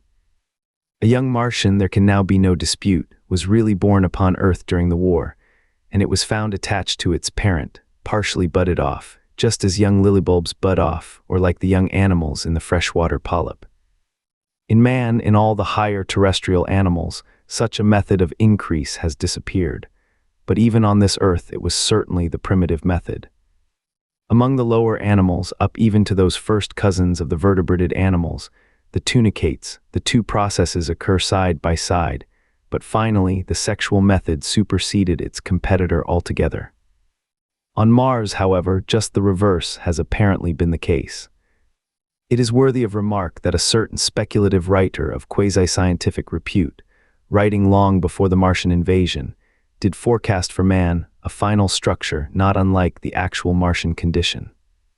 His prophecy, I remember, appeared in November or December 1893 in a long-defunct publication, the Pall Mall Budget, and I recall a caricature of it in a pre-Martian periodical called Punch. He pointed out, writing in a foolish, facetious tone, that the perfection of mechanical appliances must ultimately supersede limbs, the perfection of chemical devices, digestion. That such organs as hair, external nose, teeth, ears, and chin were no longer essential parts of the human being, and that the tendency of natural selection would lie in the direction of their steady diminution through the coming ages. The brain alone remained a cardinal necessity. Only one other part of the body had a strong case for survival, and that was the hand, teacher, and agent of the brain. While the rest of the body dwindled, the hands would grow larger. There is many a true word written in jest, and here in the Martians we have beyond dispute the actual accomplishment of such a suppression of the animal side of the organism by the intelligence. To me it is quite credible that the Martians may be descended from beings not unlike ourselves, by a gradual development of brain and hands, the latter giving rise to the 2 bunches of delicate tentacles at last, at the expense of the rest of the body. Without the body, the brain would, of course, become a mere selfish intelligence, without any of the emotional substratum of the human being. The last salient point in which the systems of these creatures differed from ours was in what one might have thought a very trivial particular. Microorganisms, which cause so much disease and pain on Earth, have either never appeared upon Mars or Martian sanitary science eliminated them ages ago. 100 diseases, all the fevers and contagions of human life, consumption, cancers, tumors, and such morbidities, never enter the scheme of their life. And speaking of the differences between the life on Mars and terrestrial life, I may allude here to the curious suggestions of the red weed. Apparently the vegetable kingdom in Mars, instead of having green for a dominant color, is of a vivid blood-red tint. At any rate, the seeds which the Martians, intentionally or accidentally, brought with them gave rise in all cases to red-colored growths. Only that known popularly as the red weed, however, gained any footing in competition with terrestrial forms. The red creeper was quite a transitory growth, and few people have seen it growing. For a time, however, the red weed grew with astonishing vigor and luxuriance. It spread up the sides of the pit by the 3rd or 4th day of our imprisonment, and its cactus-like branches formed a carmine fringe to the edges of our triangular window. And afterwards I found it broadcast throughout the country, and especially wherever there was a stream of water. The Martians had what appears to have been an auditory organ, a single round drum at the back of the head body, and eyes with a visual range not very different from ours except that, according to Phillips, blue and violet were as black to them. It is commonly supposed that they communicated by sounds and tentacular gesticulations. This is asserted, for instance, in the able but hastily compiled pamphlet written, evidently by someone not an eyewitness of Martian actions, to which I have already alluded, and which, so far, has been the chief source of information concerning them. Now no surviving human being saw so much of the Martians in action as I did. I take no credit to myself for an accident, but the fact is so. And I assert that I watched them closely time after time, and that I have seen 4, 5, and once 6 of them sluggishly performing the most elaborately complicated operations together, without either sound or gesture. Their peculiar hooting invariably preceded feeding. It had no modulation, and was, I believe, in no sense a signal, but merely the expiration of air preparatory to the suctional operation. I have a certain claim to at least an elementary knowledge of psychology, and in this matter I am convinced, as firmly as I am convinced of anything, that the Martians interchanged thoughts without any physical intermediation. And I have been convinced of this in spite of strong preconceptions. Before the Martian invasion, as an occasional reader here or there may remember, I had written with some little vehemence against the telepathic theory. The Martians wore no clothing. Their conceptions of ornament and decorum were necessarily different from ours, and not only were they evidently much less sensible of changes of temperature than we are, but changes of pressure do not seem to have affected their health at all seriously. Yet though they wore no clothing, it was in the other artificial additions to their bodily resources that their great superiority over man lay. We men, with our bicycles and road skates, our Lilienthal soaring machines, our guns and sticks, and so forth, are just in the beginning of the evolution that the Martians have worked out. They have become practically mere brains, wearing different bodies according to their needs, just as men wear suits of clothes, and take a bicycle in a hurry or an umbrella in the wet. And of their appliances, perhaps nothing is more wonderful to a man than the curious fact that what is the dominant feature of almost all human devices in mechanism is absent. The wheel is absent. Among all the things they brought to earth, there is no trace or suggestion of their use of wheels. One would have at least expected it in locomotion. And in this connection, it is curious to remark that even on this earth nature has never hit upon the wheel, or has preferred other expedients to its development. And not only did the Martians either not know of, which is incredible, or abstain from, the wheel, but in their apparatus singularly little use is made of the fixed pivot or relatively fixed pivot, with circular motions thereabout confined to one plane. Almost all the joints of the machinery present a complicated system of sliding parts, moving over small but beautifully curved friction bearings. And while upon this matter of detail, it is remarkable that the long leverages of their machines are in most cases actuated by a sort of sham musculature of the discs in an elastic sheath. These discs become polarized and drawn closely and powerfully together when traversed by a current of electricity. In this way, the curious parallelism to animal motions, which was so striking and disturbing to the human beholder, was attained. Such quasi-muscles abounded in the crab-like handling machine, which, on my first peeping out of the slit, I watched unpacking the cylinder. It seemed infinitely more alive than the actual Martians lying beyond it in the sunset light, panting, stirring ineffectual tentacles, and moving feebly after their vast journey across space. While I was still watching their sluggish motions in the sunlight and noting each strange detail of their form, the curate reminded me of his presence by pulling violently at my arm. I turned to a scowling face and silent, eloquent lips. He wanted the slit, which permitted only one of us to peep through, and so I had to forgo watching them for a time while he enjoyed that privilege.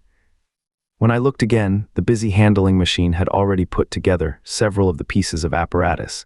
It had taken out of the cylinder into a shape having an unmistakable likeness to its own. And down on the left, a busy little digging mechanism had come into view, emitting jets of green vapor and working its way round the pit, excavating and embanking in a methodical and discriminating manner. This it was which had caused the regular beating noise and the rhythmic shocks that had kept our ruinous refuge quivering. It piped and whistled as it worked. So far as I could see, the thing was without a directing Martian at all.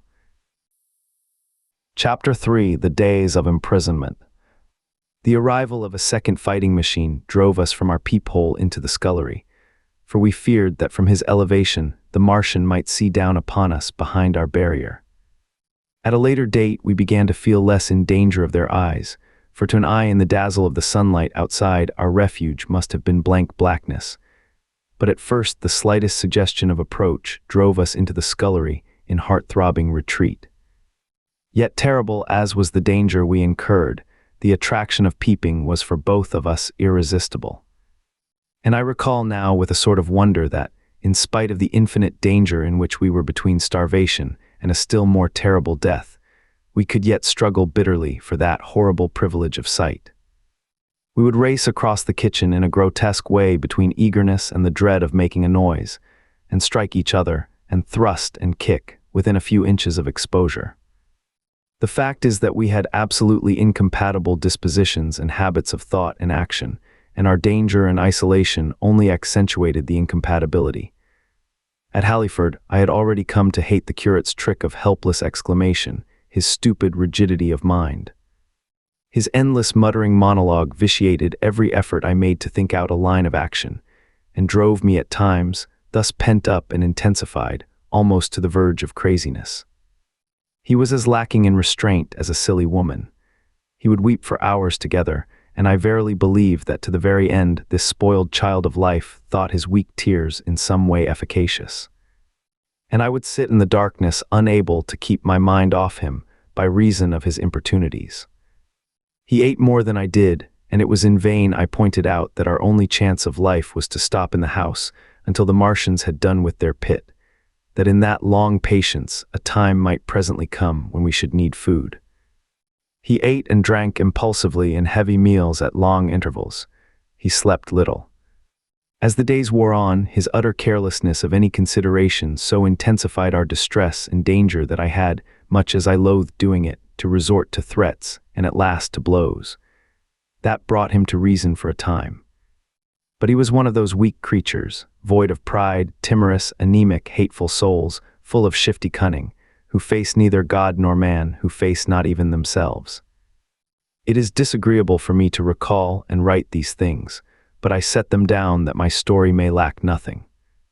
Those who have escaped the dark and terrible aspects of life will find my brutality, my flash of rage in our final tragedy, easy enough to blame, for they know what is wrong as well as any, but not what is possible to tortured men. But those who have been under the shadow, who have gone down at last to elemental things, will have a wider charity. And while within we fought out our dark, dim contest of whispers, snatched food and drink, and gripping hands and blows, without, in the pitiless sunlight of that terrible June, was the strange wonder, the unfamiliar routine of the Martians in the pit. Let me return to those first new experiences of mine. After a long time I ventured back to the peephole, to find that the newcomers had been reinforced by the occupants of no fewer than 3 of the fighting machines. These last had brought with them certain fresh appliances that stood in an orderly manner about the cylinder. The second handling machine was now completed and was busied in serving one of the novel contrivances the big machine had brought. This was a body resembling a milk can in its general form, above which oscillated a pear-shaped receptacle, and from which a stream of white powder flowed into a circular basin below. The oscillatory motion was imparted to this by one tentacle of the handling machine. With 2 spatulate hands, the handling machine was digging out and flinging masses of clay into the pear-shaped receptacle above, while with another arm it periodically opened a door and removed rusty and blackened clinkers from the middle part of the machine. Another steely tentacle directed the powder from the basin along a ribbed channel towards some receiver that was hidden from me by the mound of bluish dust. From this unseen receiver, a little thread of green smoke rose vertically into the quiet air. As I looked, the handling machine, with a faint and musical clinking, extended telescopic fashion, a tentacle that had been a moment before a mere blunt projection, until its end was hidden behind the mound of clay. In another second it had lifted a bar of white aluminum into sight, untarnished as yet and shining dazzlingly, and deposited it in a growing stack of bars that stood at the side of the pit. Between sunset and starlight, this dexterous machine must have made more than 100 such bars out of the crude clay, and the mound of bluish dust rose steadily until it topped the side of the pit. The contrast between the swift and complex movements of these contrivances and the inert, panting clumsiness of their masters was acute, and for days I had to tell myself repeatedly that these latter were indeed the living of the two things. The curate had possession of the slit when the first men were brought to the pit. I was sitting below, huddled up, listening with all my ears. He made a sudden movement backward, and I, fearful that we were observed, crouched in a spasm of terror. He came sliding down the rubbish and crept beside me in the darkness, inarticulate, gesticulating, and for a moment I shared his panic. His gesture suggested a resignation of the slit, and after a little while my curiosity gave me courage, and I rose up, stepped across him, and clambered up to it. At first I could see no reason for his frantic behavior. The twilight had now come, the stars were little and faint, but the pit was illuminated by the flickering green fire that came from the aluminum making. The whole picture was a flickering scheme of green gleams and shifting rusty black shadows, strangely trying to the eyes. Over and through it all went the bats, heeding it not at all. The sprawling Martians were no longer to be seen. The mound of blue-green powder had risen to cover them from sight, and a fighting machine, with its legs contracted, crumpled, and abbreviated, stood across the corner of the pit. And then, amid the clangor of the machinery, came a drifting suspicion of human voices that I entertained at first only to dismiss. I crouched watching this fighting machine closely, satisfying myself now for the first time that the hood did indeed contain a Martian. As the green flames lifted, I could see the oily gleam of his integument and the brightness of his eyes. And suddenly I heard a yell, and saw a long tentacle reaching over the shoulder of the machine to the little cage that hunched upon its back. Then something struggling violently was lifted high against the sky, a black, vague enigma against the starlight, and as this black object came down again, I saw by the green brightness that it was a man. For an instant he was clearly visible. He was a stout, ruddy, middle-aged man, well-dressed. 3 days before, he must have been walking the world, a man of considerable consequence. I could see his staring eyes and gleams of light on his studs and watch chain. He vanished behind the mound, and for a moment there was silence, and then began a shrieking and a sustained and cheerful hooting from the Martians.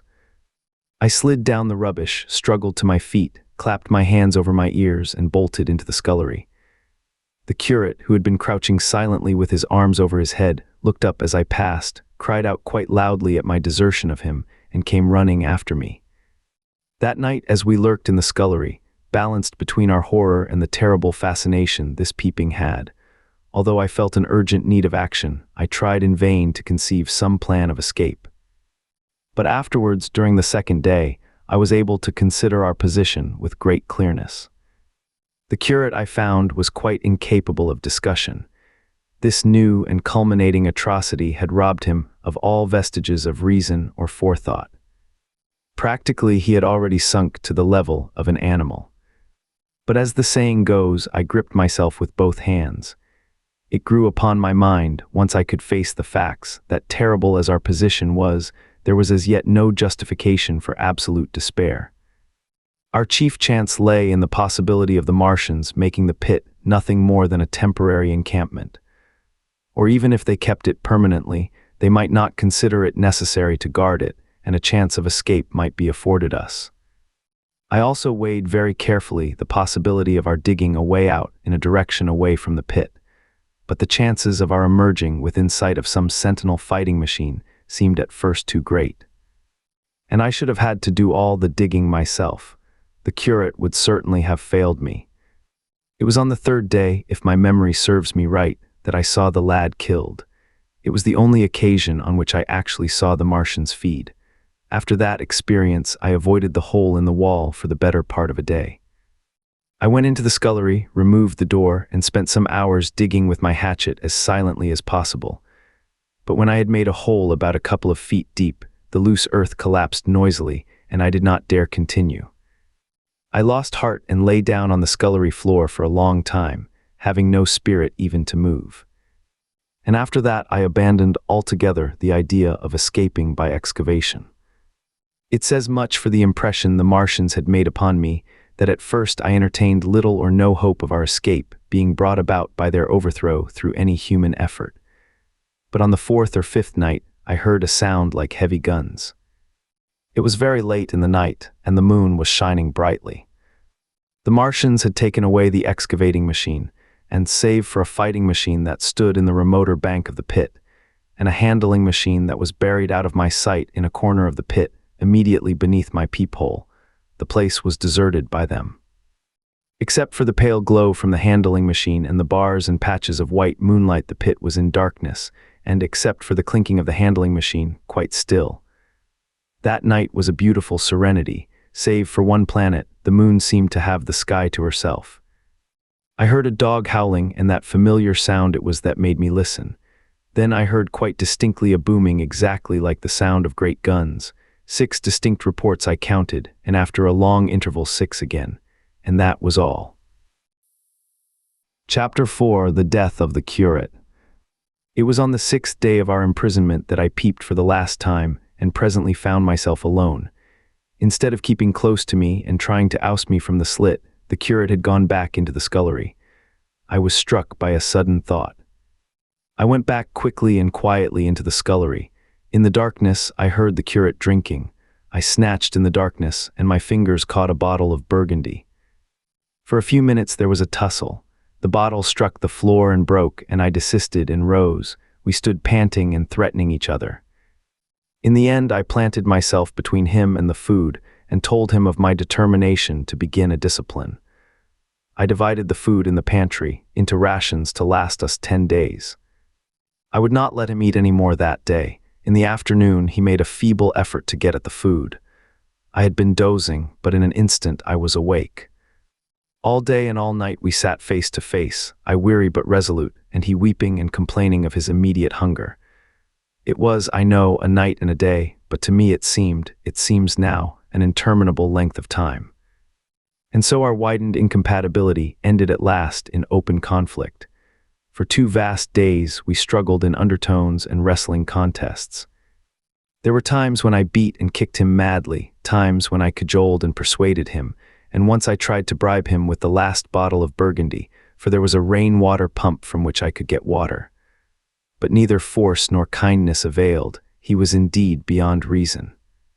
He would neither desist from his attacks on the food, nor from his noisy babbling to himself. The rudimentary precautions to keep our imprisonment endurable he would not observe.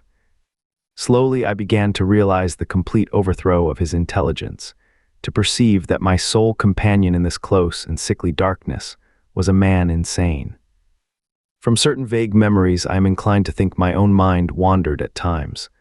I had strange and hideous dreams whenever I slept. It sounds paradoxical, but I am inclined to think that the weakness and insanity of the curate warned me, braced me, and kept me a sane man. On the 8th day he began to talk aloud instead of whispering, and nothing I could do would moderate his speech. "It is just, O God," he would say over and over again. "It is just, on me and mine be the punishment laid. We have sinned, we have fallen short. There was poverty, sorrow, the poor were trodden in the dust, and I held my peace. I preached acceptable folly, my God, what folly! When I should have stood up, though I died for it, and called upon them to repent, repent. Oppressors of the poor and needy, the wine-press of God." Then he would suddenly revert to the matter of the food I withheld from him, praying, begging, weeping, at last threatening. He began to raise his voice. I prayed him not to. He perceived a hold on me. He threatened he would shout and bring the Martians upon us. For a time that scared me, but any concession would have shortened our chance of escape beyond estimating. I defied him, although I felt no assurance that he might not do this thing. But that day, at any rate, he did not. He talked with his voice rising slowly, through the greater part of the 8th and 9th days, threats, entreaties, mingled with a torrent of half-sane and always frothy repentance for his vacant sham of God's service, such as made me pity him. Then he slept a while and began again with renewed strength, so loudly that I must needs make him desist. "Be still," I implored. He rose to his knees, for he had been sitting in the darkness near the copper. "I have been still too long," he said, in a tone that must have reached the pit, "and now I must bear my witness. Woe unto this unfaithful city, woe, woe, woe, woe, woe, to the inhabitants of the earth by reason of the other voices of the trumpet." "Shut up," I said, rising to my feet, and in a terror lest the Martians should hear us. "For God's sake." "Nay," shouted the curate at the top of his voice, standing likewise and extending his arms. "Speak, the word of the Lord is upon me." In 3 strides he was at the door leading into the kitchen. "I must bear my witness, I go. It has already been too long delayed." I put out my hand and felt the meat chopper hanging to the wall. In a flash I was after him. I was fierce with fear. Before he was halfway across the kitchen, I had overtaken him. With one last touch of humanity, I turned the blade back and struck him with the butt. He went headlong forward and lay stretched on the ground. I stumbled over him and stood panting. He lay still. Suddenly I heard a noise without, the run and smash of slipping plaster, and the triangular aperture in the wall was darkened. I looked up and saw the lower surface of a handling machine coming slowly across the hole. One of its gripping limbs curled amid the debris. Another limb appeared, feeling its way over the fallen beams. I stood petrified, staring. Then I saw through a sort of glass plate near the edge of the body the face, as we may call it, and the large dark eyes of a Martian, peering, and then a long metallic snake of tentacle came, feeling slowly through the hole. I turned by an effort, stumbled over the curate, and stopped at the scullery door.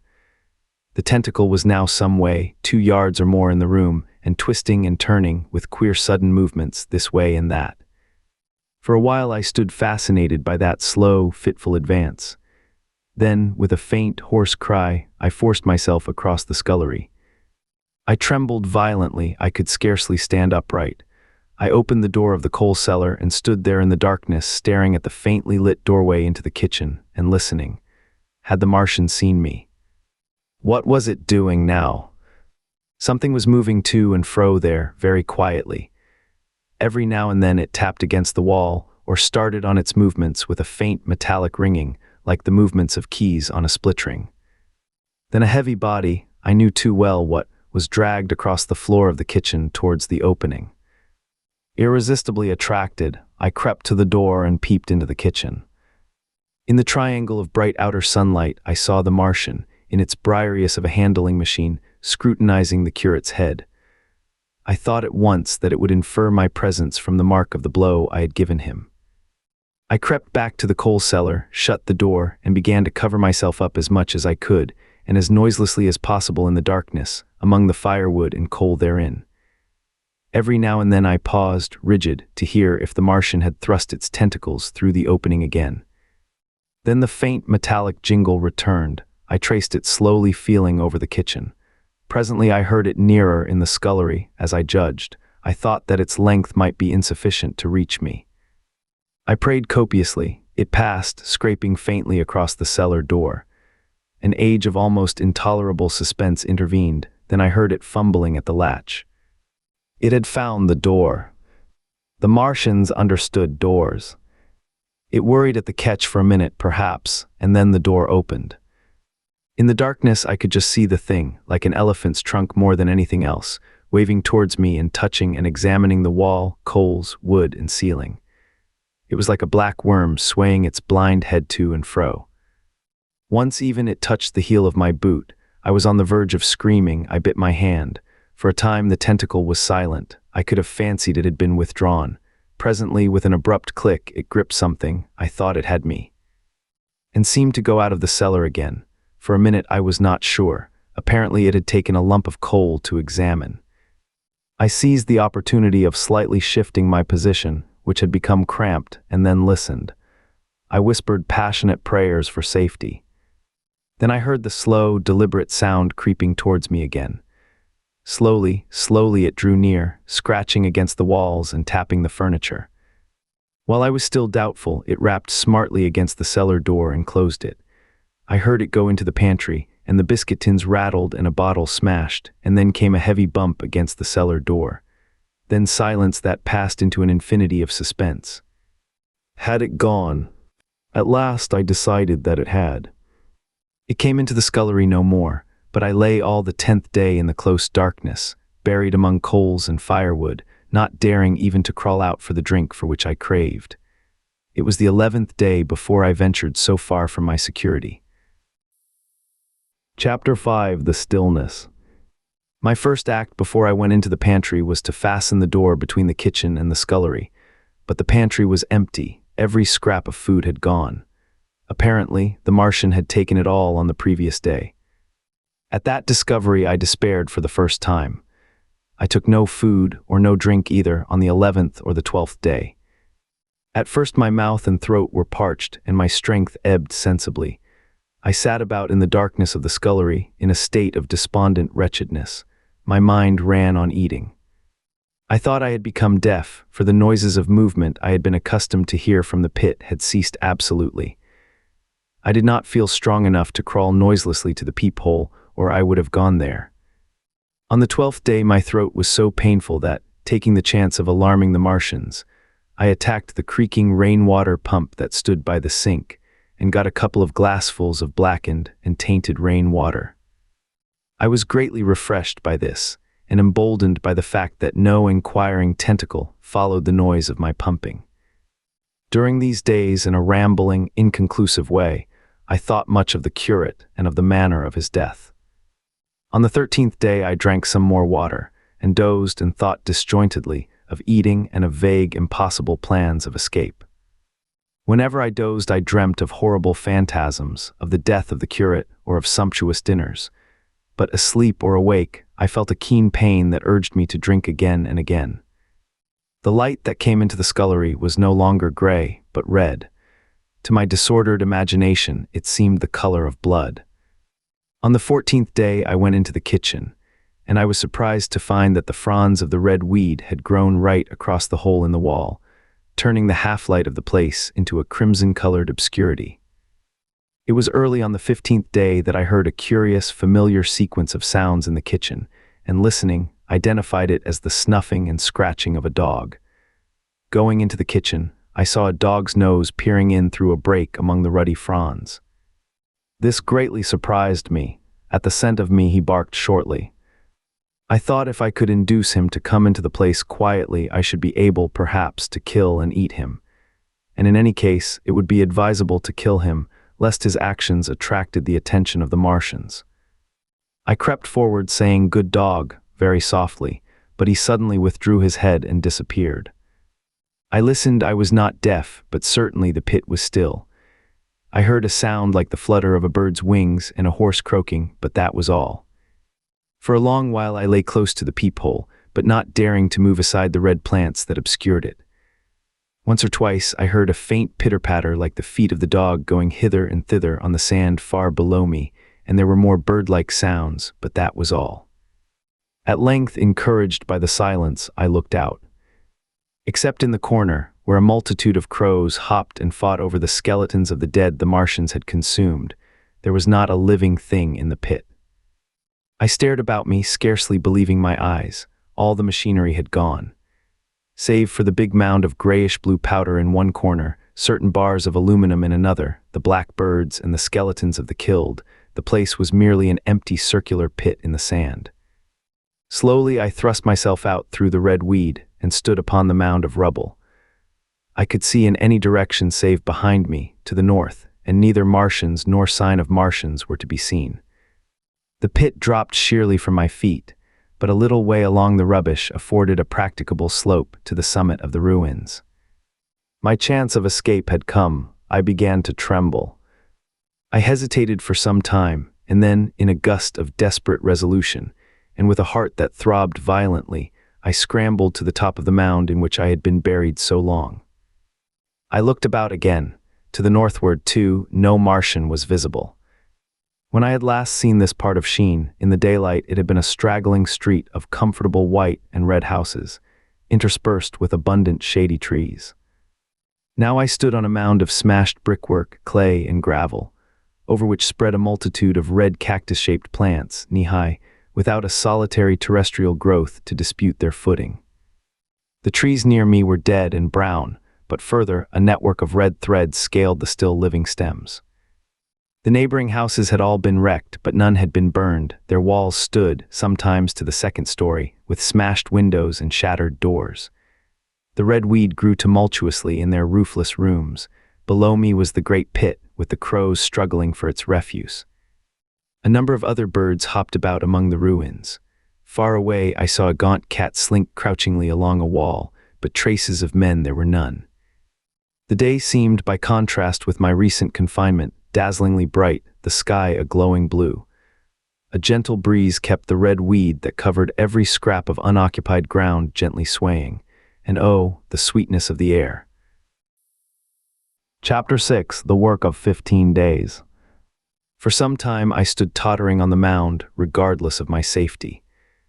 Within that noisome den from which I had emerged, I had thought with a narrow intensity only of our immediate security.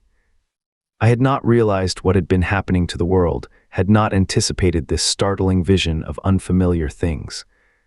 I had expected to see Sheen in ruins. I found about me the landscape, weird and lurid, of another planet. For that moment I touched an emotion beyond the common range of men, yet one that the poor brutes we dominate know only too well. I felt as a rabbit might feel returning to his burrow, and suddenly confronted by the work of a dozen busy navvies digging the foundations of a house. I felt the first inkling of a thing that presently grew quite clear in my mind, that oppressed me for many days, a sense of dethronement, a persuasion that I was no longer a master, but an animal among the animals under the Martian heel. With us it would be as with them, to lurk and watch, to run and hide. The fear and empire of man had passed away. But so soon as this strangeness had been realized it passed, and my dominant motive became the hunger of my long and dismal fast. In the direction away from the pit I saw, beyond a red-covered wall, a patch of garden ground unburied. This gave me a hint, and I went knee-deep, and sometimes neck-deep, in the red weed. The density of the weed gave me a reassuring sense of hiding. The wall was some 6 feet high, and when I attempted to clamber it, I found I could not lift my feet to the crest.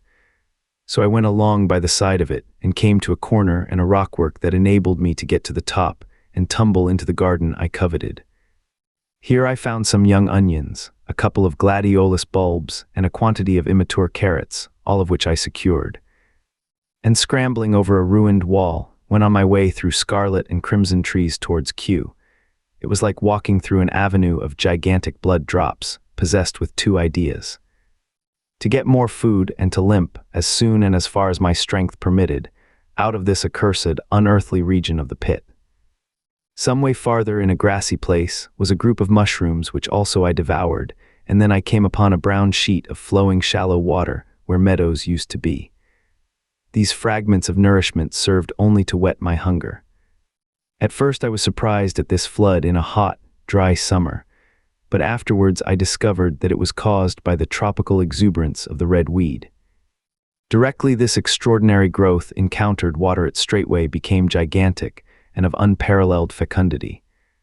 Its seeds were simply poured down into the water of the Wey and Thames, and its swiftly growing and titanic water fronds speedily choked both those rivers.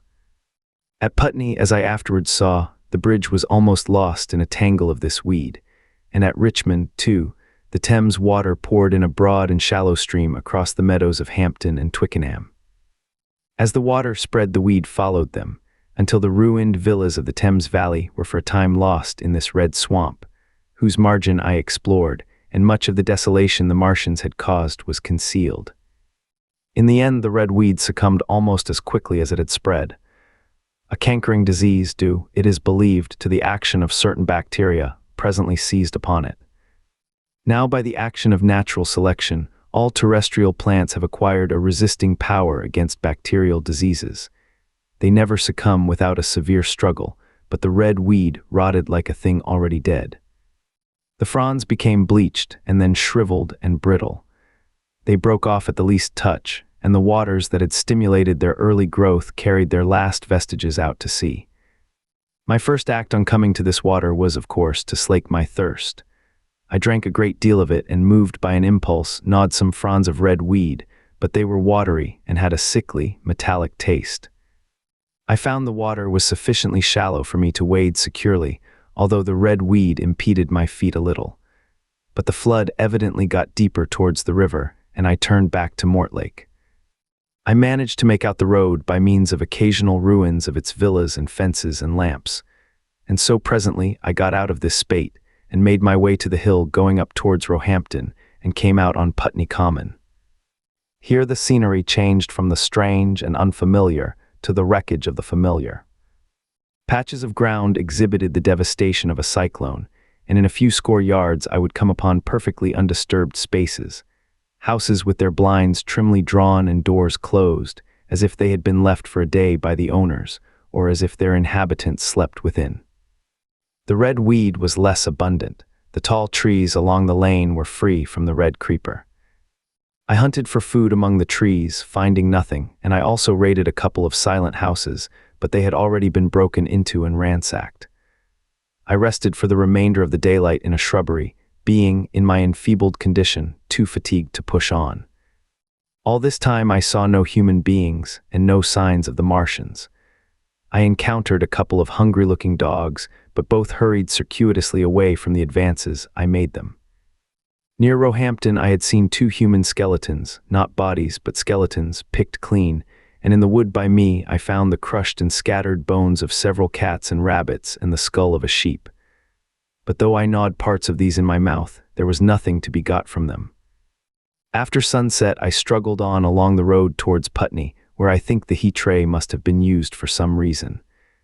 And in the garden beyond Roehampton I got a quantity of immature potatoes, sufficient to stay my hunger. From this garden one looked down upon Putney and the river. The aspect of the place in the dusk was singularly desolate. Blackened trees, blackened, desolate ruins, and down the hill the sheets of the flooded river, red-tinged with the weed, and over all silence. It filled me with indescribable terror to think how swiftly that desolating change had come. For a time I believed that mankind had been swept out of existence, and that I stood there alone, the last man left alive. Hard by the top of Putney Hill, I came upon another skeleton, with the arms dislocated and removed several yards from the rest of the body. As I proceeded, I became more and more convinced that the extermination of mankind was, save for such stragglers as myself, already accomplished in this part of the world. The Martians, I thought, had gone on and left the country desolated, seeking food elsewhere. Perhaps even now they were destroying Berlin or Paris, or it might be they had gone northward. Chapter 7: The Man on Putney Hill. I spent that night in the inn that stands at the top of Putney Hill, sleeping in a made bed for the first time since my flight to Leatherhead. I will not tell the needless trouble I had breaking into that house. Afterwards I found the front door was on the latch, nor how I ransacked every room for food, until just on the verge of despair, in what seemed to me to be a servant's bedroom, I found a rat-gnawed crust and 2 tins of pineapple. The place had been already searched and emptied. In the bar I afterwards found some biscuits and sandwiches that had been overlooked. The latter I could not eat, they were too rotten, but the former not only stayed my hunger, but filled my pockets. I lit no lamps, fearing some Martian might come beating that part of London for food in the night. Before I went to bed I had an interval of restlessness, and prowled from window to window, peering out for some sign of these monsters. I slept little. As I lay in bed I found myself thinking consecutively, a thing I do not remember to have done since my last argument with the curate.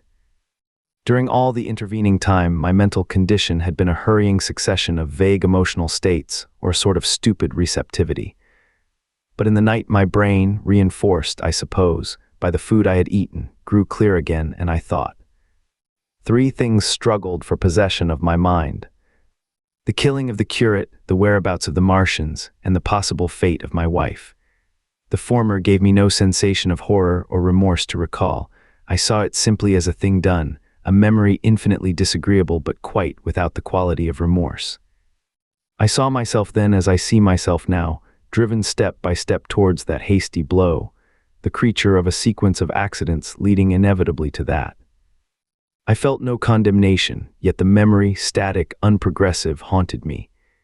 In the silence of the night, with that sense of the nearness of God that sometimes comes into the stillness and the darkness, I stood my trial, my only trial, for that moment of wrath and fear. I retraced every step of our conversation from the moment when I had found him crouching beside me, heedless of my thirst, and pointing to the fire and smoke that streamed up from the ruins of Weybridge. We had been incapable of cooperation. Grim chance had taken no heed of that. Had I foreseen, I should have left him at Halliford, but I did not foresee, and crime is to foresee and do. And I set this down as I have set all this story down as it was. There were no witnesses, all these things I might have concealed, but I set it down, and the reader must form his judgment as he will. And when, by an effort, I had set aside that picture of a prostrate body, I faced the problem of the Martians and the fate of my wife. For the former I had no data. I could imagine 100 things, and so, unhappily, I could for the latter. And suddenly that night became terrible. I found myself sitting up in bed, staring at the dark. I found myself praying that the heat ray might have suddenly and painlessly struck her out of being. Since the night of my return from Leatherhead, I had not prayed. I had uttered prayers, fetish prayers, had prayed as heathens mutter charms when I was in extremity, but now I prayed indeed, pleading steadfastly and sanely, face to face with the darkness of God. Strange night. Strangest in this that so soon as dawn had come, I, who had talked with God, crept out of the house like a rat leaving its hiding place. A creature scarcely larger, an inferior animal, a thing that for any passing whim of our masters might be hunted and killed. Perhaps they also prayed confidently to God. Surely, if we have learned nothing else, this war has taught us pity, pity for those witless souls that suffer our dominion. The morning was bright and fine, and the eastern sky glowed pink and was fretted with little golden clouds. In the road that runs from the top of Putney Hill to Wimbledon was a number of poor vestiges of the panic torrent that must have poured Londonward on the Sunday night after the fighting began. There was a little two-wheeled cart inscribed with the name of Thomas Lobb, greengrocer, New Malden, with a smashed wheel and an abandoned tin trunk. There was a straw hat trampled into the now hardened mud, and at the top of West Hill, a lot of blood-stained glass about the overturned water trough. My movements were languid, my plans of the vaguest. I had an idea of going to Leatherhead, though I knew that there I had the poorest chance of finding my wife. Certainly, unless death had overtaken them suddenly, my cousins and she would have fled thence. But it seemed to me I might find or learn there whither the Surrey people had fled. I knew I wanted to find my wife, that my heart ached for her and the world of men, but I had no clear idea how the finding might be done. I was also sharply aware now of my intense loneliness. From the corner I went, under cover of a thicket of trees and bushes, to the edge of Wimbledon Common, stretching wide and far. That dark expanse was lit in patches by yellow gorse and broom. There was no red weed to be seen, and as I prowled, hesitating, on the verge of the open, the sun rose, flooding it all with light and vitality. I came upon a busy swarm of little frogs in a swampy place among the trees. I stopped to look at them, drawing a lesson from their stout resolve to live. And presently, turning suddenly, with an odd feeling of being watched, I beheld something crouching amid a clump of bushes. I stood regarding this. I made a step towards it, and it rose up and became a man armed with a cutlass. I approached him slowly. He stood silent and motionless, regarding me. As I drew nearer, I perceived he was dressed in clothes as dusty and filthy as my own. He looked indeed as though he had been dragged through a culvert. Nearer, I distinguished the green slime of ditches mixing with the pale drab of dried clay and shiny, coaly patches. His black hair fell over his eyes, and his face was dark and dirty and sunken, so that at first I did not recognize him. There was a red cut across the lower part of his face. "Stop," he cried when I was within 10 yards of him, and I stopped. His voice was hoarse. "Where do you come from?" he said. I thought, surveying him. "I come from Mortlake," I said. "I was buried near the pit the Martians made about their cylinder. I have worked my way out and escaped." "There is no food about here," he said. "This is my country, all this hill down to the river and back to Clapham and up to the edge of the common. There is only food for one. Which way are you going?" I answered slowly. I don't know, I said. I have been buried in the ruins of a house 13 or 14 days. I don't know what has happened. He looked at me doubtfully, then started, and looked with a changed expression. I've no wish to stop about here, said I. I think I shall go to Leatherhead, for my wife was there. He shot out a pointing finger. It is you, said he, the man from Woking, and you weren't killed at Weybridge. I recognized him at the same moment. You are the artilleryman who came into my garden. Good luck, he said. We are lucky ones, fancy you. He put out a hand and I took it. I crawled up a drain, he said, but they didn't kill everyone, and after they went away I got off towards Walton across the fields, but it's not 16 days altogether, and your hair is gray. He looked over his shoulder suddenly. Only a rook, he said. One gets to know that birds have shadows these days. This is a bit open. Let us crawl under those bushes and talk. Have you seen any Martians, I said, since I crawled out? They've gone away across London, he said. I guess they've got a bigger camp there. Of a night, all over there, Hampstead Way, the sky is alive with their lights. It's like a great city, and in the glare you can just see them moving. By daylight you can't, but nearer I haven't seen them. He counted on his fingers. 5 days, then I saw a couple across Hammersmith Way carrying something big, and the night before last, he stopped and spoke impressively. It was just a matter of lights, but it was something up in the air. I believe they've built a flying machine and are learning to fly. I stopped on hands and knees, for we had come to the bushes. Fly. Yes, he said, fly. I went on into a little bower and sat down. It is all over with humanity, I said. If they can do that, they will simply go round the world. He nodded. They will, but it will relieve things over here a bit, and besides, he looked at me. Aren't you satisfied it is up with humanity? I am. We're down, we're beat. I stared. Strange as it may seem, I had not arrived at this fact, a fact perfectly obvious so soon as he spoke. I had still held a vague hope, rather, I had kept a lifelong habit of mind. He repeated his words, we're beat. They carried absolute conviction. It's all over, he said. They've lost one, just one, and they've made their footing good and crippled the greatest power in the world. They've walked over us. The death of that one at Weybridge was an accident, and these are only pioneers. They kept on coming, these green stars. I've seen none these 5 or 6 days, but I've no doubt they're falling somewhere every night. Nothing's to be done, we're under. We're bait. I made him no answer. I sat staring before me, trying in vain to devise some countervailing thought. This isn't a war, said the artilleryman. It never was a war, any more than there's war between man and ants. Suddenly I recalled the night in the observatory. After the 10th shot they fired no more, at least, until the first cylinder came. How do you know? Said the artilleryman. I explained. He thought. Something wrong with the gun, he said, but what if there is? They'll get it right again. And even if there's a delay, how can it alter the end? It's just men and ants. There's the ants builds their cities, live their lives, have wars, revolutions, until the men want them out of the way, and then they go out of the way. That's what we are now, just ants, only. Yes, I said. We're eatable ants. We sat looking at each other. And what will they do with us? I said.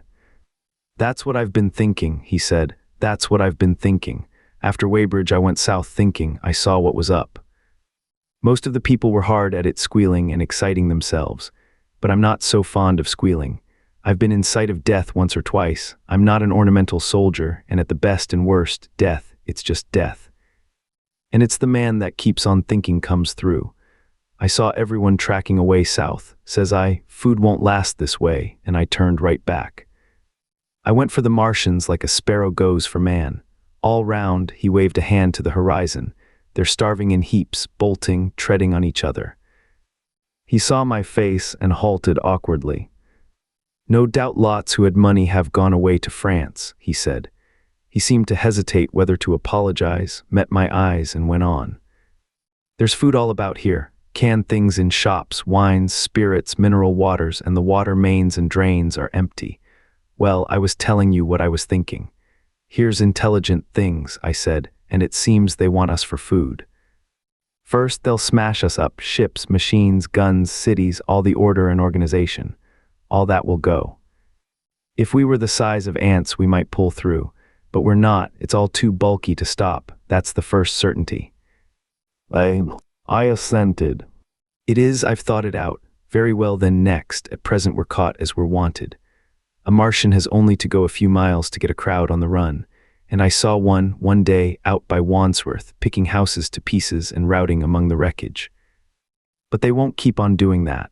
So soon as they've settled all our guns and ships and smashed our railways and done all the things they are doing over there, they will begin catching us systematic, picking the best and storing us in cages and things. That's what they will start doing in a bit, Lord. They haven't begun on us yet, don't you see that? Not begun, I exclaimed. Not begun, all that's happened so far is through our not having the sense to keep quiet, worrying them with guns and such foolery, and losing our heads and rushing off in crowds to where there wasn't any more safety than where we were. They don't want to bother us yet. They're making their things, making all the things they couldn't bring with them, getting things ready for the rest of their people. Very likely that's why the cylinders have stopped for a bit, for fear of hitting those who are here. And instead of our rushing about blind on the howl or getting dynamite on the chance of busting them up, we've got to fix ourselves up according to the new state of affairs. That's how I figure it out. It isn't quite according to what a man wants for his species, but it's about what the facts point to. And that's the principle I acted upon. Cities, nations, civilization, progress, it's all over. That game's up. We're beat. But if that is so, what is there to live for? The artilleryman looked at me for a moment. There won't be any more blessed concerts for 1,000,000 years or so. There won't be any Royal Academy of Arts and no nice little feeds at restaurants. If it's amusement you're after, I reckon the game is up. If you've got any drawing room manners or a dislike to eating peas with a knife or dropping H's, you'd better chuck 'em away. They ain't no further use. You mean? I mean that men like me are going on living for the sake of the breed. I tell you, I'm grim set on living, and if I'm not mistaken, you'll show what insides you've got, too, before long. We aren't going to be exterminated, and I don't mean to be caught either, and tamed and fattened and bred like a thundering ox. Ugh. Fancy those brown creepers. You don't mean to say. I do, I'm going on under their feet. I've got it planned, I've thought it out. We men are beat, we don't know enough. We've got to learn before we've got a chance. And we've got to live and keep independent while we learn. See, that's what has to be done. I stared astonished and stirred profoundly by the man's resolution. Great God, cried I, but you are a man indeed. And suddenly I gripped his hand. He said with his eyes shining. I've thought it out, Go on, I said. Well, those who mean to escape their catching must get ready. I'm getting ready. Mind you, it isn't all of us that are made for wild beasts, and that's what it's got to be. That's why I watched you. I had my doubts. You're slender. I didn't know that it was you, you see, or just how you'd been buried. All these, the sort of people that lived in these houses, and all those damn little clerks that used to live down that way, they'd be no good. They haven't any spirit in them, no proud dreams and no proud lusts, and a man who hasn't one or the other, Lord. What is he but funk and precautions? They just used to skedaddle off to work. I've seen hundreds of 'em, bit of breakfast in hand, running wild and shining to catch their little season ticket train, for fear they'd get dismissed if they didn't, working at businesses they were afraid to take the trouble to understand. Skedaddling back for fear they wouldn't be in time for dinner. Keeping indoors after dinner for fear of the back streets, and sleeping with the wives they married, not because they wanted them, but because they had a bit of money that would make for safety in their one little miserable skedaddle through the world. Lives insured and a bit invested for fear of accidents. And on Sundays, fear of the hereafter, as if hell was built for rabbits. Well, the Martians will just be a godsend to these. Nice roomy cages, fattening food, careful breeding, no worry. After a week or so chasing about the fields and lands on empty stomachs, they'll come and be caught cheerful. They'll be quite glad after a bit. They'll wonder what people did before there were Martians to take care of them. And the bar loafers and mashers and singers, I can imagine them, he said, with a sort of somber gratification. There'll be any amount of sentiment and religion loose among them. There's hundreds of things I saw with my eyes that I've only begun to see clearly these last few days. There's lots will take things as they are, fat and stupid, and lots will be worried by a sort of feeling that it's all wrong and that they ought to be doing something. Now, whenever things are so that a lot of people feel they ought to be doing something, the weak, and those who go weak with a lot of complicated thinking, always make for a sort of do-nothing religion, very pious and superior, and submit to persecution and the will of the Lord. Very likely you've seen the same thing. It's energy in a gale of funk and turned clean inside out. These cages will be full of psalms and hymns and piety, and those of a less simple sort will work in a bit of, what is it? Eroticism. He paused. Very likely these Martians will make pets of some of them, train them to do tricks, who knows, get sentimental over the pet boy who grew up and had to be killed, and some, maybe, they will train to hunt us. No, I cried, that's impossible, no human being. What's the good of going on with such lies, said the artilleryman. There's men who do it cheerful, what nonsense to pretend there isn't. And I succumbed to his conviction. If they come after me, he said, Lord, if they come after me, and subsided into a grim meditation. I sat contemplating these things. I could find nothing to bring against this man's reasoning. In the days before the invasion, no one would have questioned my intellectual superiority to his. I, a professed and recognized writer on philosophical themes, and he, a common soldier, and yet he had already formulated a situation that I had scarcely realized. What are you doing? I said presently. What plans have you made?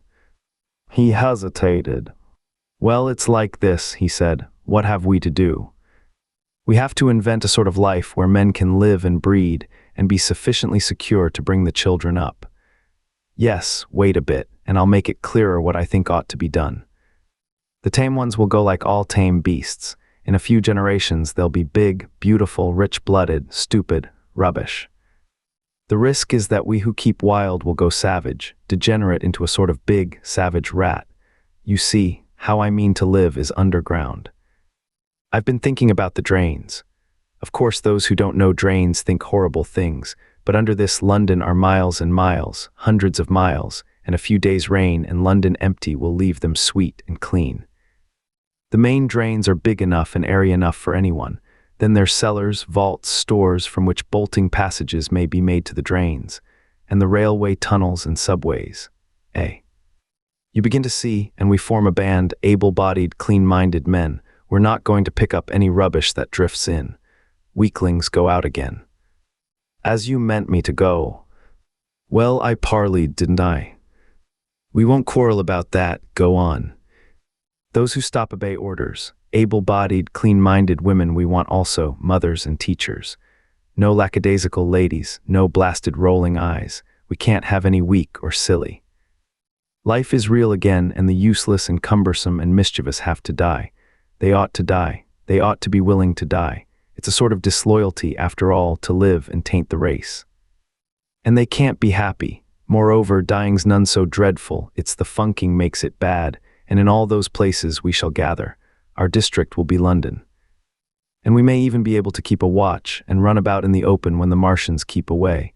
Play cricket, perhaps. That's how we shall save the race. It's a possible thing. But saving the race is nothing in itself. As I say, that's only being rats. It's saving our knowledge and adding to it is the thing. There are men like you come in. There's books, there's models. We must make great safe places down deep and get all the books we can. Not novels and poetry swipes, but ideas, science books. That's where men like you come in. We must go to the British Museum and pick all those books through. Especially we must keep up our science, learn more. We must watch these Martians. Some of us must go as spies. When it's all working, perhaps I will, get caught, I mean. And the great thing is, we must leave the Martians alone. We mustn't even steal. If we get in their way, we clear out. We must show them we mean no harm. Yes, I know, but they're intelligent things and they won't hunt us down if they have all they want and think we're just harmless vermin. The artilleryman paused and laid a brown hand upon my arm. After all, it may not be so much we may have to learn before. Just imagine this. 4 or 5 of their fighting machines suddenly starting off, he trays right and left, and not a Martian in 'em. Not a Martian in 'em, but men who have learned the way how. It may be in my time, even those men. Fancy having one of them lovely things with its heat tray wide and free. Fancy having it in control. What would it matter if you smashed to smithereens at the end of the run after a bust like that? I reckon the Martians'll open their beautiful eyes. Can't you see them, man? Can't you see them hurrying, puffing and blowing and hooting to their other mechanical affairs? Something out of gear in every case. And swish, bang, rattle, swish. Just as they are fumbling over it, swish comes the heat tray, and behold, man has come back to his own. For a while, the imaginative daring of the artilleryman and the tone of assurance and courage he assumed completely dominated my mind. I believed unhesitatingly both in his forecast of human destiny and in the practicability of his astonishing scheme. And the reader who thinks me susceptible and foolish must contrast his position, reading steadily with all his thoughts about his subject. And mine, crouching fearfully in the bushes and listening, distracted by apprehension. We talked in this manner through the early morning time, and later crept out of the bushes, and after scanning the sky for Martians, hurried precipitately to the house on Putney Hill where he had made his lair. It was the coal cellar of the place, and when I saw the work he had spent a week upon, it was a burrow scarcely 10 yards long, which he designed to reach to the main drain on Putney Hill. I had my first inkling of the gulf between his dreams and his powers. Such a hole I could have dug in a day, but I believed in him sufficiently to work with him all that morning until past midday at his digging. We had a garden barrow and shot the earth we removed against the kitchen range. We refreshed ourselves with a tin of mock turtle soup and wine from the neighboring pantry. I found a curious relief from the aching strangeness of the world in this steady labor. As we worked, I turned his project over in my mind, and presently objections and doubts began to arise. But I worked there all the morning, so glad was I to find myself with a purpose again. After working an hour, I began to speculate on the distance one had to go before the cloaca was reached, the chances we had of missing it altogether. My immediate trouble was why we should dig this long tunnel, when it was possible to get into the drain at once down one of the manholes and work back to the house. It seemed to me, too, that the house was inconveniently chosen and required a needless length of tunnel. And just as I was beginning to face these things, the artilleryman stopped digging and looked at me. "We're working well," he said. He put down his spade. "Let us knock off a bit," he said. "I think it's time we reconnoitered from the roof of the house." I was for going on, and after a little hesitation, he resumed his spade, and then suddenly I was struck by a thought. I stopped, and so did he at once. "Why were you walking about the common," I said, "instead of being here?" "Taking the air," he said. "I was coming back. It's safer by night." "But the work?" "Oh, one can't always work," he said, and in a flash I saw the man plain. He hesitated, holding his spade. "We ought to reconnoiter now," he said, "because if any come near they may hear the spades and drop upon us unawares." I was no longer disposed to object. We went together to the roof and stood on a ladder peeping out of the roof door. No Martians were to be seen, and we ventured out on the tiles and slipped down under shelter of the parapet. From this position a shrubbery hid the greater portion of Putney, but we could see the river below, a bubbly mass of red weed, and the low parts of Lambeth flooded and red. The red creeper swarmed up the trees about the old palace, and their branches stretched gaunt and dead, and set with shriveled leaves from amid its clusters. It was strange how entirely dependent both these things were upon flowing water for their propagation. About us neither had gained a footing. Laburnums, pink maize, snowballs, and trees of arborvitae rose out of laurels and hydrangeas, green and brilliant into the sunlight. Beyond, Kensington dense smoke was rising, and that and a blue haze hid the northward hills. The artilleryman began to tell me of the sort of people who still remained in London. "One night last week," he said, "some fools got the electric light in order, and there was all Regent Street and the circus ablaze, crowded with painted and ragged drunkards, men and women, dancing and shouting till dawn. A man who was there told me. And as the day came, they became aware of a fighting machine standing near by the Langham and looking down at them. Heaven knows how long he had been there. It must have given some of them a nasty turn. He came down the road towards them and picked up nearly 100 too drunk or frightened to run away. grotesque gleam of a time no history will ever fully describe. From that, in answer to my questions, he came round to his grandiose plans again. He grew enthusiastic. He talked so eloquently of the possibility of capturing a fighting machine that I more than half believed in him again. But now that I was beginning to understand something of his quality, I could divine the stress he laid on doing nothing precipitately. And I noted that now there was no question that he personally was to capture and fight the great machine. After a time, we went down to the cellar. Neither of us seemed disposed to resume digging, and when he suggested a meal, I was nothing loath. He became suddenly very generous, and when we had eaten, he went away and returned with some excellent cigars. We lit these, and his optimism glowed. He was inclined to regard my coming as a great occasion. "There's some champagne in the cellar," he said. "We can dig better on this Thames-side Burgundy," said I. "No," said he, "I am host today. Champagne, great God, we've a heavy enough task before us. Let us take a rest and gather strength while we may. Look at these blistered hands." And pursuant to this idea of a holiday, he insisted upon playing cards after we had eaten. He taught me euchre, and after dividing London between us, I taking the northern side and he the southern, we played for parish points. Grotesque and foolish as this will seem to the sober reader, it is absolutely true, and what is more remarkable, I found the card game and several others we played extremely interesting. Strange mind of man. That with our species upon the edge of extermination or appalling degradation, with no clear prospect before us but the chance of a horrible death, we could sit following the chance of this painted pasteboard and playing the joker with vivid delight. Afterwards he taught me poker, and I beat him at 3 tough chess games. When dark came, we decided to take the risk and lit a lamp. After an interminable string of games, we supped, and the artilleryman finished the champagne. We went on smoking the cigars. He was no longer the energetic regenerator of his species I had encountered in the morning. He was still optimistic, but it was a less kinetic, a more thoughtful optimism. I remember he wound up with my health, proposed in a speech of small variety and considerable intermittence. I took a cigar and went upstairs to look at the lights of which he had spoken that blazed so greenly along the Highgate hills.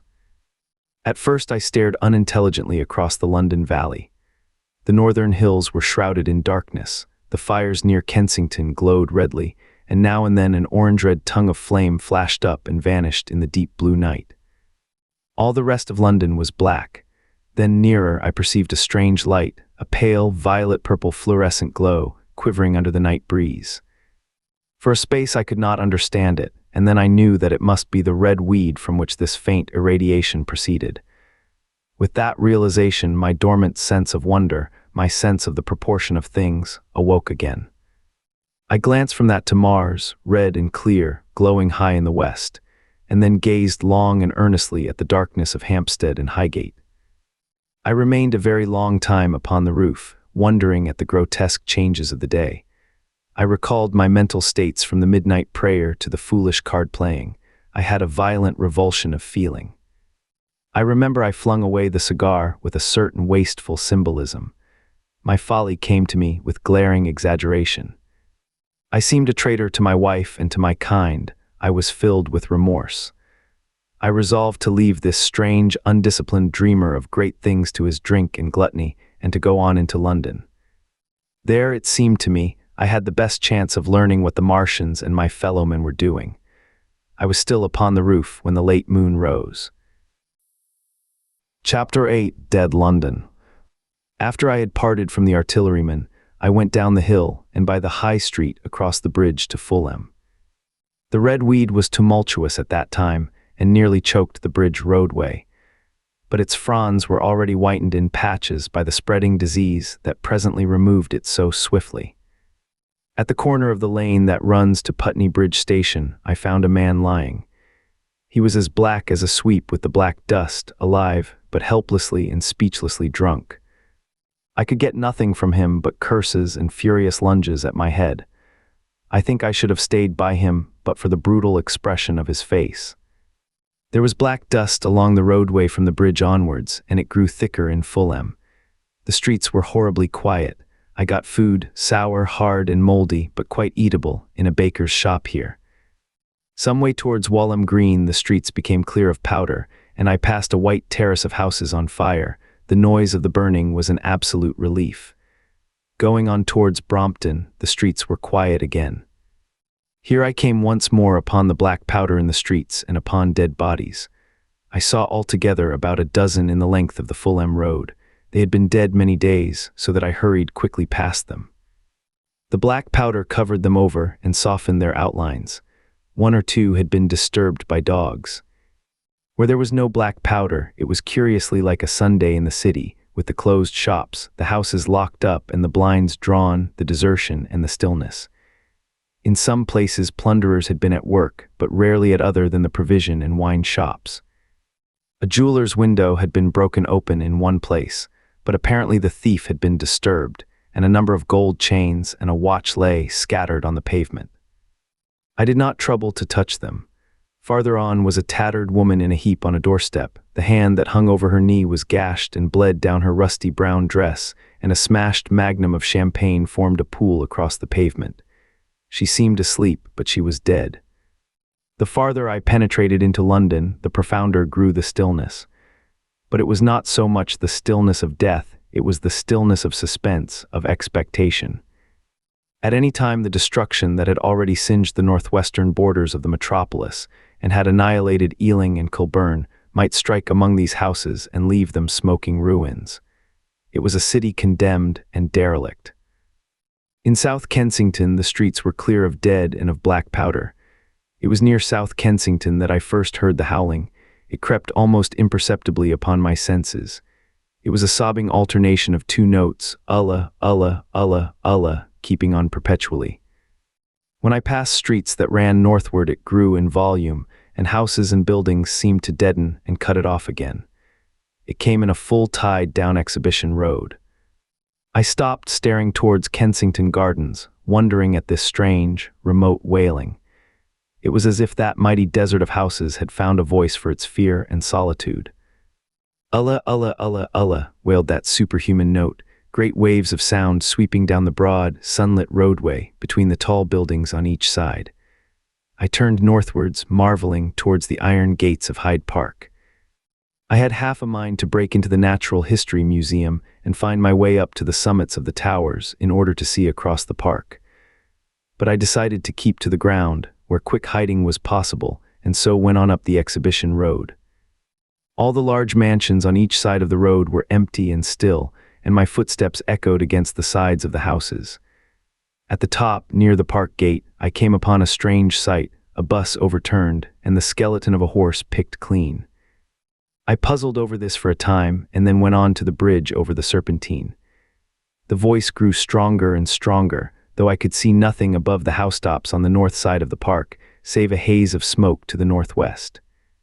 Allah, Allah, Allah, Allah, cried the voice, coming, as it seemed to me, from the district about Regent's Park. The desolating cry worked upon my mind. The mood that had sustained me passed. The wailing took possession of me. I found I was intensely weary, footsore, and now again hungry and thirsty. It was already past noon. Why was I wandering alone in this city of the dead? Why was I alone when all London was lying in state and in its black shroud? I felt intolerably lonely. My mind ran on old friends that I had forgotten for years. I thought of the poisons in the chemist's shops, of the liquors the wine merchants stored. I recalled the two sodden creatures of despair, who, so far as I knew, shared the city with myself. I came into Oxford Street by the Marble Arch, and here again were black powder and several bodies, and an evil, ominous smell from the gratings of the cellars of some of the houses. I grew very thirsty after the heat of my long walk. With infinite trouble, I managed to break into a public house and get food and drink. I was weary after eating, and went into the parlor behind the bar and slept on a black horsehair sofa I found there. I awoke to find that dismal howling still in my ears. Allah, Allah, Allah, Allah. It was now dusk, and after I had rooted out some biscuits and a cheese in the bar, there was a meat safe, but it contained nothing but maggots. I wandered on through the silent residential squares to Baker Street. Portman Square is the only one I can name, and so came out at last upon Regent's Park. And as I emerged from the top of Baker Street, I saw far away over the trees in the clearness of the sunset the hood of the Martian giant from which this howling proceeded. I was not terrified. I came upon him as if it were a matter of course. I watched him for some time, but he did not move. He appeared to be standing and yelling for no reason that I could discover. I tried to formulate a plan of action. That perpetual sound of Allah, Allah, Allah, Allah confused my mind. Perhaps I was too tired to be very fearful. Certainly I was more curious to know the reason of this monotonous crying than afraid. I turned back away from the park and struck into Park Road, intending to skirt the park, went along under the shelter of the terraces, and got a view of this stationary, howling Martian from the direction of St. John's Wood. A couple of 100 yards out of Baker Street, I heard a yelping chorus, and saw, first a dog with a piece of putrescent red meat in his jaws coming headlong towards me, and then a pack of starving mongrels in pursuit of him. He made a wide curve to avoid me, as though he feared I might prove a fresh competitor. As the yelping died away down the silent road, the wailing sound of Allah, Allah, Allah, Allah reasserted itself. I came upon the wrecked handling machine, halfway to St. John's Wood Station. At first I thought a house had fallen across the road. It was only as I clambered among the ruins that I saw, with a start, this mechanical Samson lying, with its tentacles bent and smashed and twisted, among the ruins it had made. The forepart was shattered. It seemed as if it had driven blindly straight at the house, and had been overwhelmed in its overthrow. It seemed to me then that this might have happened by a handling machine, escaping from the guidance of its Martian. I could not clamber among the ruins to see it, and the twilight was now so far advanced that the blood with which its seat was smeared, and the gnawed gristle of the Martian that the dogs had left, were invisible to me. Wondering still more at all that I had seen, I pushed on towards Primrose Hill. Far away, through a gap in the trees, I saw a second Martian, as motionless as the first, standing in the park towards the zoological gardens and silent. A little beyond the ruins, about the smashed handling machine, I came upon the red weed again, and found the Regent's Canal, a spongy mass of dark red vegetation. As I crossed the bridge, the sound of Allah, Allah, Allah, Allah ceased. It was, as it were, cut off. The silence came like a thunderclap. The dusky houses about me stood faint and tall and dim. The trees towards the park were growing black. All about me the red weed clambered among the ruins, writhing to get above me in the dimness. Night, the mother of fear and mystery, was coming upon me. But while that voice sounded the solitude, the desolation had been endurable. By virtue of it, London had still seemed alive, and the sense of life about me had upheld me. Then suddenly a change, the passing of something, I knew not what, and then a stillness that could be felt. Nothing but this gaunt quiet. London about me gazed at me spectrally. The windows in the white houses were like the eye sockets of skulls. About me, my imagination found 1,000 noiseless enemies moving. Terror seized me, a horror of my temerity. In front of me the road became pitchy black as though it was tarred, and I saw a contorted shape lying across the pathway. I could not bring myself to go on. I turned down St. John's Wood Road, and ran headlong from this unendurable stillness towards Kilburn.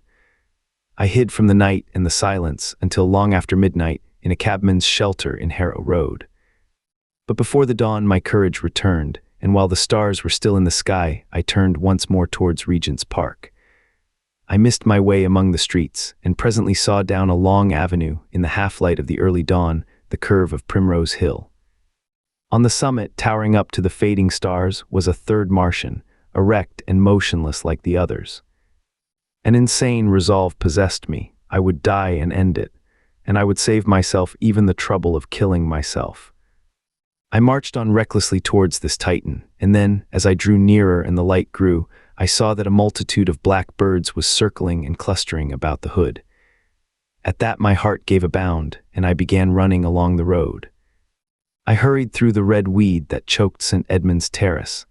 I waded breast-high across a torrent of water that was rushing down from the waterworks towards the Albert Road, and emerged upon the grass before the rising of the sun. Great mounds had been heaped about the crest of the hill, making a huge redoubt of it. It was the final and largest place the Martians had made, and from behind these heaps there rose a thin smoke against the sky. Against the skyline, an eager dog ran and disappeared. The thought that had flashed into my mind grew real, grew credible. I felt no fear, only a wild, trembling exultation as I ran up the hill towards the motionless monster. Out of the hood hung lank shreds of brown, at which the hungry birds pecked and tore. In another moment I had scrambled up the earthen rampart and stood upon its crest, and the interior of the redoubt was below me. A mighty space it was, with gigantic machines here and there within it, huge mounds of material and strange shelter places. And scattered about it, some in their overturned war machines, some in the now rigid handling machines, and a dozen of them stark and silent and laid in a row, were the Martians dead. Slain by the putrefactive and disease bacteria against which their systems were unprepared, slain as the red weed was being slain, slain, after all man's devices had failed, by the humblest things that God in his wisdom has put upon this earth. For so it had come about, as indeed I and many men might have foreseen had not terror and disaster blinded our minds. These germs of disease have taken toll of humanity since the beginning of things, taken toll of our prehuman ancestors since life began here. But by virtue of this natural selection of our kind, we have developed resisting power. To no germs do we succumb without a struggle, and to many, those that cause putrefaction in dead matter, for instance, our living frames are altogether immune. But there are no bacteria in Mars, and directly these invaders arrived, directly they drank and fed, our microscopic allies began to work their overthrow. Already when I watched them, they were irrevocably doomed, dying and rotting even as they went to and fro. It was inevitable. By the toll of 1 billion deaths man has bought his birthright of the earth, and it is his against all comers. It would still be his were the Martians 10 times as mighty as they are. For neither do men live nor die in vain. Here and there they were scattered, nearly 50 altogether, in that great gulf they had made, overtaken by a death that must have seemed to them as incomprehensible as any death could be. To me also at that time, this death was incomprehensible.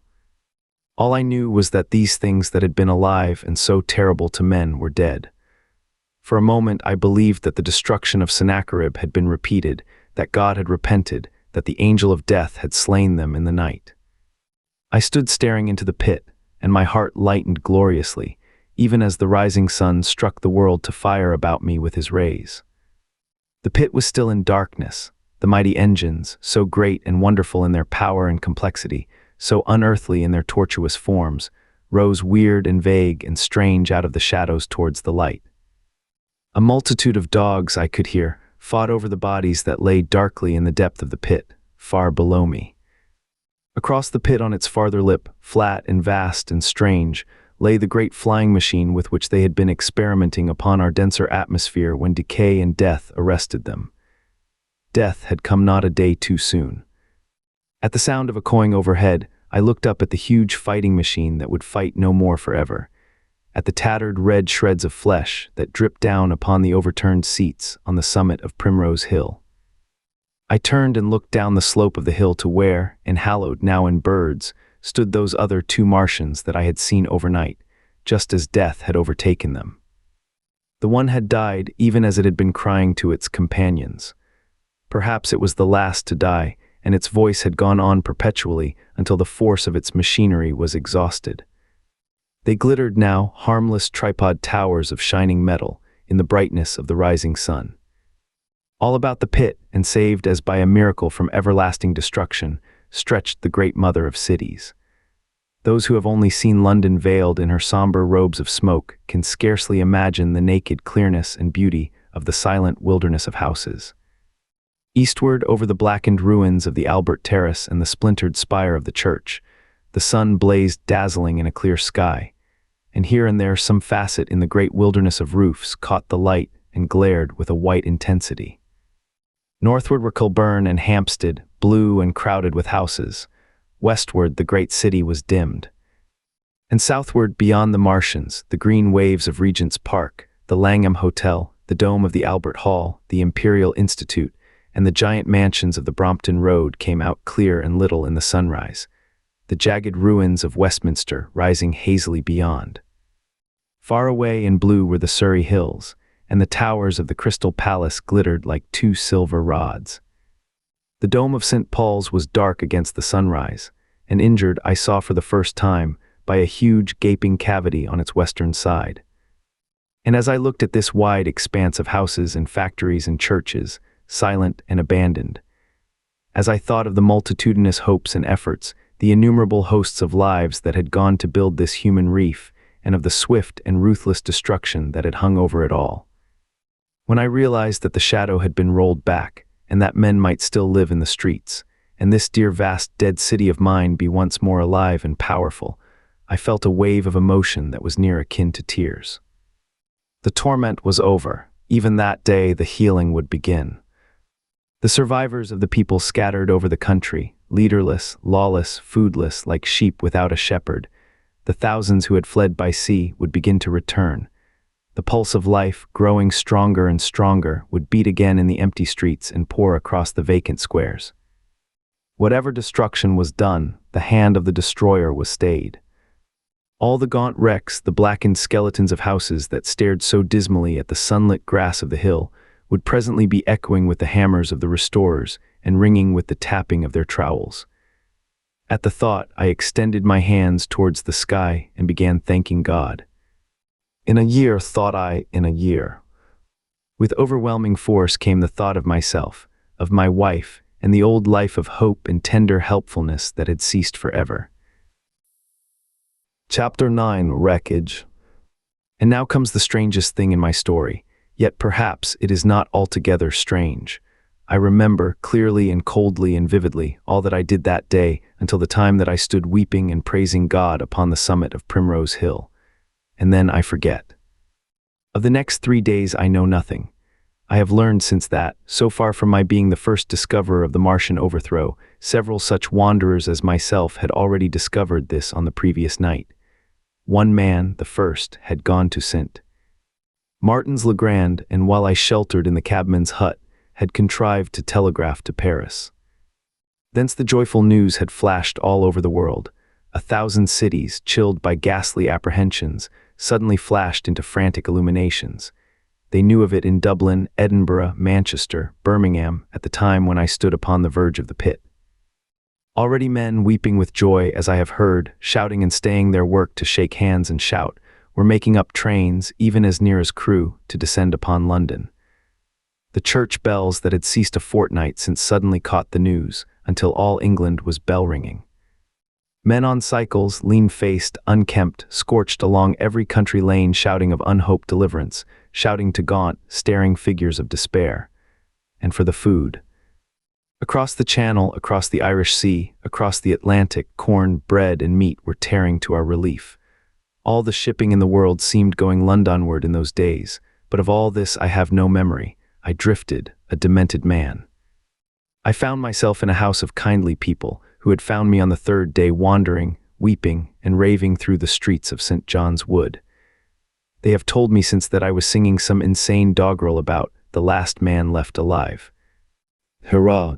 The last man left alive. Troubled as they were with their own affairs, these people, whose name, much as I would like to express my gratitude to them, I may not even give here, nevertheless cumbered themselves with me, sheltered me, and protected me from myself.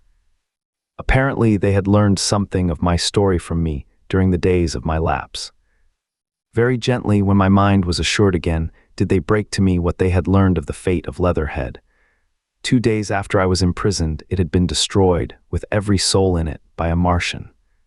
He had swept it out of existence, as it seemed, without any provocation, as a boy might crush an ant hill, in the mere wantonness of power. I was a lonely man, and they were very kind to me. I was a lonely man and a sad one, and they bore with me. I remained with them 4 days after my recovery. All that time I felt a growing craving to look once more on whatever remained of the little life that seemed so happy and bright in my past. It was a mere hopeless desire to feast upon my misery. They dissuaded me. They did all they could to divert me from this morbidity.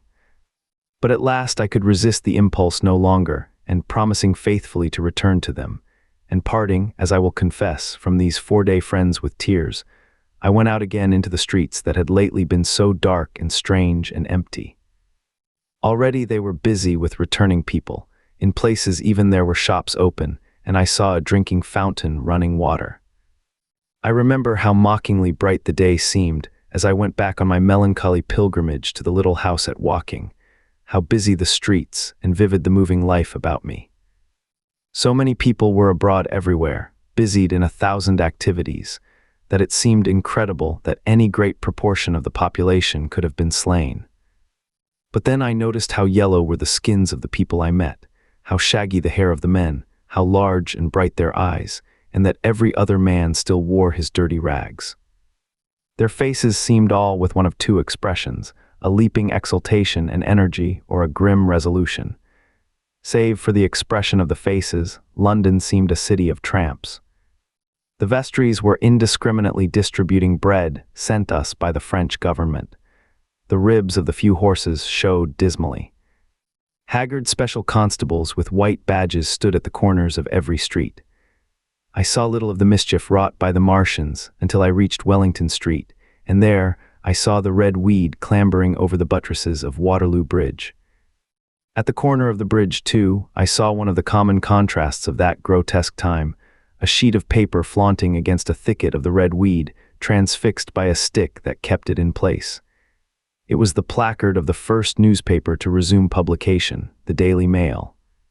I bought a copy for a blackened shilling I found in my pocket. Most of it was in blank, but the solitary compositor who did the thing had amused himself by making a grotesque scheme of advertisement stereo on the back page.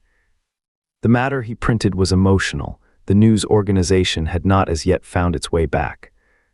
I learned nothing fresh except that already in 1 week, the examination of the Martian mechanisms had yielded astonishing results.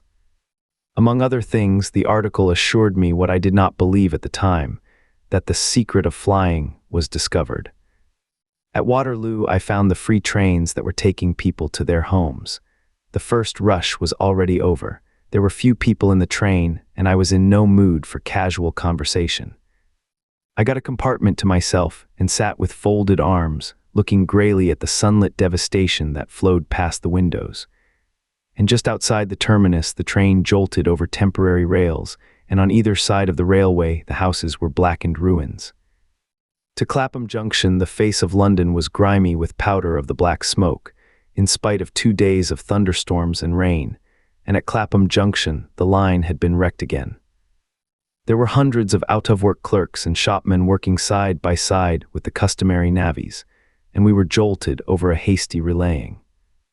All down the line from there, the aspect of the country was gaunt and unfamiliar. Wimbledon particularly had suffered. Walton, by virtue of its unburned pine woods, seemed the least hurt of any place along the line.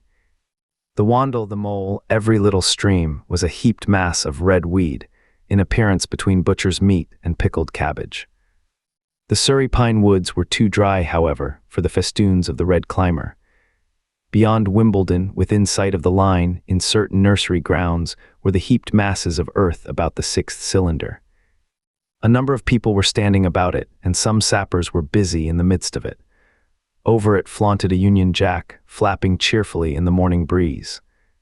The nursery grounds were everywhere crimson with the weed, a wide expanse of livid color cut with purple shadows, and very painful to the eye. One's gaze went with infinite relief from the scorched grays and sullen reds of the foreground to the blue-green softness of the eastward hills. The line on the London side of Woking Station was still undergoing repair, so I descended at Byfleet Station and took the road to Maybury, past the place where I and the artilleryman had talked to the hussars, and on by the spot where the Martian had appeared to me in the thunderstorm. Here, moved by curiosity, I turned aside to find, among a tangle of red fronds, the warped and broken dog-cart with the whitened bones of the horse scattered and gnawed. For a time I stood regarding these vestiges. Then I returned through the pine wood, neck-high with red weed here and there, to find the landlord of the spotted dog had already found burial, and so came home past the College Arms. A man standing at an open cottage door greeted me by name as I passed. I looked at my house with a quick flash of hope that faded immediately. The door had been forced, it was unfast and was opening slowly as I approached. It slammed again. The curtains of my study fluttered out of the open window from which I and the artilleryman had watched the dawn. No one had closed it since. The smashed bushes were just as I had left them nearly 4 weeks ago. I stumbled into the hall and the house felt empty. The stair carpet was ruffled and discolored where I had crouched, soaked to the skin from the thunderstorm the night of the catastrophe. Our muddy footsteps I saw still went up the stairs. I followed them to my study and found lying on my writing table still, with the selenite paper weight upon it, the sheet of work I had left on the afternoon of the opening of the cylinder. For a space, I stood reading over my abandoned arguments. It was a paper on the probable development of moral ideas with the development of the civilizing process, and the last sentence was the opening of a prophecy. In about 200 years, I had written, we may expect, the sentence ended abruptly.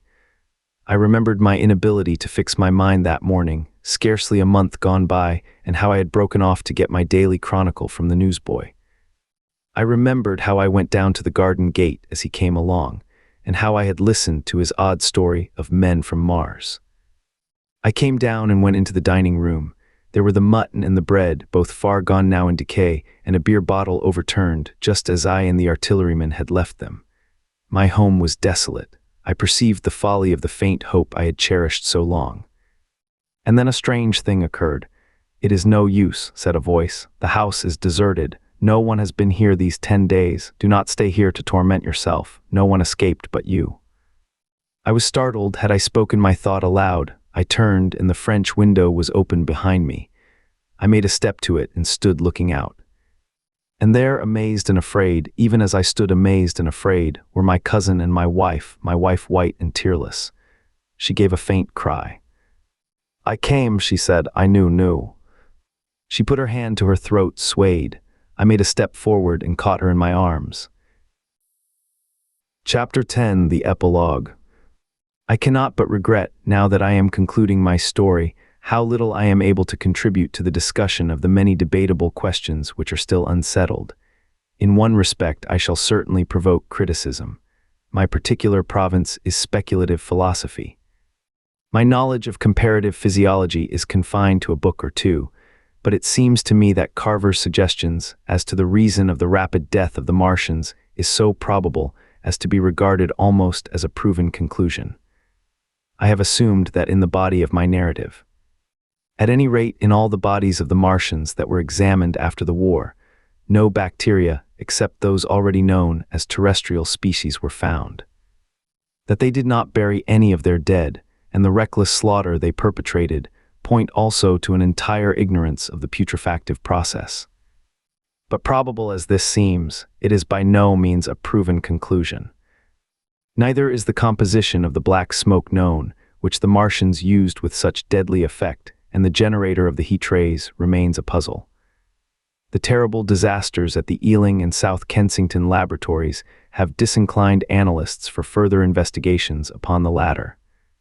Spectrum analysis of the black powder points unmistakably to the presence of an unknown element with a brilliant group of 3 lines in the green, and it is possible that it combines with argon to form a compound which acts at once with deadly effect upon some constituent in the blood. But such unproven speculations will scarcely be of interest to the general reader to whom this story is addressed. None of the brown scum that drifted down the Thames after the destruction of Shepperton was examined at the time, and now none is forthcoming. The results of an anatomical examination of the Martians, so far as the prowling dogs had left such an examination possible, I have already given. But everyone is familiar with the magnificent and almost complete specimen in spirits at the Natural History Museum and the countless drawings that have been made from it. And beyond that, the interest of their physiology and structure is purely scientific. A question of graver and universal interest is the possibility of another attack from the Martians. I do not think that nearly enough attention is being given to this aspect of the matter. At present, the planet Mars is in conjunction, but with every return to opposition I, for one, anticipate a renewal of their adventure. In any case, we should be prepared.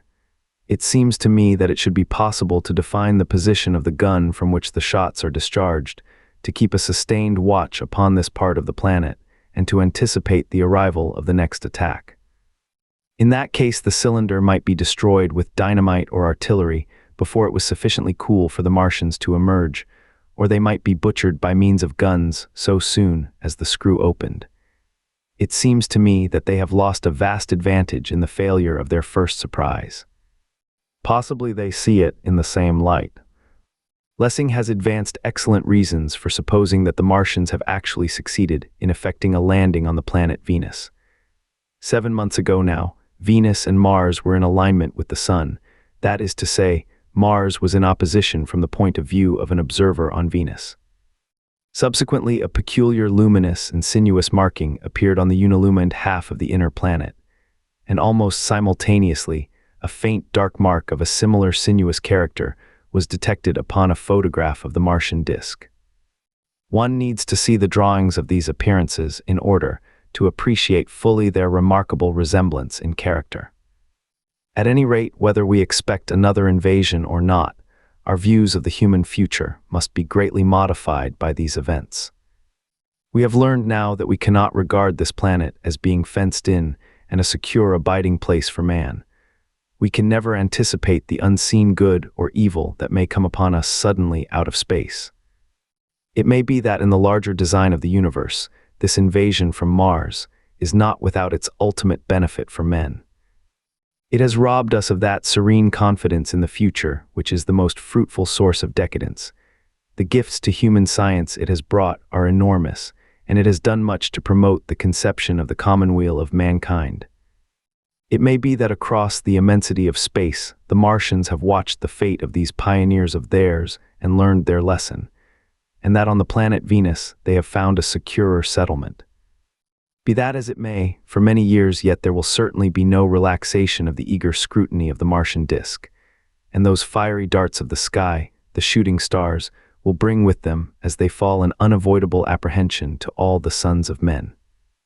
The broadening of men's views that has resulted can scarcely be exaggerated. Before the cylinder fell, there was a general persuasion that through all the deep of space no life existed beyond the petty surface of our minute sphere. Now we see further. If the Martians can reach Venus, there is no reason to suppose that the thing is impossible for men, and when the slow cooling of the sun makes this earth uninhabitable, as at last it must do, it may be that the thread of life that has begun here will have streamed out and caught our sister planet within its toils. Dim and wonderful is the vision I have conjured up in my mind of life spreading slowly from this little seed bed of the solar system throughout the inanimate vastness of sidereal space. But that is a remote dream. It may be, on the other hand, that the destruction of the Martians is only a reprieve. To them, and not to us perhaps, is the future ordained. I must confess the stress and danger of the time have left an abiding sense of doubt and insecurity in my mind. I sit in my study writing by lamplight, and suddenly I see again the healing valley below set with writhing flames, and feel the house behind and about me empty and desolate. I go out into the Byfleet Road, and vehicles pass me, a butcher boy in a cart, a cab full of visitors, a workman on a bicycle, children going to school, and suddenly they become vague and unreal, and I hurry again with the artilleryman through the hot, brooding silence. Of a night I see the black powder darkening the silent streets, and the contorted bodies shrouded in that layer. They rise upon me tattered and dog-bitten.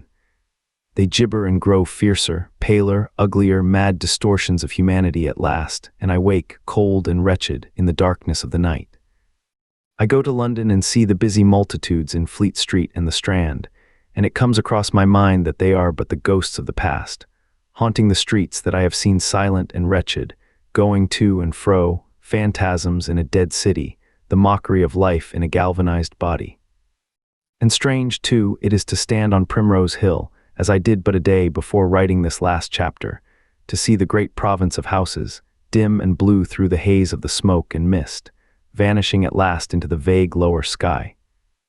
To see the people walking to and fro among the flower beds on the hill, to see the sightseers about the Martian machine that stands there still, to hear the tumult of playing children, and to recall the time when I saw it all bright and clear-cut, hard and silent, under the dawn of that last great day. And strangest of all is it to hold my wife's hand again, and to think that I have counted her, and that she has counted me, among the dead.